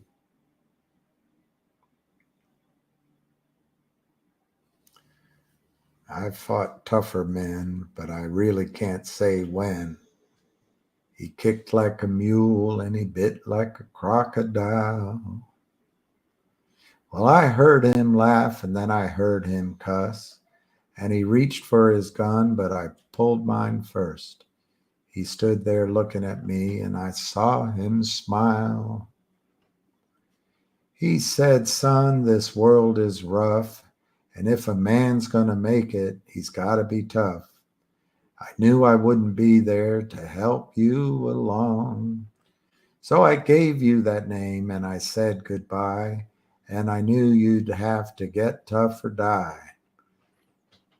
It's that name that helped to make you strong.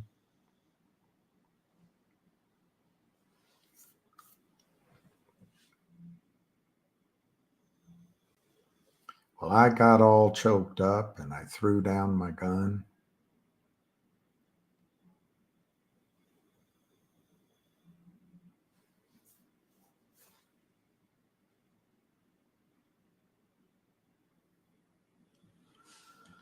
All right, 7:08.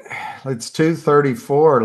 I'm gonna go for the power hour and a half. The power hour and a half.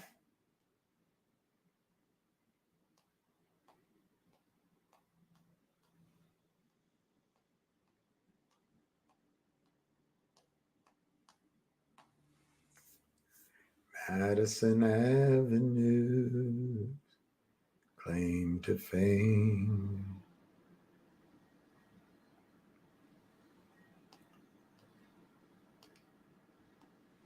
Princess card she sends me.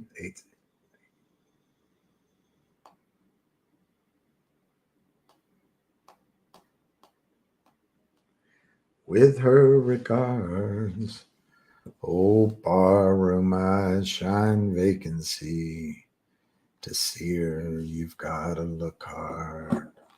7:15, wow. Wounded deep in battle. I stand stuffed like some soldier undaunted.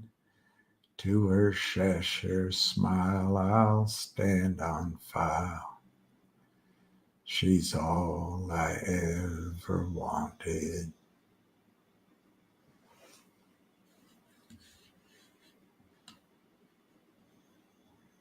The devil went down to Georgia. That's interesting, Joe W. I don't know. You know why that's interesting is what happened to my account last month. I was out on that stupid truck. It's a good truck, but I couldn't pay attention. Anyway, I don't know the answer. My greatest hits. I'm going to jump in front of it. Chain. Stacked bid. I can't see. Wow, it's up 56 cents.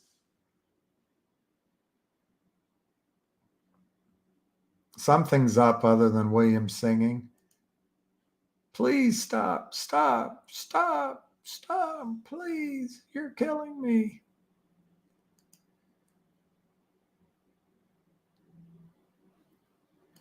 Jim Croce's I Got a Name is a tough one to sing. I can hear it, but I can't.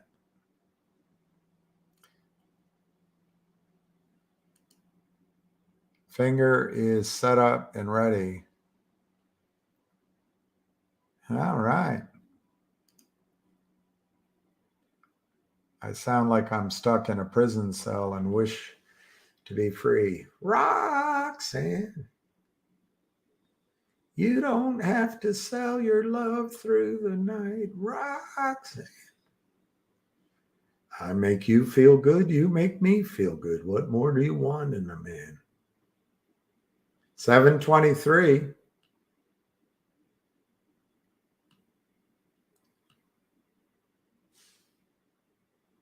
Yeah, I like that. I have the perfect voice. I have the perfect voice for the printing press. Easy on the drinking. Yeah, maybe I should drink. 710. The Man in Black. I like he does the song. She walks these hills in the long black veil. She visits my grave when the night winds wail. Oh, nobody knows. Nobody sees.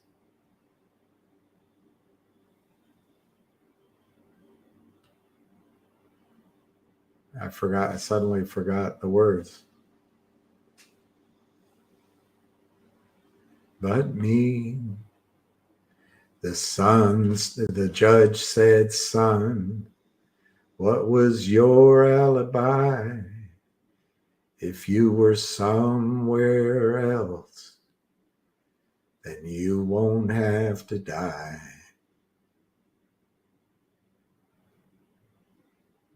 I spoke not a word, though it meant my life, for I'd been in the arms of my best friend's wife.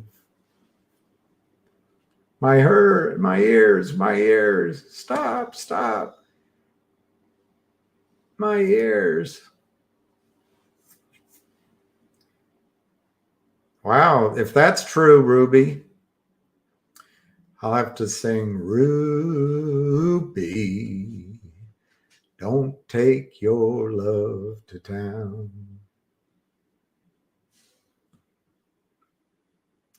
Oh, Ruby,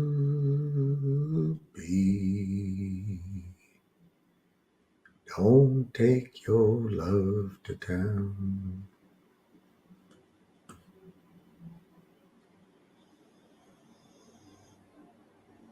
I stepped down from the train, and they were all there to greet me. Borders is saying, the Duke doesn't play around. Well, he's known the Duke a long time.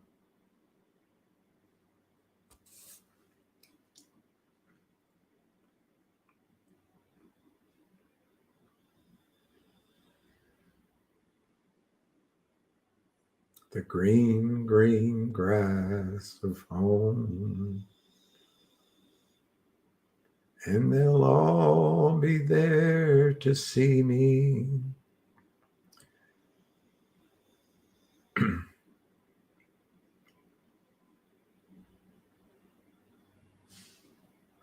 Well, Ham does a great job.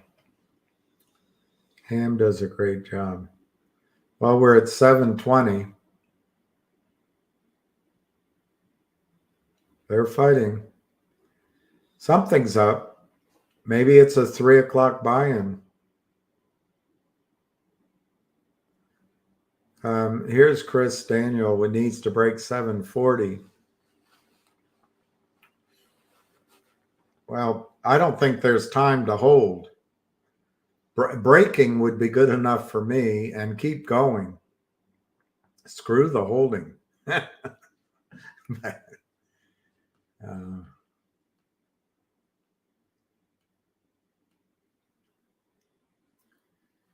Sail on down the line, about a mile or so. Some people say it was wishful thinking. Now, I don't mind what you do or say, Lord, but you took all my money and my time.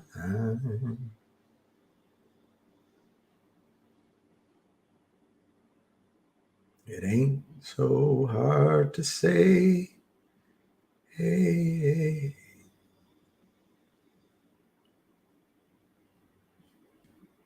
I'm tired of all the blues.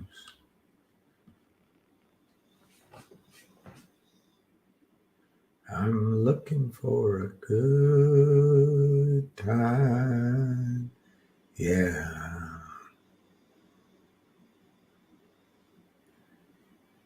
Sail on, party. Good times never felt so good. There's no buying. Now it's going again. Nope, no buying. 1,640,000 shares, 716 to 720.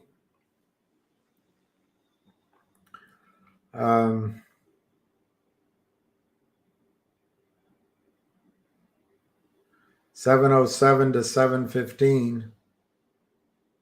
I guess we have to wait for 3 o'clock and see if there's a buy-in.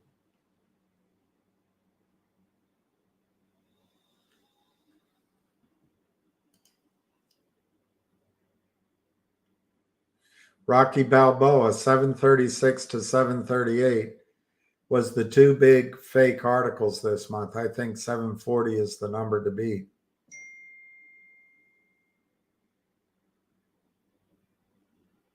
I keep seeing selling in batches of 100. That's funny. They got it down to 708. Man, I still don't think you can count on something happening today. All right, this is Ham's post on Twitter.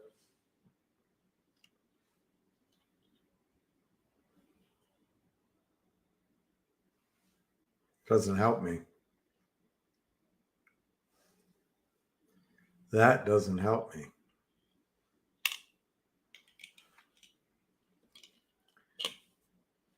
Hearing that the real short is covering only 3 million if true. Oh, that's the real short. In other words, the short who borrowed shares legitimately, and we've been reporting on it. It's like 2.8 million, and he's not meeting his margin call, and he might have been given orders to cover today. So let's see what happens at 3 o'clock.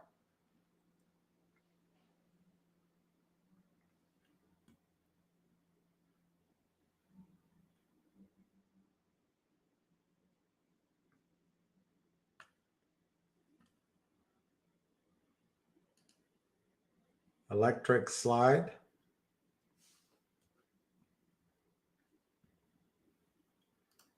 Communication code 100. What does it mean, Bond? Did you look it up? Yeah, next week is rocket time, unfortunately. That means it's going to leave a lot of call options behind. Moon River, sail on, party. I found that material things I thought had so much value, they didn't have any value at all without someone to love me for me. And then, oh girl, you came into my life. You made the jagged edges smooth and just to be close to you, girl.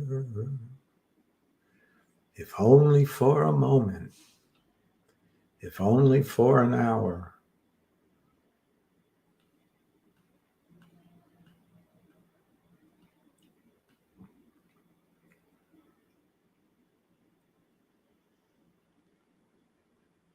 Every man has a place, and in his heart there's a space. Every man has a place, and in his heart there's a space.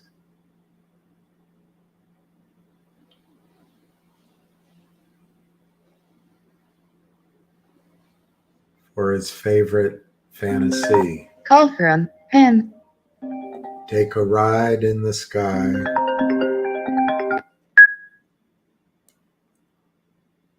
Hello? You're live. So you're live. Do you want me to Hey. mute it? No, put me on. I don't care. All right, you're on. I'm sorry. I went to lunch with someone that's helped me out in my life, so I had to go say hi, and I'm back. To me, it looks like the shorts are trying to cover. The real short is trying to cover, and the naked short is trying to hold it down. So it's sort of like they're passing the baton to the real short is trying to cover his 3 million, and these other guys are trying to sell it to him to hold him in place. That's what it looks like to me just now. It just looks like they did 400,000 shares. So who knows what's going on, but that's what it looks like to me. Is there anything magic about 3 o'clock? I don't know. What, is it 3 o'clock? No, it's 2:49. Listen, the only thing that's magic for me is that I don't even know what they're wasting their time trying to hold the stock below 7. 6,000 calls open interest is peanuts. Some strikes have 60,000, 70,000. This is like nothing. I don't understand what they're doing. And the only reason they could be holding it in place is because they have margin problems. There's no other reason. I can't blame the calls. There's not enough there to warrant which everybody thinks they're trying to do. Doesn't make any sense. Yeah, it would be nice if there was a little more pressure to the upside. But they're always so powerful. Listen, you think that the voice having a life-changing somebody event, said the voice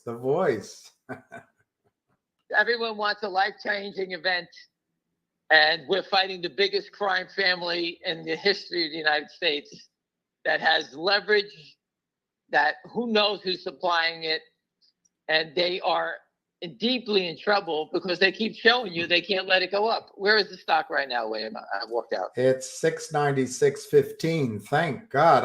I didn't want to pay I didn't want to pay 696.50. I was able to get it off at 696.15. So the stock broke 7 again? It got up to 725. I don't know if that was right now, but I think it was. Oh, I don't know. I have no idea. So anyway, it looked to me like that was a quick covering because they need to buy back shares, and it looks like they naked shorted right into it. So again, it's the same patterns. But again, Wednesday, the conference, we will expose them and we will make them suffer for what they're doing. So if they want to keep playing, we'll bring all the attention to this name as much as possible. And what can I say? I can't stop these guys. You can see the manipulation. The stock's going up. They sold, 400,000 or 500,000 shares to knock it back down. I don't know any stocks that trade like this. $30 stocks, $500 stocks, yes, because they want volatility. A $7 stock doesn't make any sense. So Brett put up the code. 100, I need shares. 200, I need shares badly, but do not take the stock down. 300, take, or I am taking the stock down at least 30% so I can load shares. 400, keep trading it sideways. 500, gap the stock. 505, I'm short on shares. 600, apply resistance at the ask to keep the price from increasing. That's what he put up. That's 100%. I don't know if those are the numbers anymore. They may have changed it around, but that's exactly what they do. This is your regulators, not mine. This is your SEC allowing these criminals to operate so they can go out and have a big steak dinner tonight and steal your money, steal your pension, steal your kids' money, you name it, and that's what they do. I don't allow it. They do. But we're the criminals because we talk about the stock. Any society that when you're trying to expose a fraud and get treated like the criminals, Patrick Byrne always says that. The place is run by the criminals. That's all you could say. The SEC should stop this in 30 seconds. They have enough data, enough proof in this name alone. But on Wednesday, we will make sure that everyone in enforcement will know about this name. And we will let them know. How do you live with yourself going home and letting everyone get robbed? Well, we watch it. We're giving you the names. We're giving you the stock. We give you the data, everything. So that's all I can tell you. Any other questions? Well, people are wondering what is it about Wednesday? Is the stock going to squeeze by then? But no, that's the conference where we're listen, that's the conference. So if you're paying attention, we put it up 700 times. This Wednesday, there's a conference in DC. It's called the SEC Enforcement Conference. It's not the SEC Bond Conference, this conference. It's the Enforcement Conference. These people talk about enforcing laws. Well, we're going to show them a crime that needs to be enforced. We will give them the names, the parties, the volume, everything about it that we can present, we will have in their hands. We will have people outside giving out information. We will have the truck. We will surround the Mayflower Hotel with our people giving out information about the criminals at Lynn Partners and their friends. Following the sell tickets will expose the whole network. One guy is saying, it's not a question, he's saying an hour is enough time, a long time, to get all these calls in the money. Maybe. We've got 5 minutes to 3 o'clock. Maybe that's margin magic. I don't know. Listen, you can't listen, everybody. You got to take a break. We can't. Yeah, there's people buying the stock. There's sophisticated people investing in the name. And Wednesday, it will be exposed. I told you before, if you don't own the stock, run, go hide, put your head in the ground, never look at the equity markets again. Because if you're just watching this name, it tells you how fraudulent it is. Can you imagine what they're doing to the people at Tesla, NVIDIA, and those names that have swings? Think how much money is being stolen there. It's a cottage industry. Now they have it down to 677. Is this why the borrow rate has gone high? Well, borrowing what? There's nothing to borrow. God, listen, they're just doing a kamikaze attack. That's all they're doing. They're great. They are so powerful.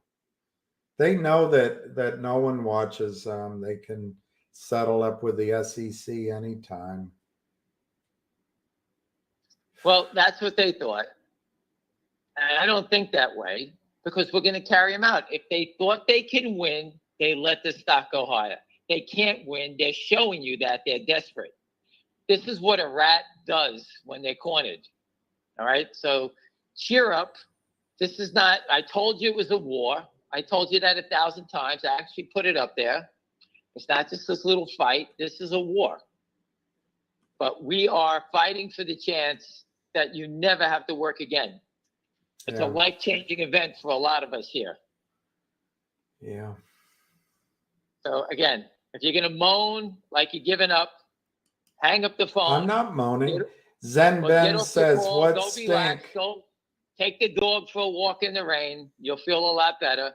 Stop talking about it because you're only making yourself miserable. Stop looking at it. Go for a walk. Do you hear what I'm telling you, William? I do. Hang up. Go for a walk. I went to lunch. I came back 2 hours later. All right. You can't sit and do this all day because all you do is watching the same thing over and over again. There are smart people that are buying the stock. Okay. Their aggressive attacks are telling you they're screwed. Don't believe it, then why are they selling it down? All right? They're selling it down because they have no choice. But it's going to come to an It's end. about You 2 can't- minutes to the Seeking Alpha just announced fingers among major communication service gainers. It's going to be 3 o'clock in 2 minutes, and that my experience is they give you a call. Did the money come in? No. All right, we're gonna sell you out. Well, that's how it normally works. You're talking about the real world. Yeah, the real world. Yeah. This is all fraudulent activity. You know, when they knock the stock down, people sit here and they scoop it up. I just left a message for a very powerful fund manager that someone wanted me to call back, and I'm waiting for him to call back. He started his position in the stock, and when he calls me up, I'll give him the rest of the details, and he'll start buying it. And he tells his friends. That's all right. So someone pays $7.25, someone pays $7, someone pays $6.90. What's the difference? And if it's an investor, when you sell your stock, your fight is over. That's the sick part. There are people that sell it, laugh, they made $1, they made 50 cents, and they move on, and they think they're going to go make money someplace else, which is great. For them, the battle's over, and they couldn't care less. For those people, I say congratulations, you made a day's pay, move along. But eventually, they'll get wiped out. They all do. Professional people I know are getting wiped out. There's no way a novice or anybody in the middle there is going to make it. This is a tough environment. It's only getting harder. And when there's no money to be made because no one's pushing the stocks up, the shorts will be like the alligators when the water dries up. In Africa, they all start killing any company they can to steal whatever they can. If you thought it was bad before, it's worse when people aren't playing the equity markets and there's no free money and people aren't making money because they're getting laid off. Wait to see how many companies get knocked out then. It's just warming up for destruction now. Once they start killing all the mid-cap stocks, they go to the NASDAQ and then they start going to the New York Stock Exchange. It's free money. That's why they keep doing it. Someone just posted a Bloomberg story about the SEC's concerned about hedge funds and basically could create destroy the financial market. I forget, it's on Bloomberg. I retweeted it a couple times. I forget the terms. They all know, just like I said to you.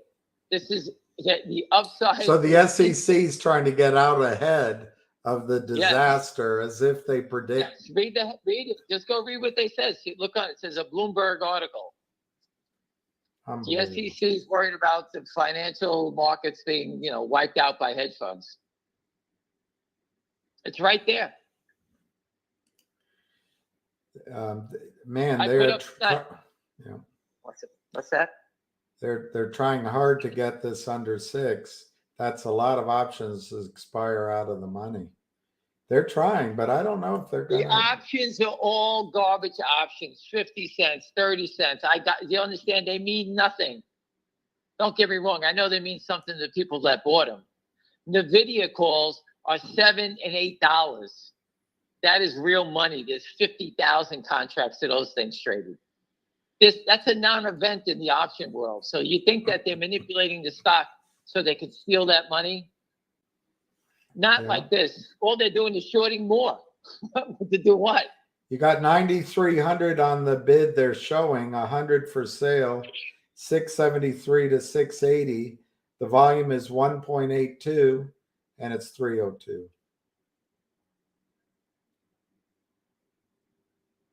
This doesn't look like a buy-in yet to me because they wouldn't be futzing around. They'd be just doing it. But who knows? No. You misunderstood what I said. Okay. The short who borrowed the 3 million shares is trying to cover. So he's moving it to the criminals LLCs. They're swapping around the deck chairs. Yes. Now do you understand? I do understand. I thought it was a buy-in. No, that's one short. The guy who's short 3 million, telling them, because they're probably related. He's saying, look, if you guys don't cover me, I'm going to the cops. And they're saying, all right, we'll do it. No, or he's going to go to the market and buy it all in. All right. So he went in, he bought a couple of 100,000 shares. The short covers that. And he's like, okay, you relieve the pressure from me because I'm paying this crazy fee to borrow any shares I can. And I'm not holding it over the weekend. And I can't stay short. So I need to start removing this risk.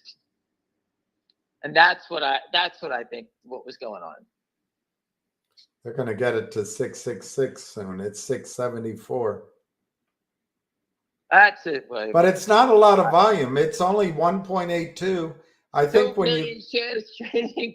Listen, there's 24 million shares in the company. We traded 6-7 million shares this week. That's normal. Spots. That's normal. That's normal. That's just all the placements they did, and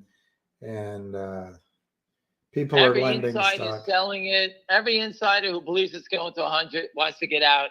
They don't want to get out at 7.25. They want to get out at 675. All right. So if you had 20,000 shares, you lose $10,000 marking it down 50 cents. Yeah. No one sells stocks like that. Nobody does. So again, we're preparing for Wednesday. I can't do anything about what you're seeing today. There's nothing you can say.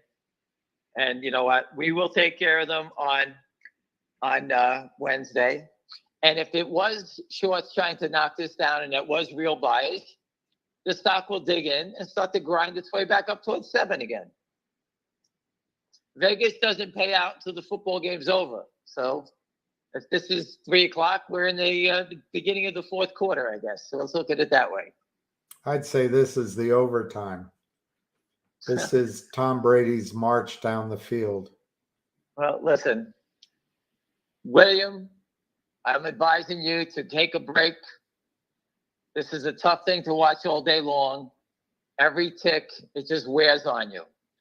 Enjoy your weekend. We will beat the shit out of them on Wednesday. That I promise you. And for the people with options, again, this is a criminal organization. I can't stop it. If you have a complaint, please call the SEC up. I'm with you the whole way. You own options. One guy's coming down. He's going to hand out the flyers. He's bringing his statements. He lost $70,000 in options last month to this crime, and he's pissed off. You can all see the manipulation. I can't stop it, but we welcome everybody who wants to fight to come fight. This isn't for just me or you. It's for your family, your kids, because they're not stopping. They already went through. They went through my dad, me. They're not letting them rob my kids. I'm just telling you that now. We're too smart for this. And I'm comfortable owning a stock that's growing the right direction. And again, eventually these guys are going to fold and it's going to go. Trying to land it on options is difficult. You can see the manipulation. If they're doing it here, they're doing it in all the stocks. It's not just here. All right, everybody. Okay. William, go take a break. All right. You hear my voice? Take a break. Go for a walk. The world, nothing's going to change. You can't change the world. All right? And people deal with it. William needs to take a break. You know, people are telling me that you sound like you're tired. You got to take a break. Go close your eyes. Take a break. Okay. All right? All right. I took a break. I went to lunch. I laughed for an hour. and I came home. I got my energy back, and I can pay attention now. Okay. You can't do it all day. Promise me you're going to sign off. All right. I didn't hear you say I promise. You're not doing It's it. You're going to sit there, 3:07. I'll sign off at 4:00. sign off, go take a break, take the dog for a walk, go get a hot dog, and come back at 5 o'clock. All right? Okay. All right. And we'll be ready for Monday. Clear your head. I didn't hear anybody giving some ideas for the truck. How about people doing that instead of looking at this nonsense all day? The stock is up, the market's down. We're doing okay. All right? Just look at the manipulation. It went to 7.25. They pushed it below 7 again. For what reason? Only reason is because they have a big margin problem. That's it. And if that was real buyers taking it up, that means the stock is going from weak hands to strong hands. And if they were naked shorting, which I'm sure that was, if they, either way, it looks like naked shorting, and they push it below 7, it's just making the hole bigger. A giant close-up of Jeff Easton for the truck, one person is saying. What was that? Put a giant close-up of Jeff Easton on the truck. Jeff Easton will have serious headaches on Wednesday. I could promise you that. Everyone at that firm will have their name and bright lights in their hands. Everyone who's attending that conference is in enforcement. It's not like it's a party. We can't get into the conference. These are enforcement people, the top enforcement people in the United States government. All right. And I'm sure there's going to be press there. They always cover the SEC and Gensler when he pops around. One guy's saying, don't forget to decorate it for Halloween. Maybe that makes sense. I don't have the brain capacity. Give us an idea what we should be doing, because I'm blank. There's a gentleman here, Don J, that he'll help you with the graphics for the truck if you need it. That is fantastic. And Don J, you just have to go through Busy Brands, I guess is the best way. Yeah, I'm not too bright at this stuff. And again, we need to make it fresh, exciting. And we would, the truck, I don't know the form, how you submit the slide presentation. But again, we just need some catchy phrases that makes you happy. Give us the ideas. All right. We can't keep thinking. We just keep throwing the same goddamn mud at them all the time. We'll come up with some new ideas. We got tonight, Saturday, Sunday, Monday. I have to get the slide presentation to the truck for Tuesday. He'll be there at 6 o'clock in the morning. And William, you never told me you're going to walk outside and get some pictures that tell us where I was going to do that this morning, but I got a phone call from you. I'll do it. All right. Well, listen, go take a break. Go walk the dog. And don't worry about what's going to happen here, because we're not going away, and we're going to catch them. If they're short 200 million, I can't even raise it up anymore. So today they probably sold another 1.2 million, 1.5 million. This is all buying today. And if they just help the real short cover 300,000-400,000, that means they're short 300,000 more. The real short today, you said it's 2 million the volume now? They said it's gonna go there. Let me see what the volume is. It's 1.84, 673 bid, 9,200 by 678, 400. Last trade 67799. Save that. So we're almost at 2 million shares. Yeah. 80% of these shares have been shorted. So you're talking another 1.6 million. So if people say I'm crazy saying 2 million shares, well, just look how big the number is now. All right. Yeah, it's good. I'm going to sign off, make some phone calls to some friends, and I'll try to get some people to step in and add to the raging fire here. All right. All right. Thank you. Bye. I'll take a break. Goodbye. I will. Bye. Call ended.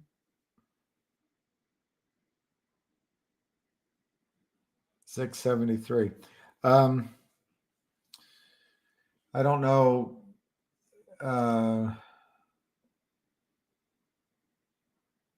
think PS 71.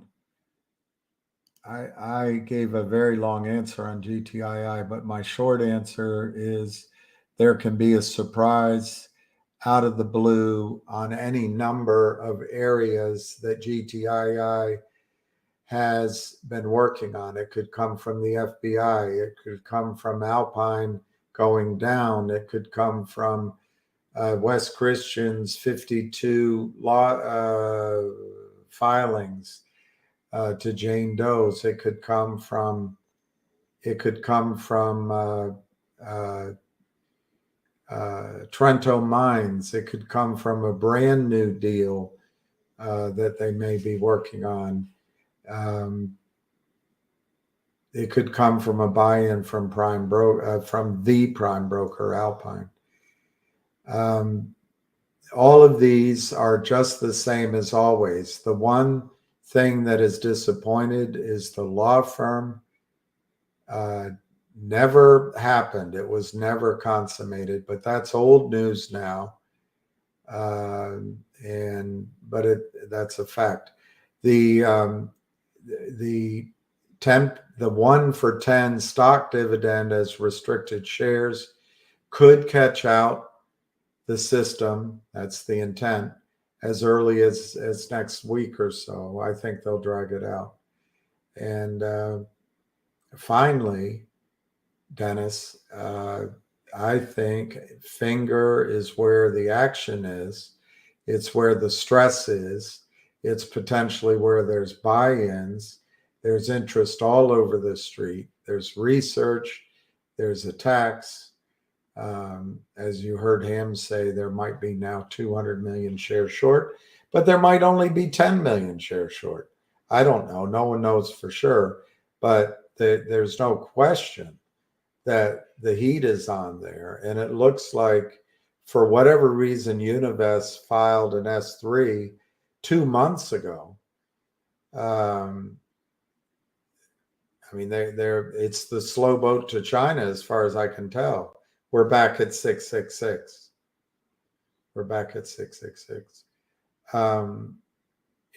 So I think Wall Street's focus, the criminals' focus, the buying focus is on finger. So, and now it's 652.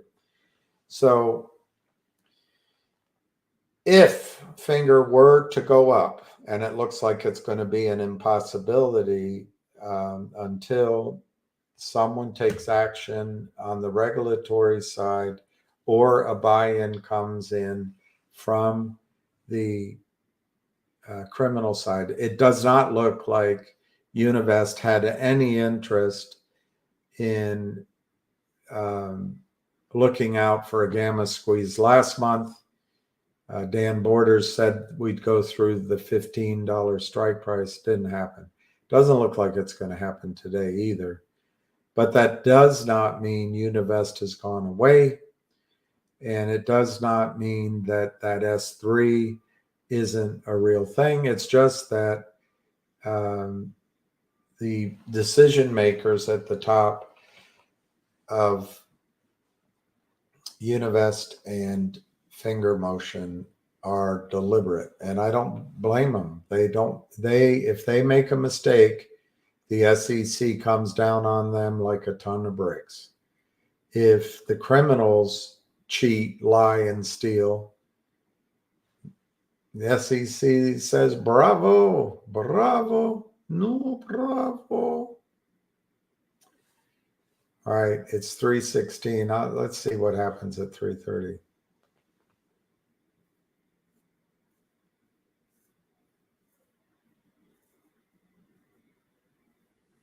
They're not a client of Wes's. HNRC is not a client of Wes's. I've tried to reach, I'll try again this weekend to reach the CEO. I don't think he knows who I am and doesn't seem to have much interest in talking to me. But a couple of times I've put a talk out on the stock. It's gone up. So I think it would be valuable. Maybe I'll invite him to come on here. Maybe I'll see if I can buy a computer this weekend, invite him to come on he might do that. But anyway, let's see what you're saying. They already distributed the WHDI dividend, and I think that there's some concern that why can't we trade that dividend? Personally, PS71, I'm absolutely happy if they take their sweet time on trading WHDI. Why? Because I would love it if they get institutional support, a good financing if they need it, and they get their reporting all in line so the stock goes up, not down once they start trading. But that WHDI should trade, should is the wrong word. The value should be around $3.50 a share if the numbers they reported are correct. But that's value. If they release it for trading at the wrong time, everybody sells all at once, that could be $1. So I like that they're being careful there.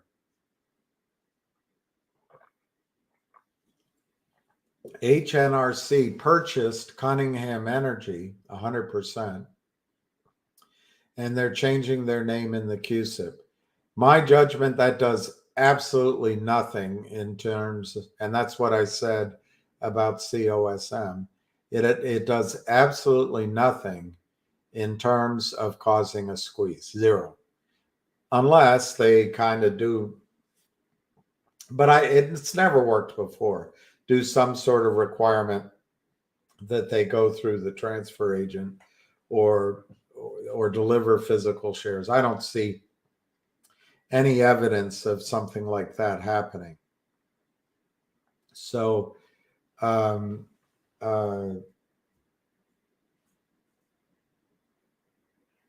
don't expect the name change, the QSIP number change to cause any kind of a squeeze.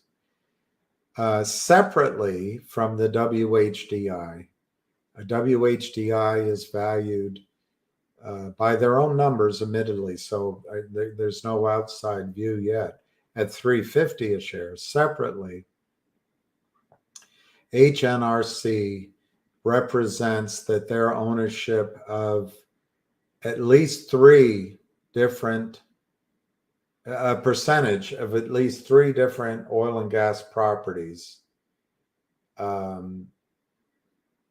it might be four if you include their Texas field, which has remediation qualities too.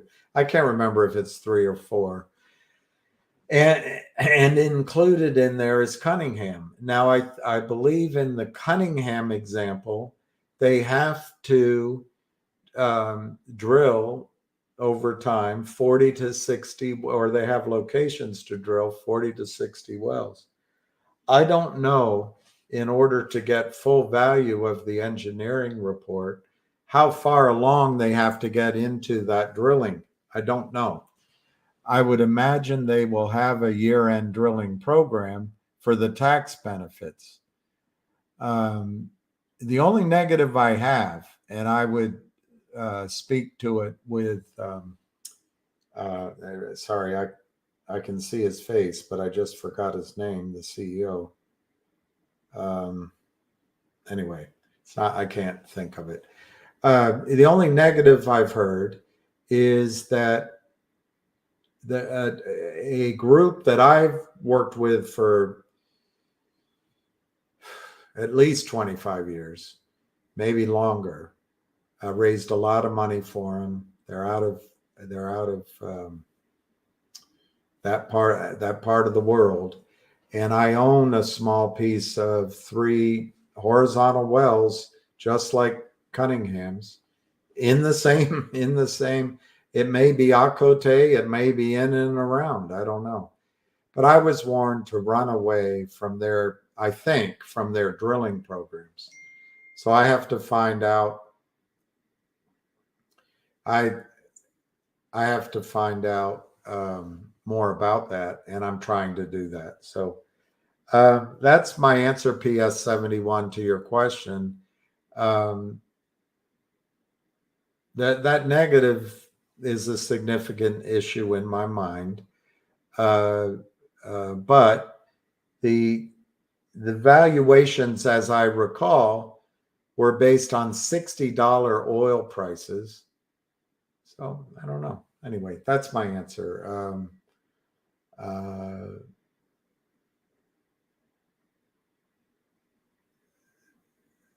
Yeah, that's my answer.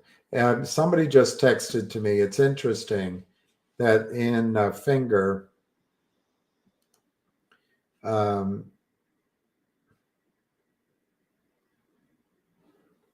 Jason, it is interesting in Finger, buying of, I don't know, maybe 500,000-600,000 drove it up. But on less than 100,000, certainly less than 100, but maybe less than 20,000 shares, it goes down 16 cents or more from the high. It goes into the red. It goes down 50 or 60 cents on just a handful of shares. And Gary Gensler doesn't care. This is market manipulation. All of the apologists that say, oh, no, Finger doesn't deserve to be trading up. It's China. It's Jeff Easton's honest. It's not happening. Well, how do you explain this manipulation? How do you explain it? But I guess if this is how we want our markets to be, maybe the best thing is just to leave the markets. Just to leave the markets. I will go back quickly. I don't think that gentleman is still listening, and I don't blame him. But I don't have it up. But if you're leaving the markets, the Sprott Asset Management physical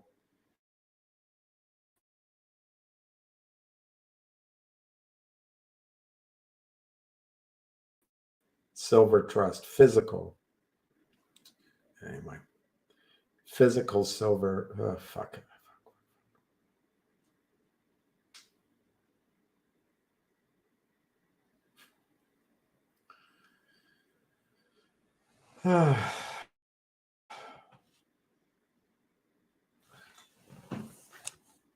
It's overheating. That's what's happening. Yeah, it's overheating. Anyway, physical silver is, I think, a place, if you're frustrated with the markets, you can go into. And it's possible over the longer term that silver can trade as high on a per ounce basis in dollars as gold trades. So there you can recover, in my judgment, in silver, not overnight. You don't watch it, just buy it and go on about your life. But I think you can recover a lot of losses and potentially in physical silver.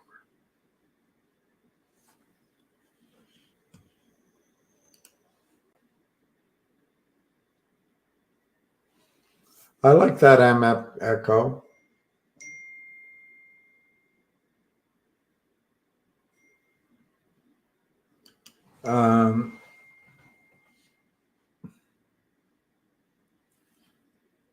No, it's the problem is it's heating because I looked it up. It's the dust that accumulates in the apple. This is a 27-inch, and the dust accumulates in there. But to open it up, there's some things you have to make sure you don't snap, and it's just too complicated for me to do.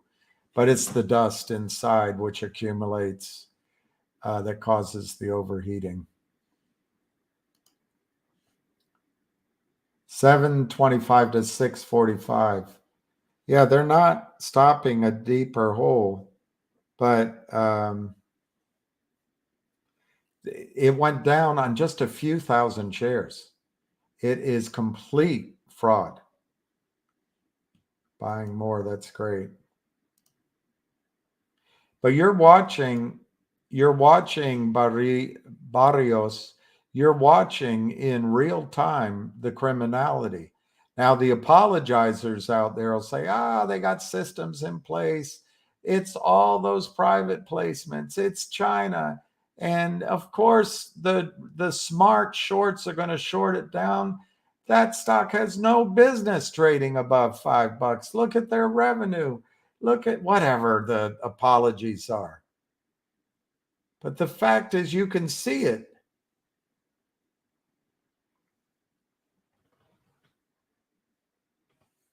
This guy tells me 2 million shares moves it up 50 cents and a few thousand moves it back down. I can't wait to never own any stock in the United States markets. And that's what's coming, Gary. I know Gary Gensler's not listening to me, would never. But that's what's coming, Gary Gensler. And for the Ken Griffins and all those fat cats out there. I remember when an entire generation, if not two, just stopped investing in the markets.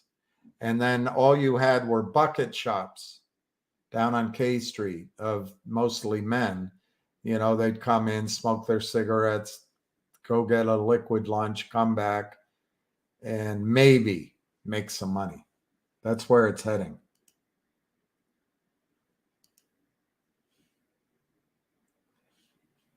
Yeah, I don't know how to clean the fan without breaking. Apple doesn't have a way of opening the computer unless you break it. So at least me, I would end up breaking it. It needs maintenance. It needs maintenance. I went online. What you have to do is you have to carefully go around the glass, go carefully around, and you've got to not, and then you, oh God. I do have a can of air. How could I do that? Just spray it in? I have one of those. Just go in the horizontal and spray it in? And will it come back out? Or I'll just move it around, which would be good, I guess. You move it around. I don't see two directions on this. Maybe there's more than one direction. A can of air is a good idea. Might as well. Who's protecting our money? Someone should get tired of the bull. All right, let me see. Buy an air can and spray the fan. Yes. I don't. I can't see the fan. All right, let me see what he says. Spray the top of the keyboard as well. All right, let me see. You can see the vent on the side. Okay, that's a great idea, Steve. That's a great idea. I'll do it. I'll do it. I might have to go buy another can of air that has that long straw because the one I have, I lost the straw. Westpac, Andy, FBI, GTI. Yes. Yes. Do you want me to go through it again? I think I'm going to beg off. I've discussed GTII twice, but there is an open case at the FBI because apparently someone related to Power Up Lending and Kurt Kramer selling stock to a retail office of Westpac, and the prime broker was Alpine, and I think that gentleman's name, I'm forgetting his name right now. His wife is Scottsdale, but I'm forgetting his name. I think his name is Andy. But anyway, they sold stock to such an extent without locating it fraudulently that when Westpac asked for delivery or West asked for settlement, they couldn't settle. They gave a little bit of time. The broker was going on his honeymoon. He had to cancel. And the compliance bought the stock in. It was either $2, $4, or $6 million error. It's all fraud. They called the FBI. The FBI is going after whoever fraudulently stole money from the retail arm of Westpac. It's securities fraud. It's big time. Now, according to the information I got, it led directly to Kurt Kramer, but I have no verified evidence of that. But it led for sure to the person who is selling the fraudulent shares of GTII all over the street. Now, what is the FBI likely to do? Hurry it up just so it helps us, or try to get whoever that is, whether it's the Kramers or somebody else, under a deal so they can go after all of the criminality in the system? I don't know. So your tax 7071, yes, Westpac money was stolen. Yes, Westpac security fraud occurred. Yes, the FBI is involved. Yes, they're going after the criminals, and it may include, I think his name is Andy at Alpine. Yes, GTII has a huge naked short problem. It's open to debate how big. Yes, I expect GTII to go up after Finger goes up. And I emphasize, if GTI goes up, I think there'll be a lot of selling at $2, $3, $4, $5, $6, and $7. Why? So many people are tired of waiting. So just prepare your thinking that way. On the other hand, it's got a ginormous, potentially ginormous naked short position with a friendly management team to us. So who knows? But tax 77, I don't want to, I've done, now that's my third time on that. Hey, Akira, thank you for coming. And I hope, Matt, your father is at least not in pain.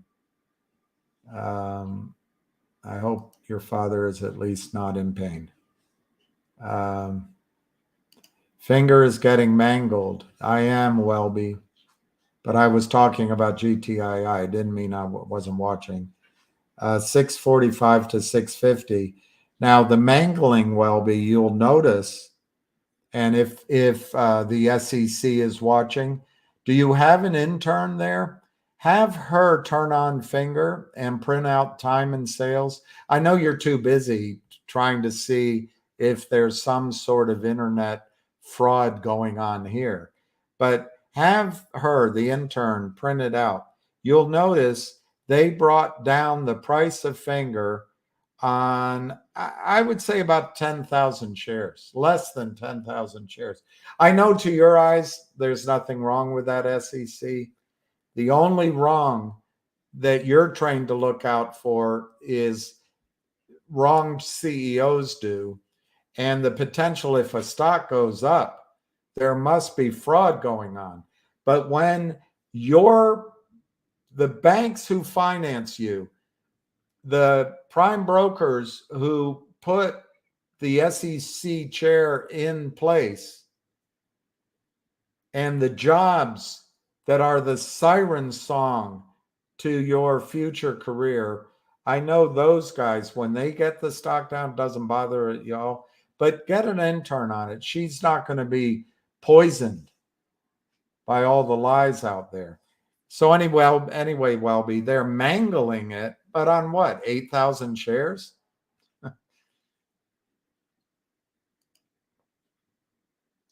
The price is 642.5. The bid is 641 to 644, 1,000 by 200. The SEC is useless. I might be right with the 666. Yeah, could be.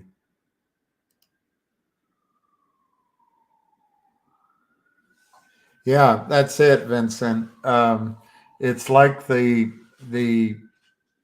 big swinging belts over at these prime. We're gonna exactly. How dare you get it above 7?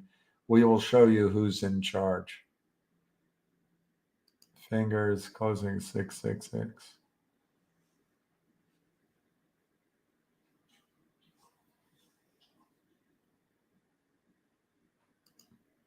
Oh, Matt, I didn't see that. 2 a.m. I'm sorry. At least you were there. My father died. I wasn't there.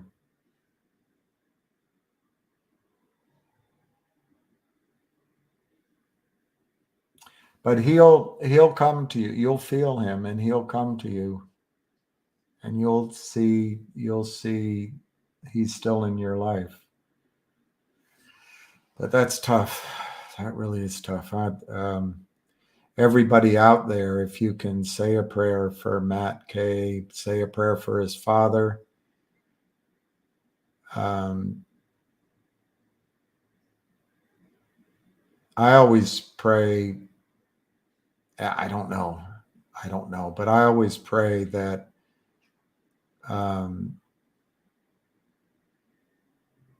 basically that God grabs him right away, takes him to heaven, and there's no other detour. And pray for any, for forgiveness for any sins. Can't imagine any, but everybody, if you think of it, pray for Matt Kay and his family, but pray for Matt Kay's father.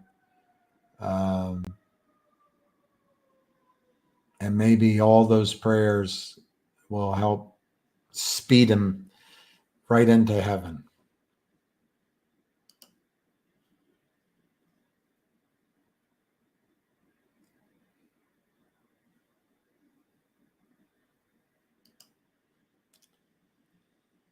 No, it's not a MacBook. It's a iMac. But I still like that idea. It's an iMac, so probably if I do it, it'll just move the dust around. But I need to buy a new.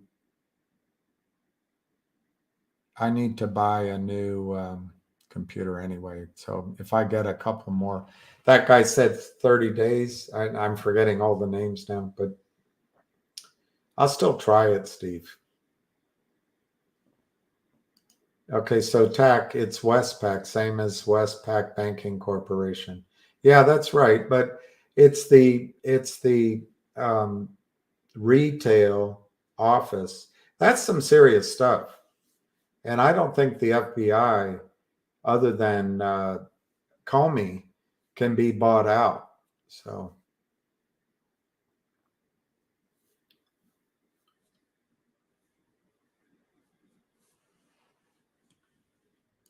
there, Rainier. There you go. Who works together with the criminals, Lynn Partners, and the Lynn Partners clients to push finger down 10% with a few shares? There you go. But some CEOs, Jeff Easton, some people who used to work on Wall Street, a lot of people who currently work on Wall Street, journalists, shills say, there's nothing wrong here. This is normal. It's just a piece of shit company. It deserves to go down. And you're just all fools to be buying it. It's 633 now. 635, 636. I forget who said it earlier. They're going to try to get it down to 6. Was it Vincent? No, I can't remember. Maybe they're going to pin it at $6 by the end of the day. Maybe they ran it up just to get some premiums. I'm sure Ham is doing that. You look very tired. Yeah, I don't think I'll sleep very well. Yes, Boat Bomb, I can discuss the laws of quantum physics. First, there's the theory of relativity, and then there's quantum something. I don't know if it's quantum physics, the law, the quantum, those are the two things. And there's the string theory, and there's the Big Bang. But apparently, this new telescope, I forgot the name of it, has discovered 6 galaxies or 8 that shouldn't exist if the Big Bang is correct. So they're trying to piece it together. Maybe there was more than one Big Bang, or maybe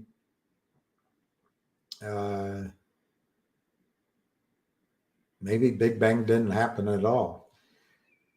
But there's questions about, I'm trying to remember, there's questions about if we have to change some of our understanding of physics, quantum physics. There, that's Boat Bum. That's my beginning précis on quantum physics. I don't know much about it. I try to listen. It's all theoretical. Avid made a new video. Is it going to help in the last 15 minutes? Yeah, that's true. You can't be blindsided if it happens every month. That's exactly right. And I think after 3 months, the way to play this is to own the stock. And if it ever goes, it goes. Otherwise, the stock will benefit if there's an investment banking deal done away from the Lind Partners and Jeff Easton. It'll benefit if somehow they do a joint venture, a merger, an acquisition. It'll benefit from the organic growth that it has, and it'll benefit if institutions come in to buy. But I think playing the options game is completely rigged. I think even doing business with Jeff Easton is completely rigged. I think the over-the-counter markets, investors should stay away. Just stay away. Even if it's Daniel Borders or if it's Frank Benedetto or me, just stay away from the markets. Where this 635, here's what I will now predict. I don't think there's 650 options. They may pin it at 6, but I think what's going to happen is there will be options priced at $6 that might get exercised without permission, and then on Monday, the brokerage firms will liquidate those positions, and that'll cause a sell-off on Monday. I expect this stock now is going to close at 6 today, and they'll sell it off Monday morning and get it under 6. Now, after they do that, it'll rally. But when? And Univest's lawyers, in my judgment, are telling Univest, go slowly. Finger Motion's lawyers, in my judgment, are telling Finger Motion, go slowly. So the combined Univest Finger Brain Trust had an opportunity, in my judgment, to possibly do a gamma squeeze last month or to do one this month. But I think the prudence of the lawyers is winning out in the corporate room, which is don't participate, don't try to have some sort of gamma squeeze, because if you do, the SEC is going to come after you for manipulating the stock price upward. You can't, the lawyers are saying you can't do anything about the ongoing manipulation by the Lynn partners and Jeff Easton and Philip Vallier and their clients. You can't do anything about it. If they're going to manipulate it down, hey, it's just the markets. That's the lay of the land. You can't be blindsided if it happens every month. It happens every month. It must be legal in Gary Gensler's stock markets, particularly the over-the-counter market, which Gary Gensler ignores. And hey, this got to be all normal. Finger Motion does a lot of private placements. They must be just selling. The fact that they're selling more shares than are at the DTCC, that's normal. And there are 52 million shares outstanding, and of course the stock's going to go down. They filed that S1 with 300 million on it. Of course the stock's going to go down, and they're in China. Of course the stock's going down, and the apologists have all the reason, and the lawyers join in because you can't prove anything. And so anyway, my summary is Univest and Finger Motion have zero interest in causing a short squeeze. But they absolutely are working together. It's in the filings. They want to make something good happen on behalf of Finger and potentially Univest clients. And I think the price will be at a higher level. But it's not happening today. And I'm not sure it'll happen next month. I would be very cautious about buying calls. On the other hand, that, by the time I say that, it'll probably be when it runs. I agree with DM425 Investor. Fool me once, shame on you. Fool me twice, we're not going to be fooled again. Well, we've been fooled at least twice now with options.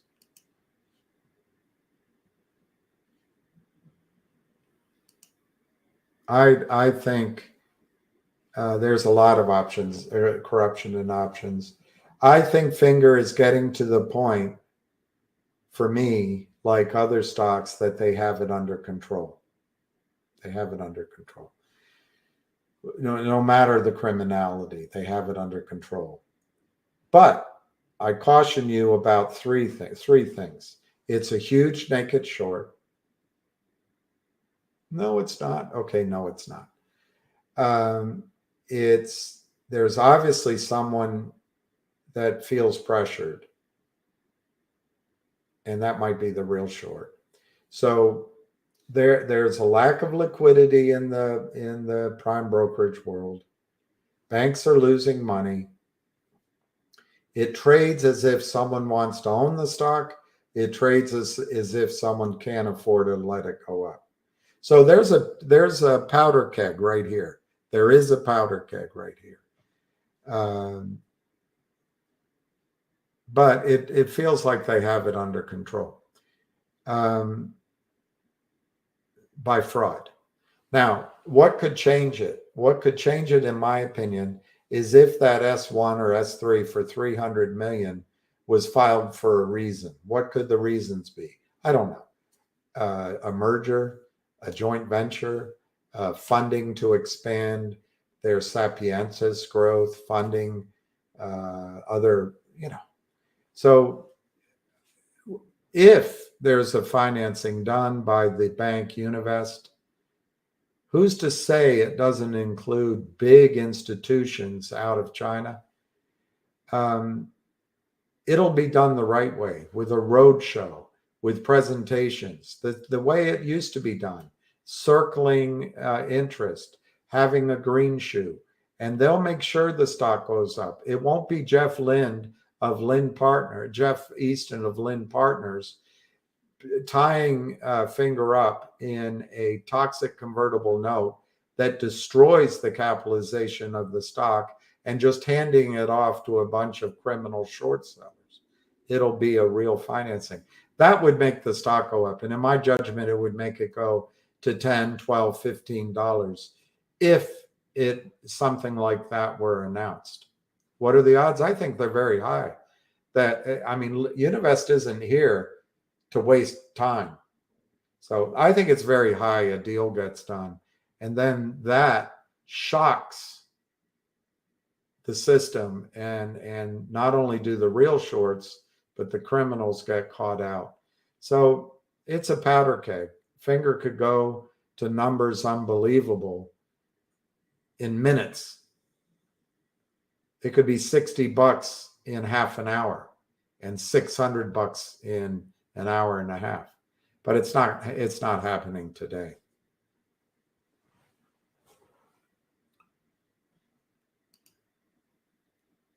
Finger is at 629 right now, 629. How can they keep doing this seriously? Because Gary Gensler allows it.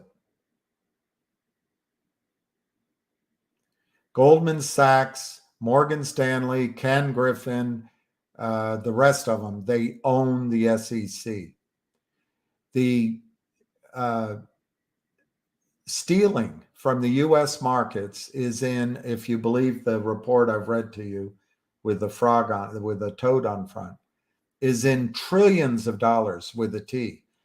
The prime brokerage business is where the banks make the big banks are making their profit, and the Ken Griffins of the world and the Mike Cohen, the whatever Cohen of the world, they drive these things down, which is how they goose their returns.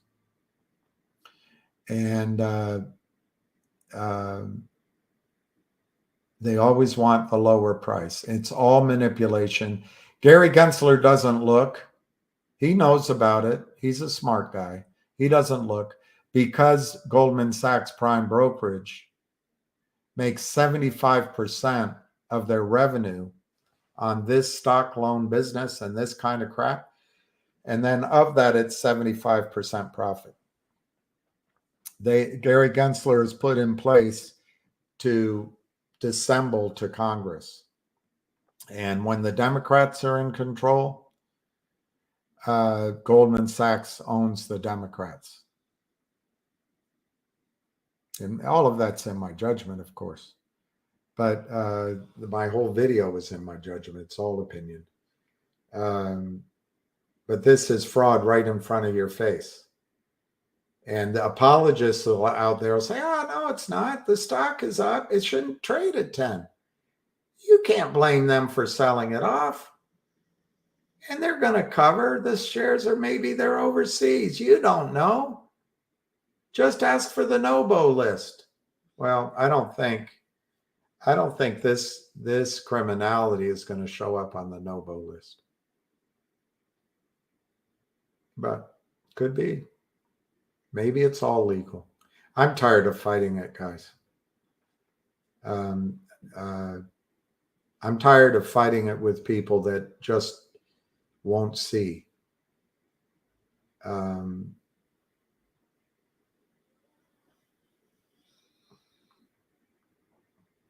This is theft from the American people and the American investor. And Hillary Clinton said that her governance wouldn't be affected by being paid off by the banks. I think Janet Yellen said something like that. And Joe Biden says he has nothing to do with the payoffs in the millions of dollars. Joe Biden used to be the poorest senator in Congress, and now he's one of the wealthiest.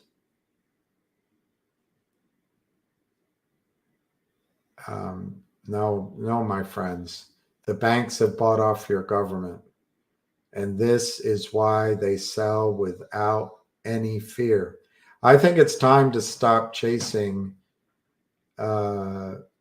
shorts in all stocks. But I think finger does still have the momentum to happen.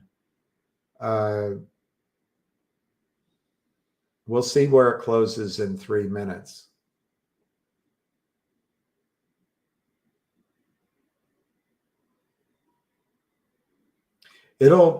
Wherever it closes, they will sell it down on Monday because they know there will be retail margin calls on exercises. And of course, the banking system clears up retail margin calls immediately. But if you're Jeff Easton and his clients, you can carry a margin call forever. Why? Because the system is going to break down. I'm going to submit to all of you. Stop worrying about the system breaking down. Just let it fall. Don't rescue it. All you're rescuing is a corrupt business where the very top steal from you. And they not only steal your money, they steal the American dream. They steal technology, safety, security. And it allows countries like China and India, Russia get ahead, which is fine. I actually have no problem with that. But if it's done at the loss of security and economic power in the United States, that's not fair. That makes you and your families economically insecure for the future. Also, these greedy bastards can make some money. They got it down 38 cents, 629, 629, 631. And I want to give congratulations to Jeff Easton. Bravo for you. You were able to destroy finger today and last time. So bravo. You're a talented man. You destroyed CRTD. Oh, it wasn't me. Who was it?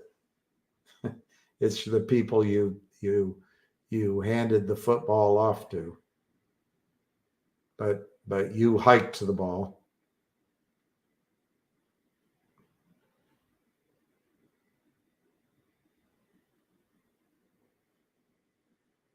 All right, let's just watch it in pain.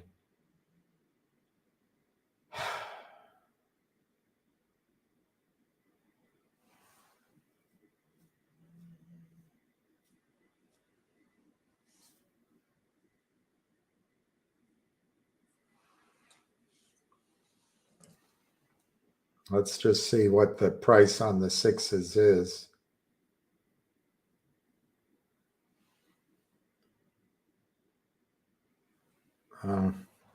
It's 20 cents.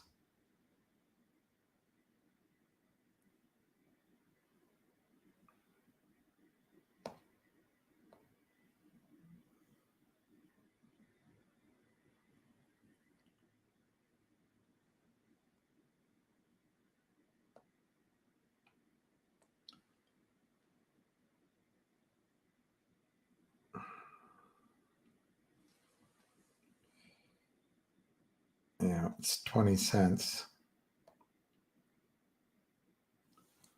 Okay. 632, last trade. Congratulations, Jeff Easton. Congratulations. It must be legal because you keep winning. Good for you. Good for you, Jeff. Making a lot of money. I'm going to refer other CEOs to you so you can do this to their companies. We'll keep it going for you, Jeff.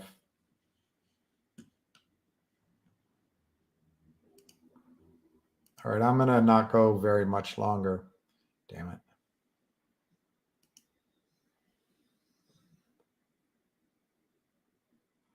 The $6 calls for 110. It's 245. That's nice. So they took that premium out. Chart guys would say, I see an inverse head and shoulder pattern forming out of the 4 Yeah, well, I think Arca and Avid are pretty good, and others. Next week, I guess. I don't think Finger's going to, I don't know. I don't think it's going to do anything next week. Univest is slow. Finger is slow. That's just a fact. It's slow. And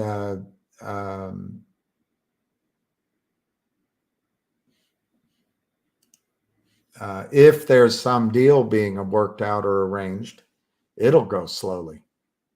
Documents, lawyers, check with the regulators, dot every T, cross every I. It's not wrong that they do that. That's why they are so successful. That's why they're so good. But when you're up against Jeffrey Easton has his lawyers document, it's all done, but it's pre-prepared. But when he and his clients sell, they don't have to issue a prospectus. They don't have to file an S3. They don't have to, when they sell without a locate, they can cover it later. And the system says, phew, the system is, and that's what they're going to look for, a way to settle it up so the system doesn't collapse, so the big banks don't fall. So they'll let you got to credit Jeff Easton. He read the lay of the land much better than I did, because it's better to crime. It's better to facilitate crime. It's better to look the other way. It's better to steal from the American investor and give it to the hedge funds. They have families too.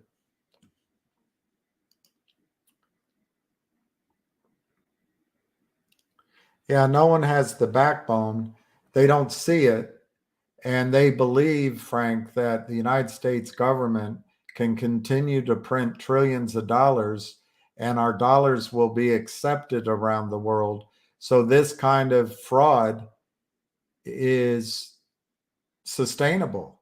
My contention is, even if Jeff Easton is the greatest son of a bitch in the world and gets away with this, and his clients are the most necessary part of the financial system, because it makes sure that Finger Motion's price stays down because it doesn't deserve to be high, and that it cleanses the marketplace of the risk of doing business in China and 6 avenues of revenue.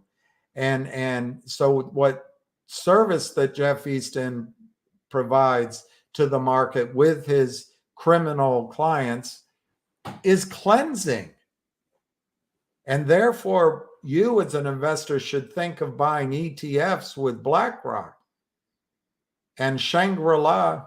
Shangri-La is ahead, as the Fed can keep printing money and it's all going to be great. If that's the case, that's the way it's going to go. But I think we should stop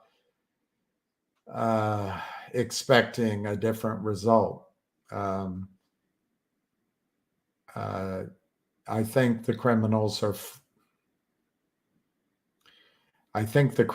are fully in control of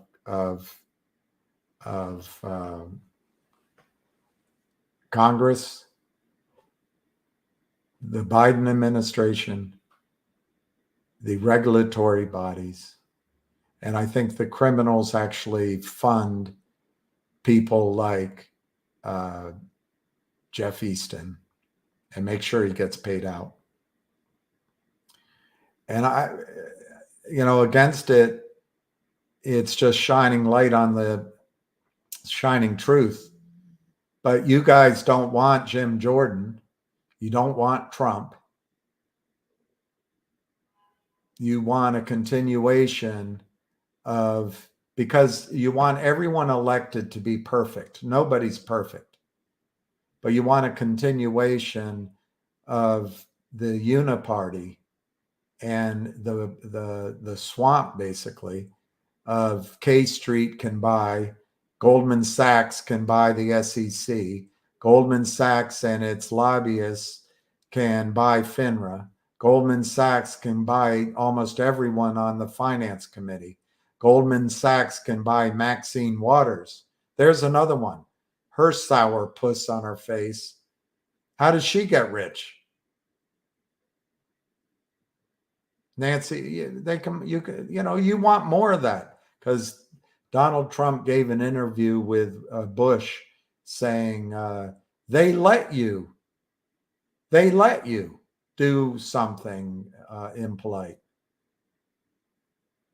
But you give no credence to the fact that when Donald Trump was young, he was tall. My mother told me tall matters. He was blonde. He mostly had a full head of hair. He reportedly at the time was a billionaire.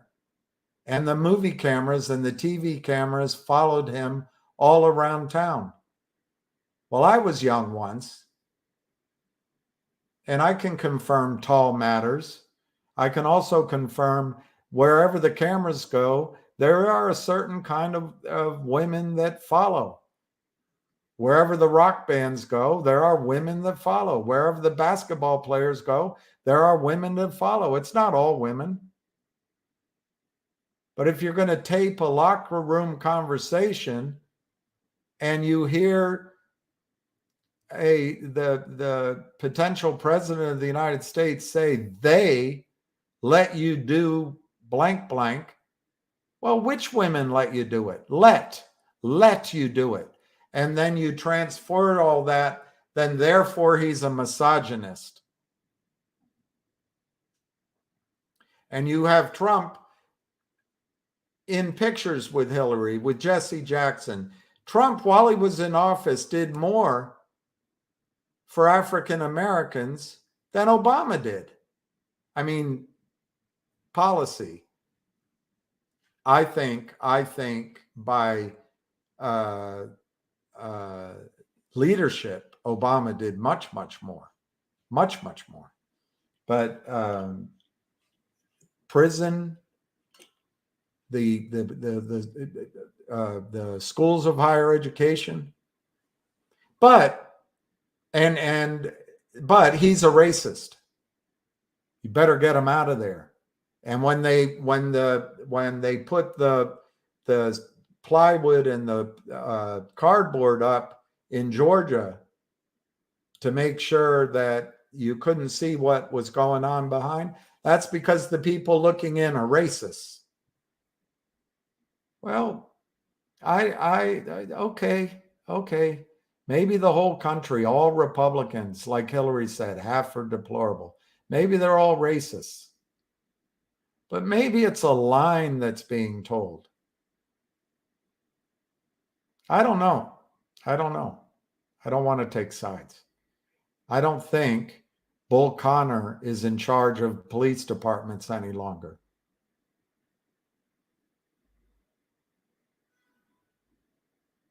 And he shouldn't be. But if we continue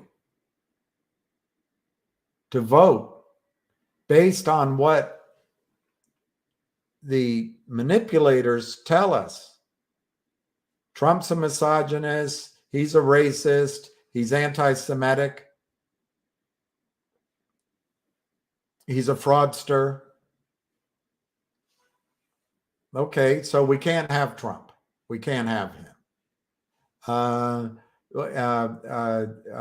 We should have Biden. Biden, who wrote the crime bill, wrote it. Biden, who said when he was a young man, I don't want my children going to high school in a jungle. Hey, that's not whistling. That's not whistling to his audience. Nah. We need Biden. Okay, we got Biden. The bond markets are shaking to their very timbers right now, and you better be scared of that. The stock market will get wiped out when the bond market goes.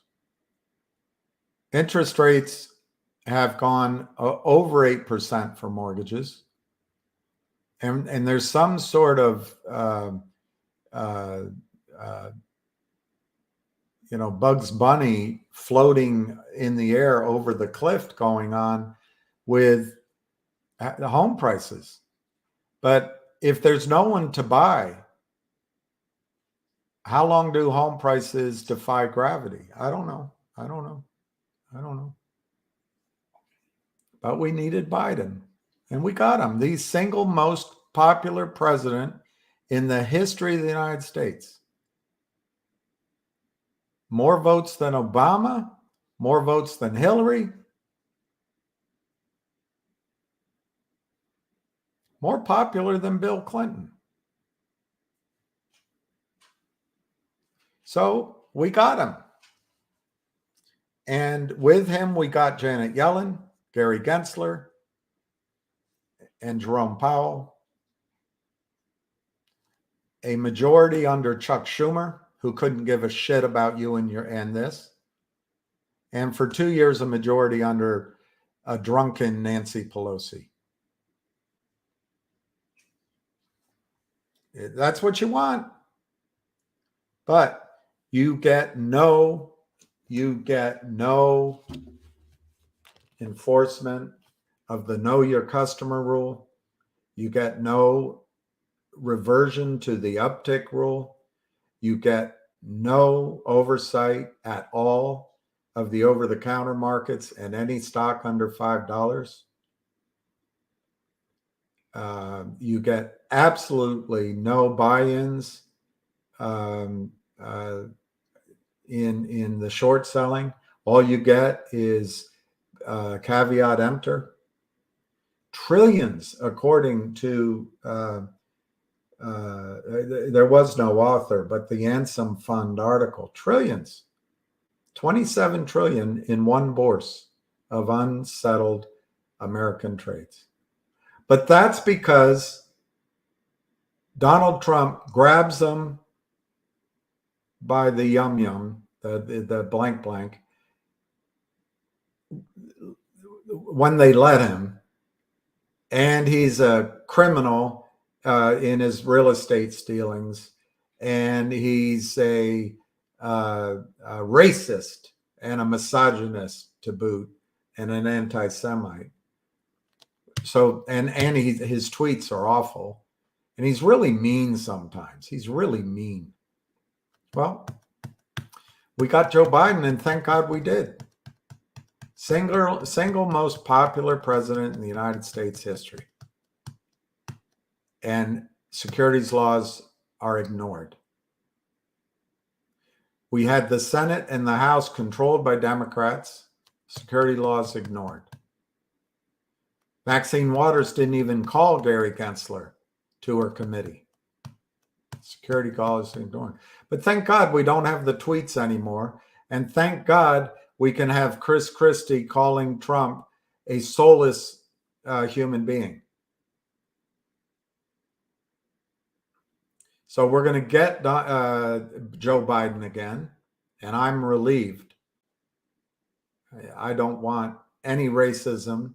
I don't want any misogyny, and I don't want any anti-Semitism. So we're going to get Joe Biden.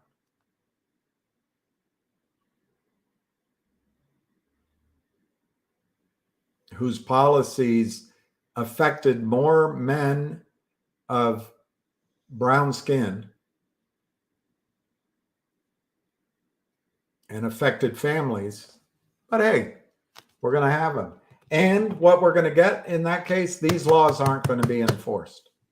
So I think it's time to consider taking your money away from AMC, away from GME. Possibly, I got to think about it, but the stocks I'm recommending have specific reasons and rationale.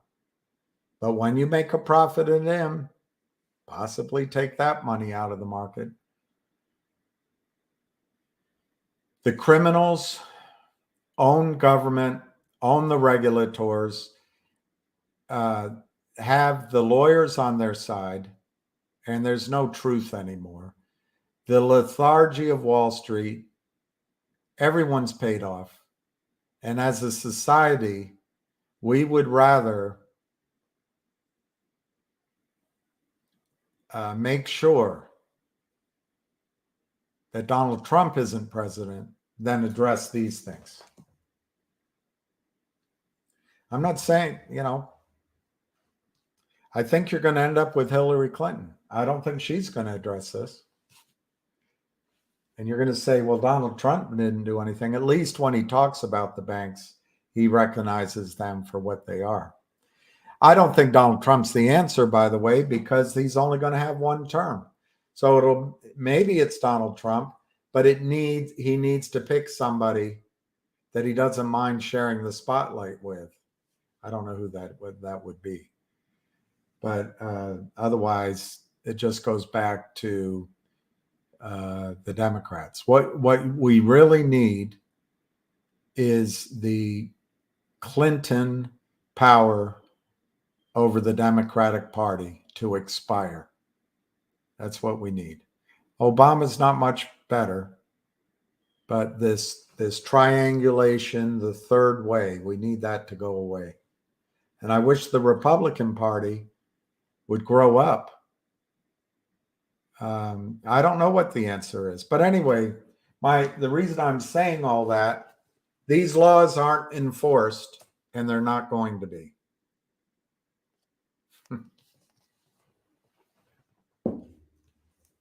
So where does it leave you? I don't know. Fingers at 634, which is a pretty good price compared to where it was 6 months ago.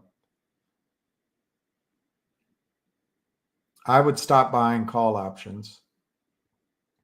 I know it's a fine thing for me to say now, but I wouldn't buy them again.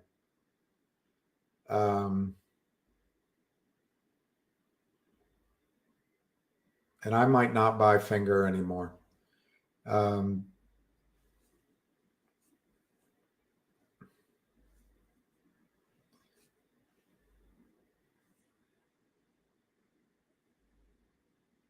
I don't know.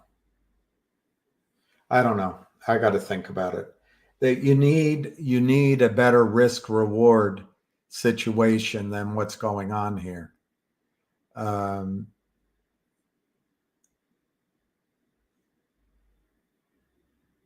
I think there's a lot of reward if Univest does a deal. Univest clearly is signed up to do something. And if they do, this stock could be $12 in before the market opened. So that is there next week, the following week, the whole month. But Univest also goes very slowly. It could be the first quarter of next year. So that's why I would be very careful with call options, unless you're just making reasonable punts. Could Finger go down? I don't see Finger going down for rational reasons. But if there's fraud, sure, for sure. They've sold 200 million shares maybe, but there's people out there, there's no way there's that much. So maybe they've only sold 10 million. So maybe they can sell another 100 million or another 10 million. Whatever the real numbers are, they seem to be able to manipulate it. Gary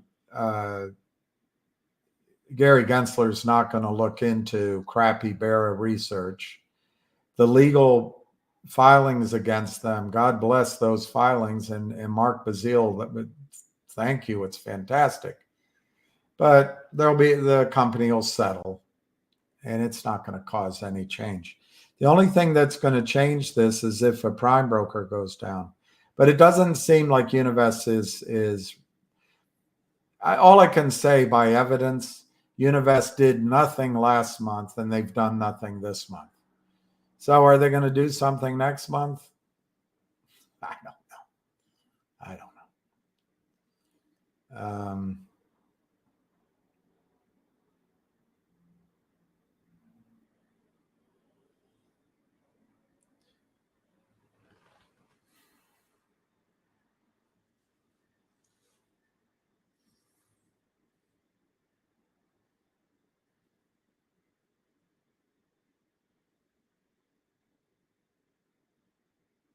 I'll think about it over the weekend. But the upside here is Univest. It is Univest clients.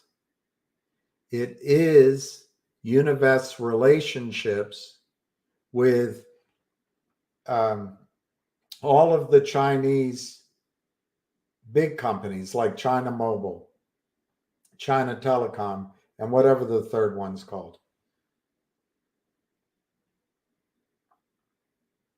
So that is the upside for Finger in the short run. In the long run, I think Finger is a $25, $30, $45, $50 stock without anything.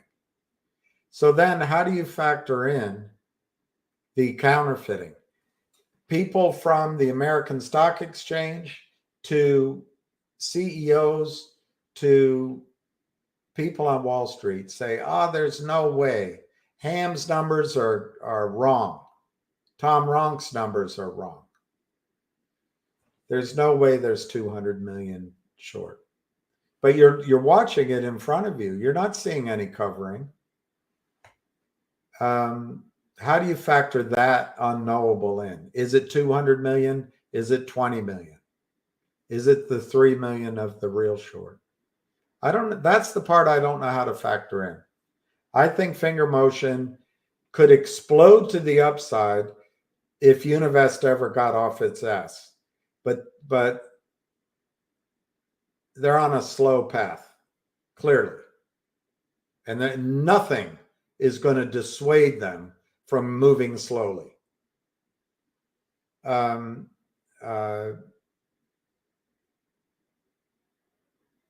The fundamentals of Finger, I think, are massively positive. And I'll just call your attention to this article I read out yesterday on Seeking Alpha. So I think the stock is going to do great. So in a normal world, with a terrific investment bank who moved slowly and a just out of this world fundamental story, this is a great investment. So how do you factor in the third thing? Gary Gensler ignores over the counter. Gary Gensler provides cover for outright fraud in the over-the-counter market, despite his assurances that he'll root out fraud wherever it exists.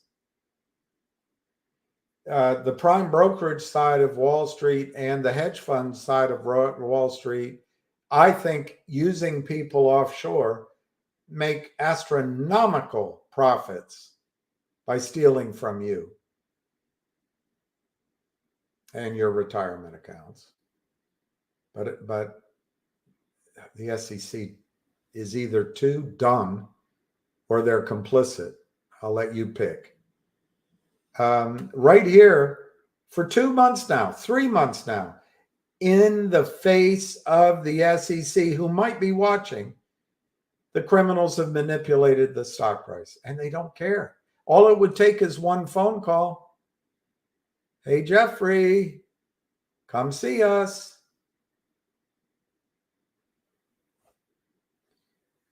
Hey, Jeffrey's the prime broker. We're gonna require 300%, 500% on this stock. Hey, Jeffrey's, we're gonna require now that in this stock you can only sell stock, take orders for sale of located shares, and we're going to enforce it. And we're sending a team from Howard University of interns, because all of our staff is unqualified and overworked with their computers and their lunches and their resumes. We're going to send a team of hardworking Howard University business graduates or undergraduates, we're going to graduate school or undergraduate school, we're going to come out, and Jeffries, we're going to do an audit of your books. Wouldn't take much, but you can clearly see that Gary Gensler is going to do zero. You see that the shorts sell without fear. And you also see they work in collusion, racketeering. And under Joe Biden's Justice Department, there'll be no investigation. But thank God we don't have tweets. We don't have a misogynist, even though Joe Biden put Tara Reade up against the wall when she was 23 years ago, the marble wall of the Senate. And she didn't let him. Joe Biden digitally invaded Tara Reade and say, come on, you know you like it. But hey, that's Tara Reade's word. That's Tara Reade's word. Can't trust a woman if she's accusing a man of sexual assault. Not if it's Joe Biden. He's above reproach. So luckily, we have the president we want. But that president is not going to enforce federal securities laws.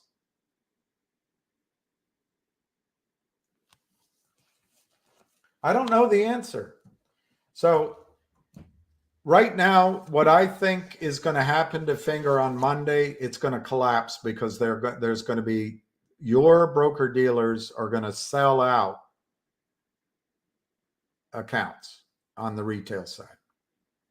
So if I had to guess, it goes to 550 and maybe lower on Monday. It'll be short and sweet. It'll recover, but it'll be down on Monday. Maybe down $1. Then I think, who's selling 100? Oh no, it's 11,000 shares in the aftermarket. Then I think the thing that could make Finger go up over the next weeks, I'm not going to say it's next week. It'll take weeks, if not months. Univest is slow. Finger is slow. They're a perfect match. They're a match made in heaven. They're slow, but they're good. They're both really, really, really good. So I think the thing that will make the stock go up, if you own the stock, is that S1, which I have over there, S3 for 300 million. That wasn't for shits and giggles. That was a real thing. So I think what could happen is that a key investment is arranged for Finger by one of Univest's clients, and Univest investors come in along with it. Finger has already put out a press release. They're not going to raise money down in that level of $5 and $6. So I think by definition, it's going to be a better deal than $6.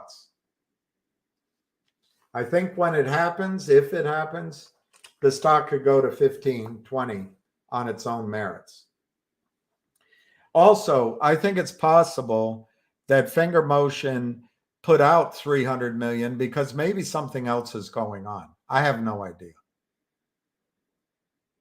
But like I say, a joint venture, I don't know, an acquisition, a new funding their Sapientus or funding their rollout for Apple Care.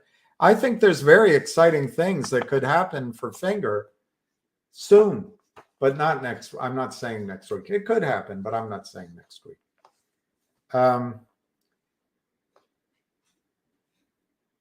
In terms of the margin calls and the buy-ins and the 200 million short, if it's 200 million, or 20 million if it is, whatever the number is, I think Wall Street has that under control. I think they have we have the president we want, and I hope he gets reelected, Joe Biden.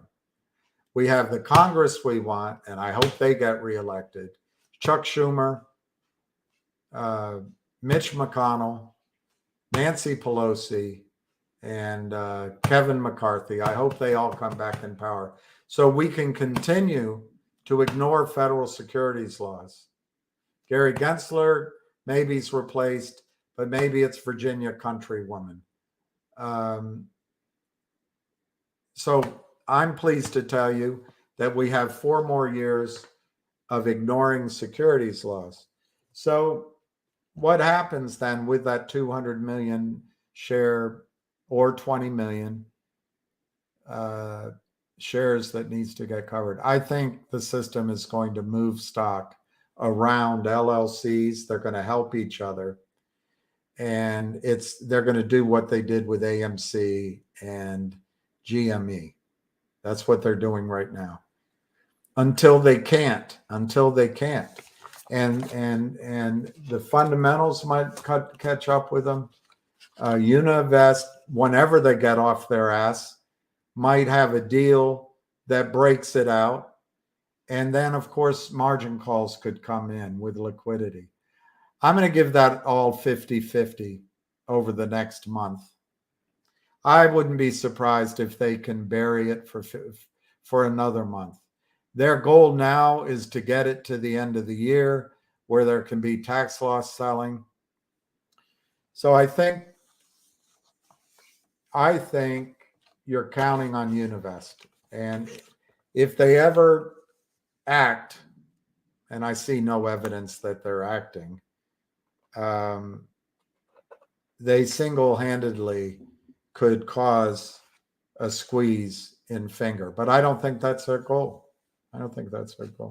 But this stock could be 100, 500 in 2 days.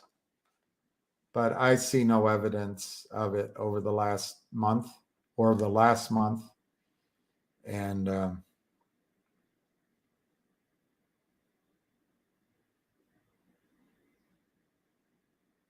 I hesitate to tell you to buy more calls at all. So buy the stock, though. I think the stock could surprise you next week by the end of October. It could surprise you in November.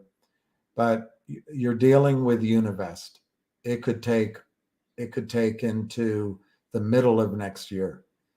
Univest is slow. And you can't prove me wrong on that.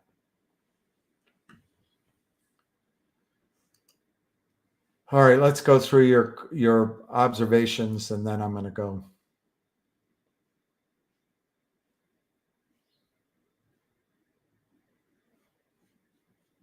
I didn't see Borders post. Borders cries wolf. I think Border is here to get the Duke as his client. The Duke was not his client.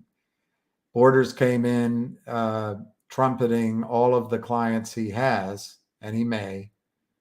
And now, I guess, maybe the Duke's his client. I don't know. But he has his own portfolio. I've never seen a better knife. This knife cuts through. And if you don't like that one, wait, here's another knife. And before you're done, I've got this set of knives. He's got his own deals to sell. But I don't know Borders. He's been 100% wrong in all of his projections on the stock. So I think he wants to be out there in case it runs. People say, wow, his deals are going to work. I don't know. That's fine. It's all fine. And he may have a sense. I mean, I'm older now. He may have contacts on each of the desks and have a sense, but I'll stick with Ham.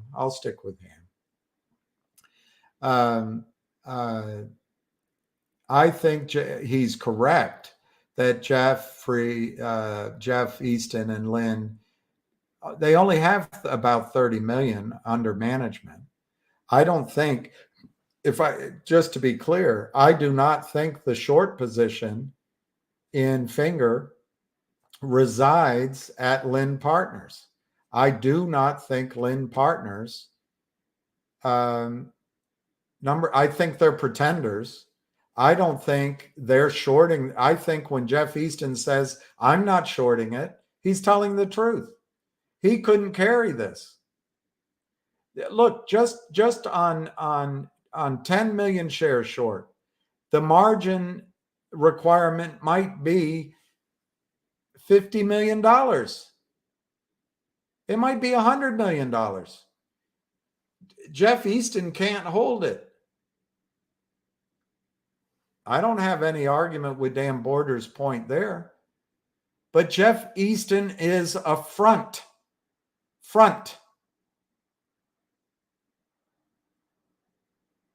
for at least 4 clients who purchased the note from Finger, and at least one of them is a toxic short seller. So it doesn't have to be Jeff Easton. Jeff Easton is trying to dance on this criminality. And as long as it happens elsewhere, he's innocent. But he gets paid to bring in these deals. I'm sure he gets a bounty when it works. He can't live his lifestyle, Pharaoh, on the tiny little commission on a $5 million deal once or twice a year. Those offices aren't cheap. His lifestyle isn't cheap. And maybe he does other business. Maybe. But I don't believe, Pharaoh, that Jeff Easton or Lind Partners in one of their LLCs is carrying the short. I think it's the clients they fob these deals off to.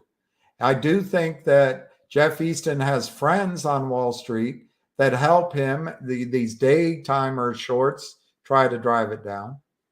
But we're just arguing semantics here. If you want to separate Jeff Easton from this and Lind Partners, go ahead. But they're the quarterback. They're at least the guy that hiked the ball.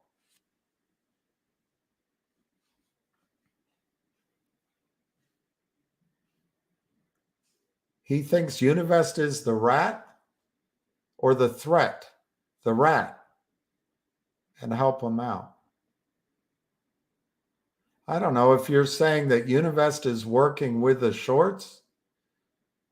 I don't think that. If you think Univest is the rat and they're working with Lind Partners, I mean, it's possible, Pharaoh. I don't know. New York they all know each other.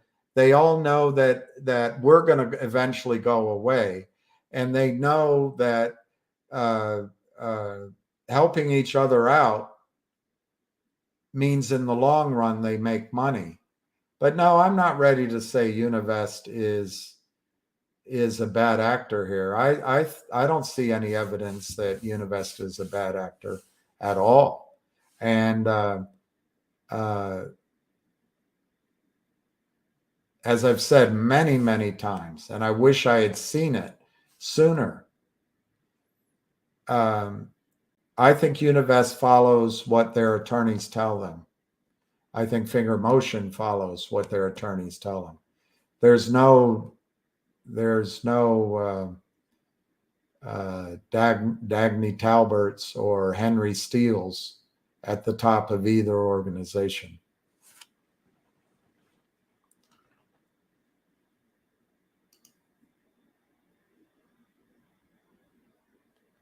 Yeah, the spread's back to, you know why that is, David?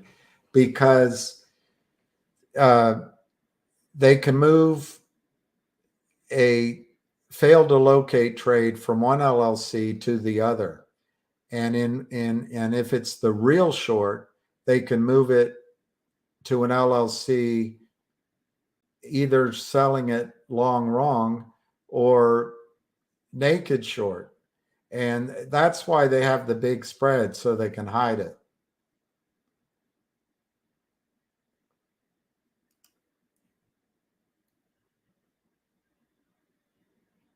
All right, I'm gonna relax.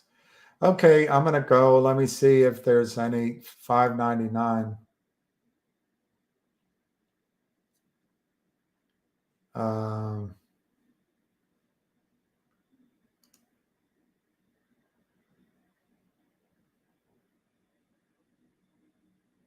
Yeah, the corruption runs very deep. And I think Craig Schwartz, it starts with the $10 billion raised for the Dominican Republic. If you look at the pictures, none of that money went to the Dominican Republic.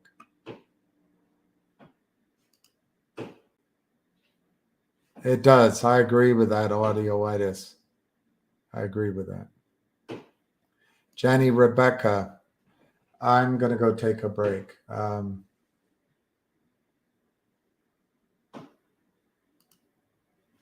Yes. And you know, I've met him. I like him very much, and I respect him. So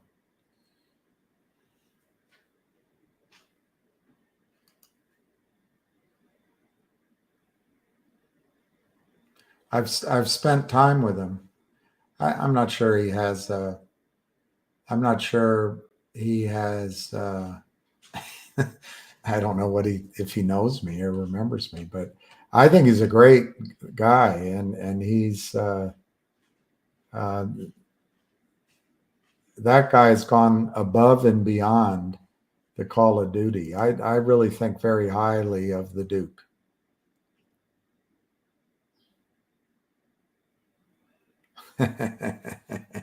Thank you, Steve. I'm not sure I'm not going to buy more. It's just, I can't figure it out. I can't figure out the risk reward right now. I think there's really good things coming for Finger. I think the squeeze is sitting there, but no one wants to grab it. And we're not the ones moving it. And we haven't been the ones moving it for months now. That's my opinion. I don't think we can cause the squeeze. It's just been sitting there. And I think Univest could have done it. Wall Street could have bought in. But I don't get, that's my problem, Steve. I can't figure out why nothing happened this month. I can't figure it out. And I'm tired of hearing, oh, it's the this or it's the that. So my guess is Univest has their own plan, and things go slowly in China. If it's, if they're working on a big deal, maybe they have to get approval from the minister of this and the minister of that. So that's all. I just think it's,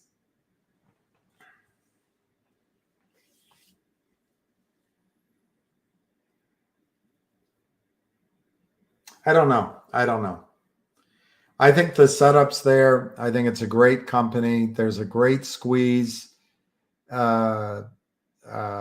which could happen Monday morning. But I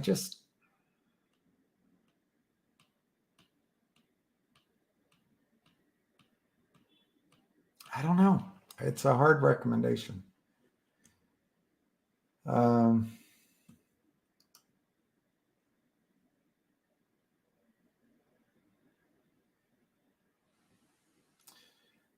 Border think that a major player helps Lind and Jeffrey out because they can't drive that down by themselves.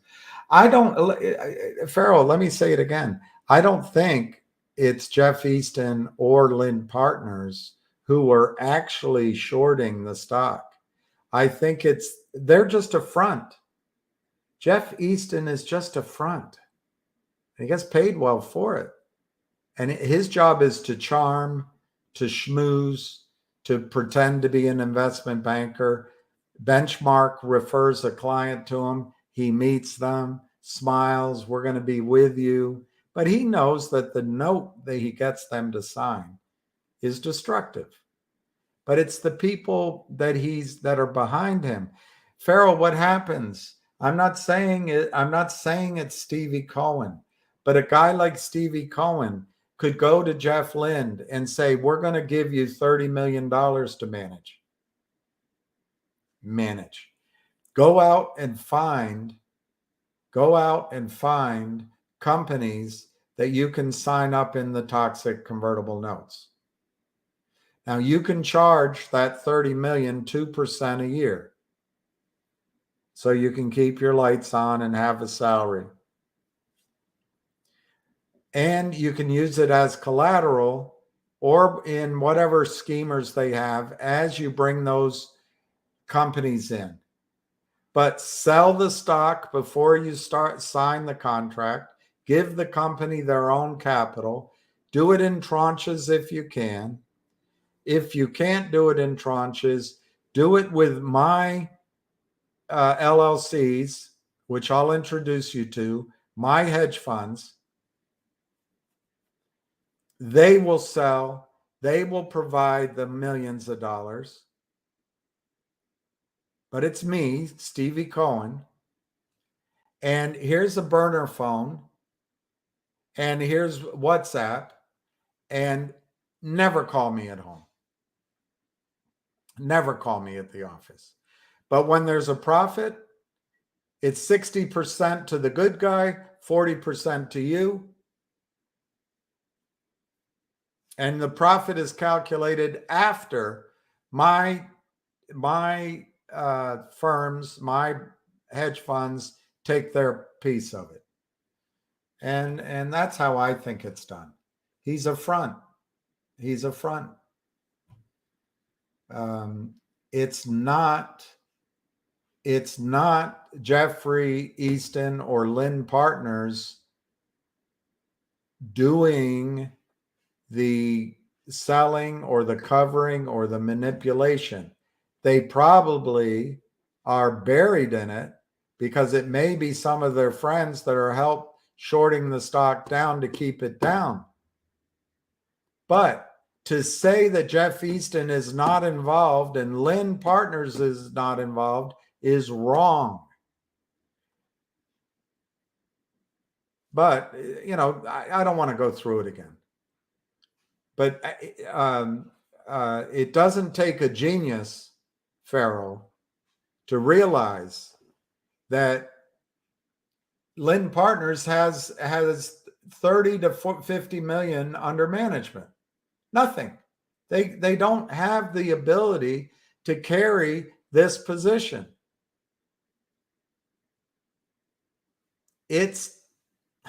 Anyway, Farrell, I don't know. I guess I've lost my ability to explain things.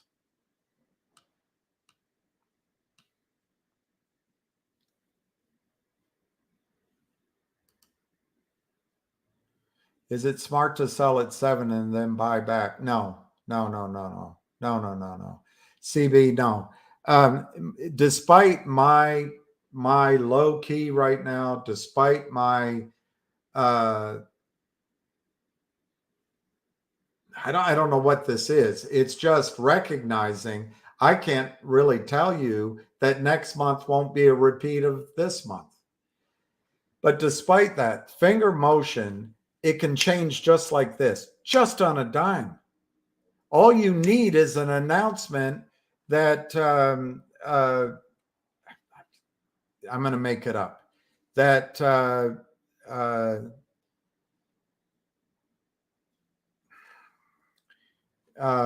CNOC, the Chinese oil company, came in and invested $100 million in finger motion because they want to use their data for communication and they want to make sure the company succeeds.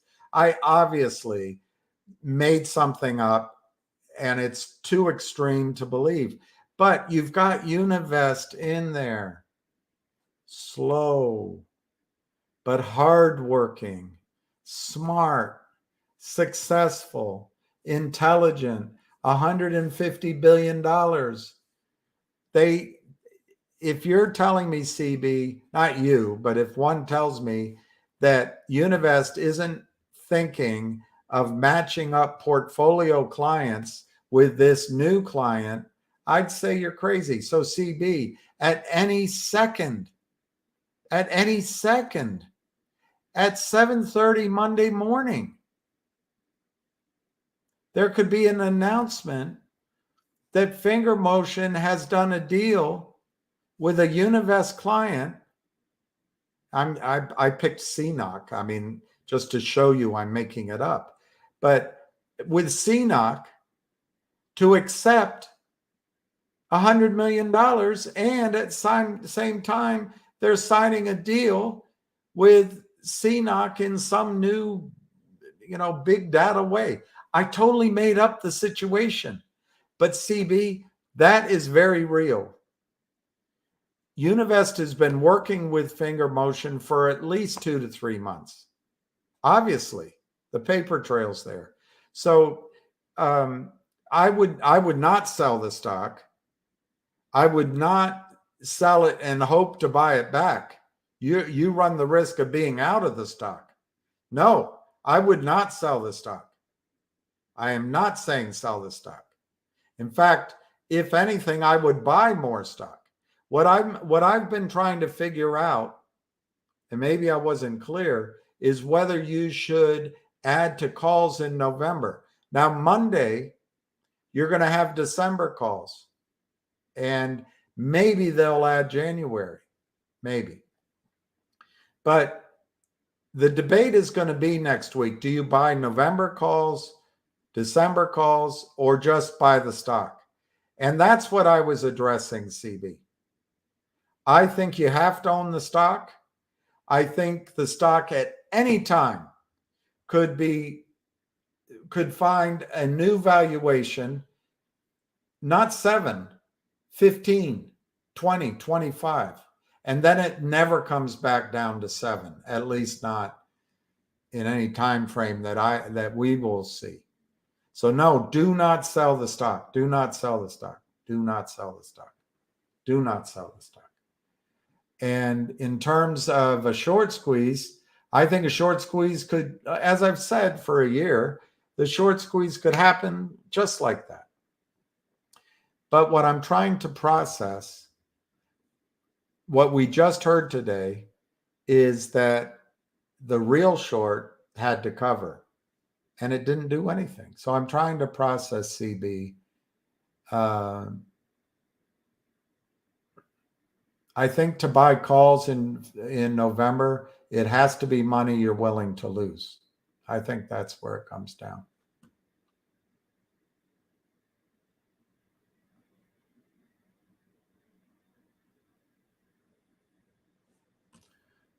All right. Okay. I like that name. All right. I'm going to.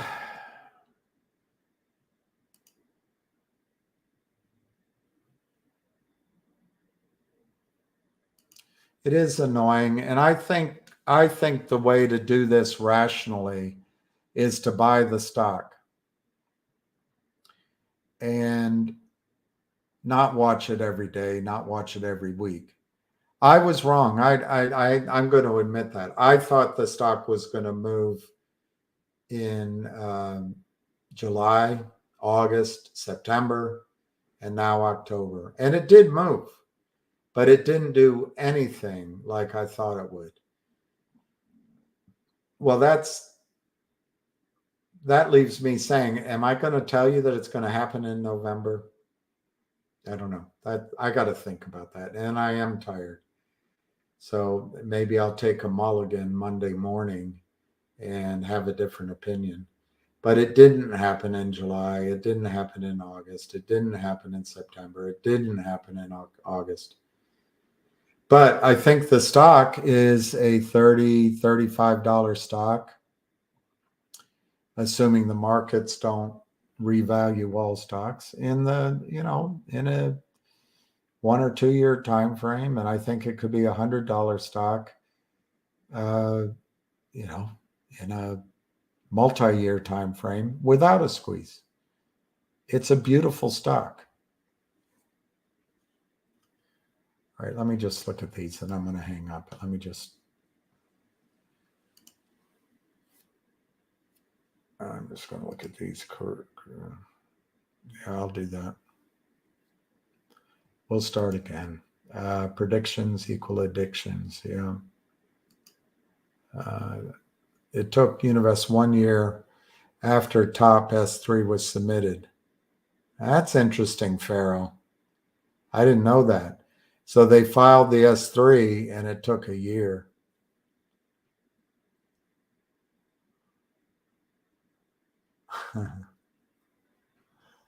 Well, I still think a deal could come in out of the blue and change the calculus on the ground. But until then, I think the shorts, I would rephrase Donald Trump's terminology. They let us short the stocks, breaking federal securities laws. That's what the shorts are bragging about. The SEC lets us sell non-located shares and move them around and collude and break the law over and over and over and over again. We should get that guy Bush or Veritas to go undercover and get that kind of quote.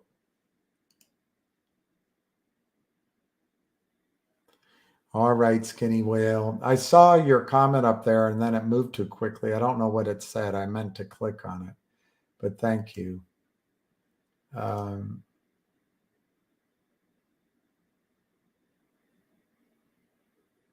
Well, I don't know, CB, what your question means, but I remember the top going from 7 to 24.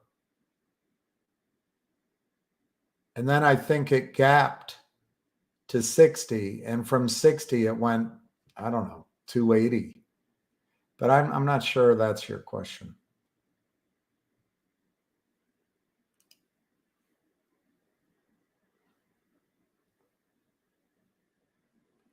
Didn't Univest want to raise 25 million and want finger to squeeze? Well, that's what we assumed, but I never talked to Univest.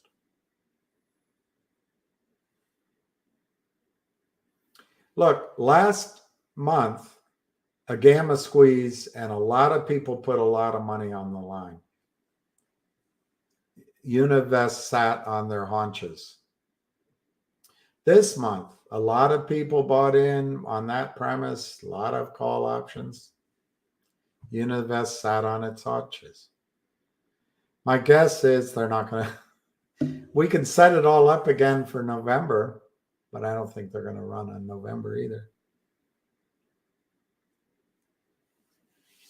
The only thing that's going to change it now is if somebody comes in and does a deal of some kind. And I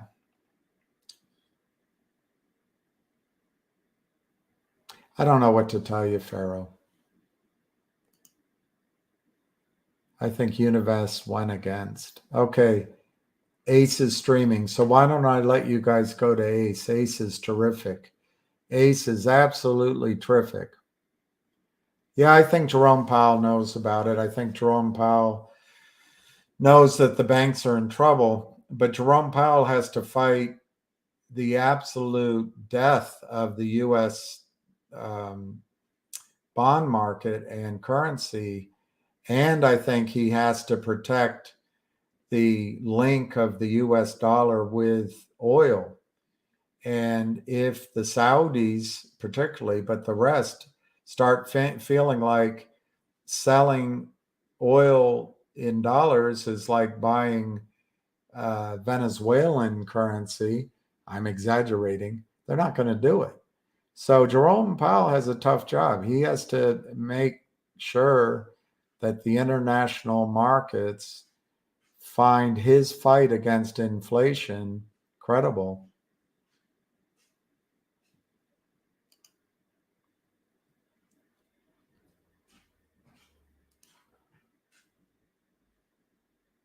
All right. Finger will snap back. And look, despite how I feel right now, finger next week could be $15. In fact, the way it goes in life, our options expired worthless and it runs on Tuesday. It can happen. It can happen. All right. I'm going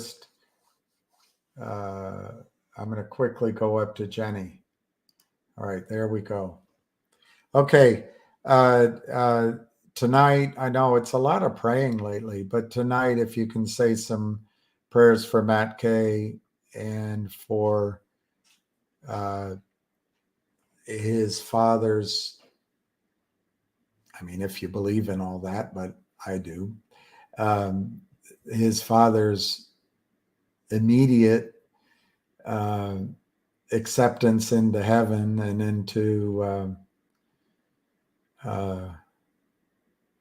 love. And if you can pray for Matt and his family, but also remember to pray for Jenny L.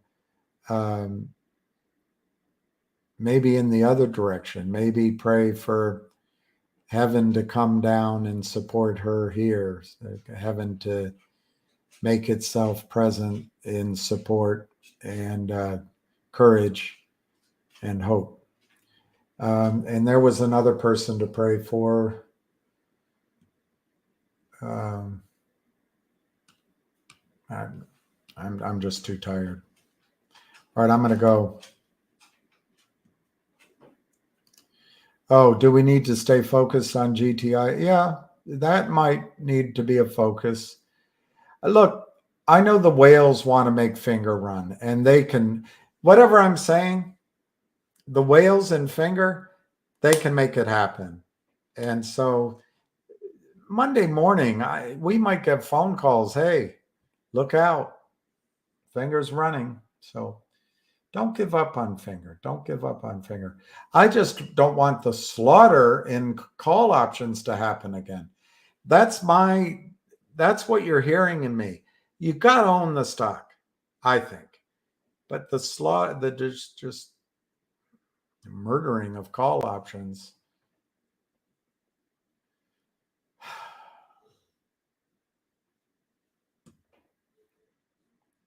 Keep on keeping on. The Big Short, based on a true story. Yeah, that's exactly right, Stan. It'll probably happen as soon as we don't do anything. That's the dilemma. Do I really not want to be in it? Because it could happen next week, which is what kept us in for 4 months.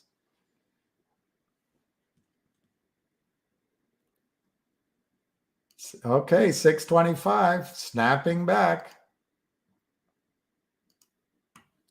All right, I'm going to go. Ace is the place, is live. So why don't you go over there if you've had enough of me, but still want to be live. And look at that. That's a good point. That's a good point. It's up 340 to 634. That's a good point. So anyway, I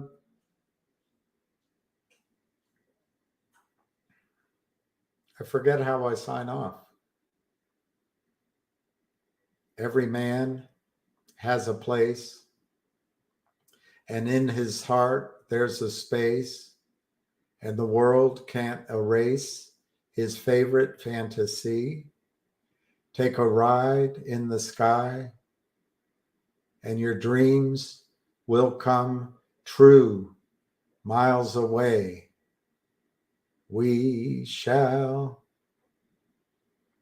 ride in my ship fantasy. Anyway, all right. So good night. Peace to everyone. Peace, love, and happiness. What's the average time? What is the average weight of an African swallow? Take for a stock to squeeze. I don't know that answer.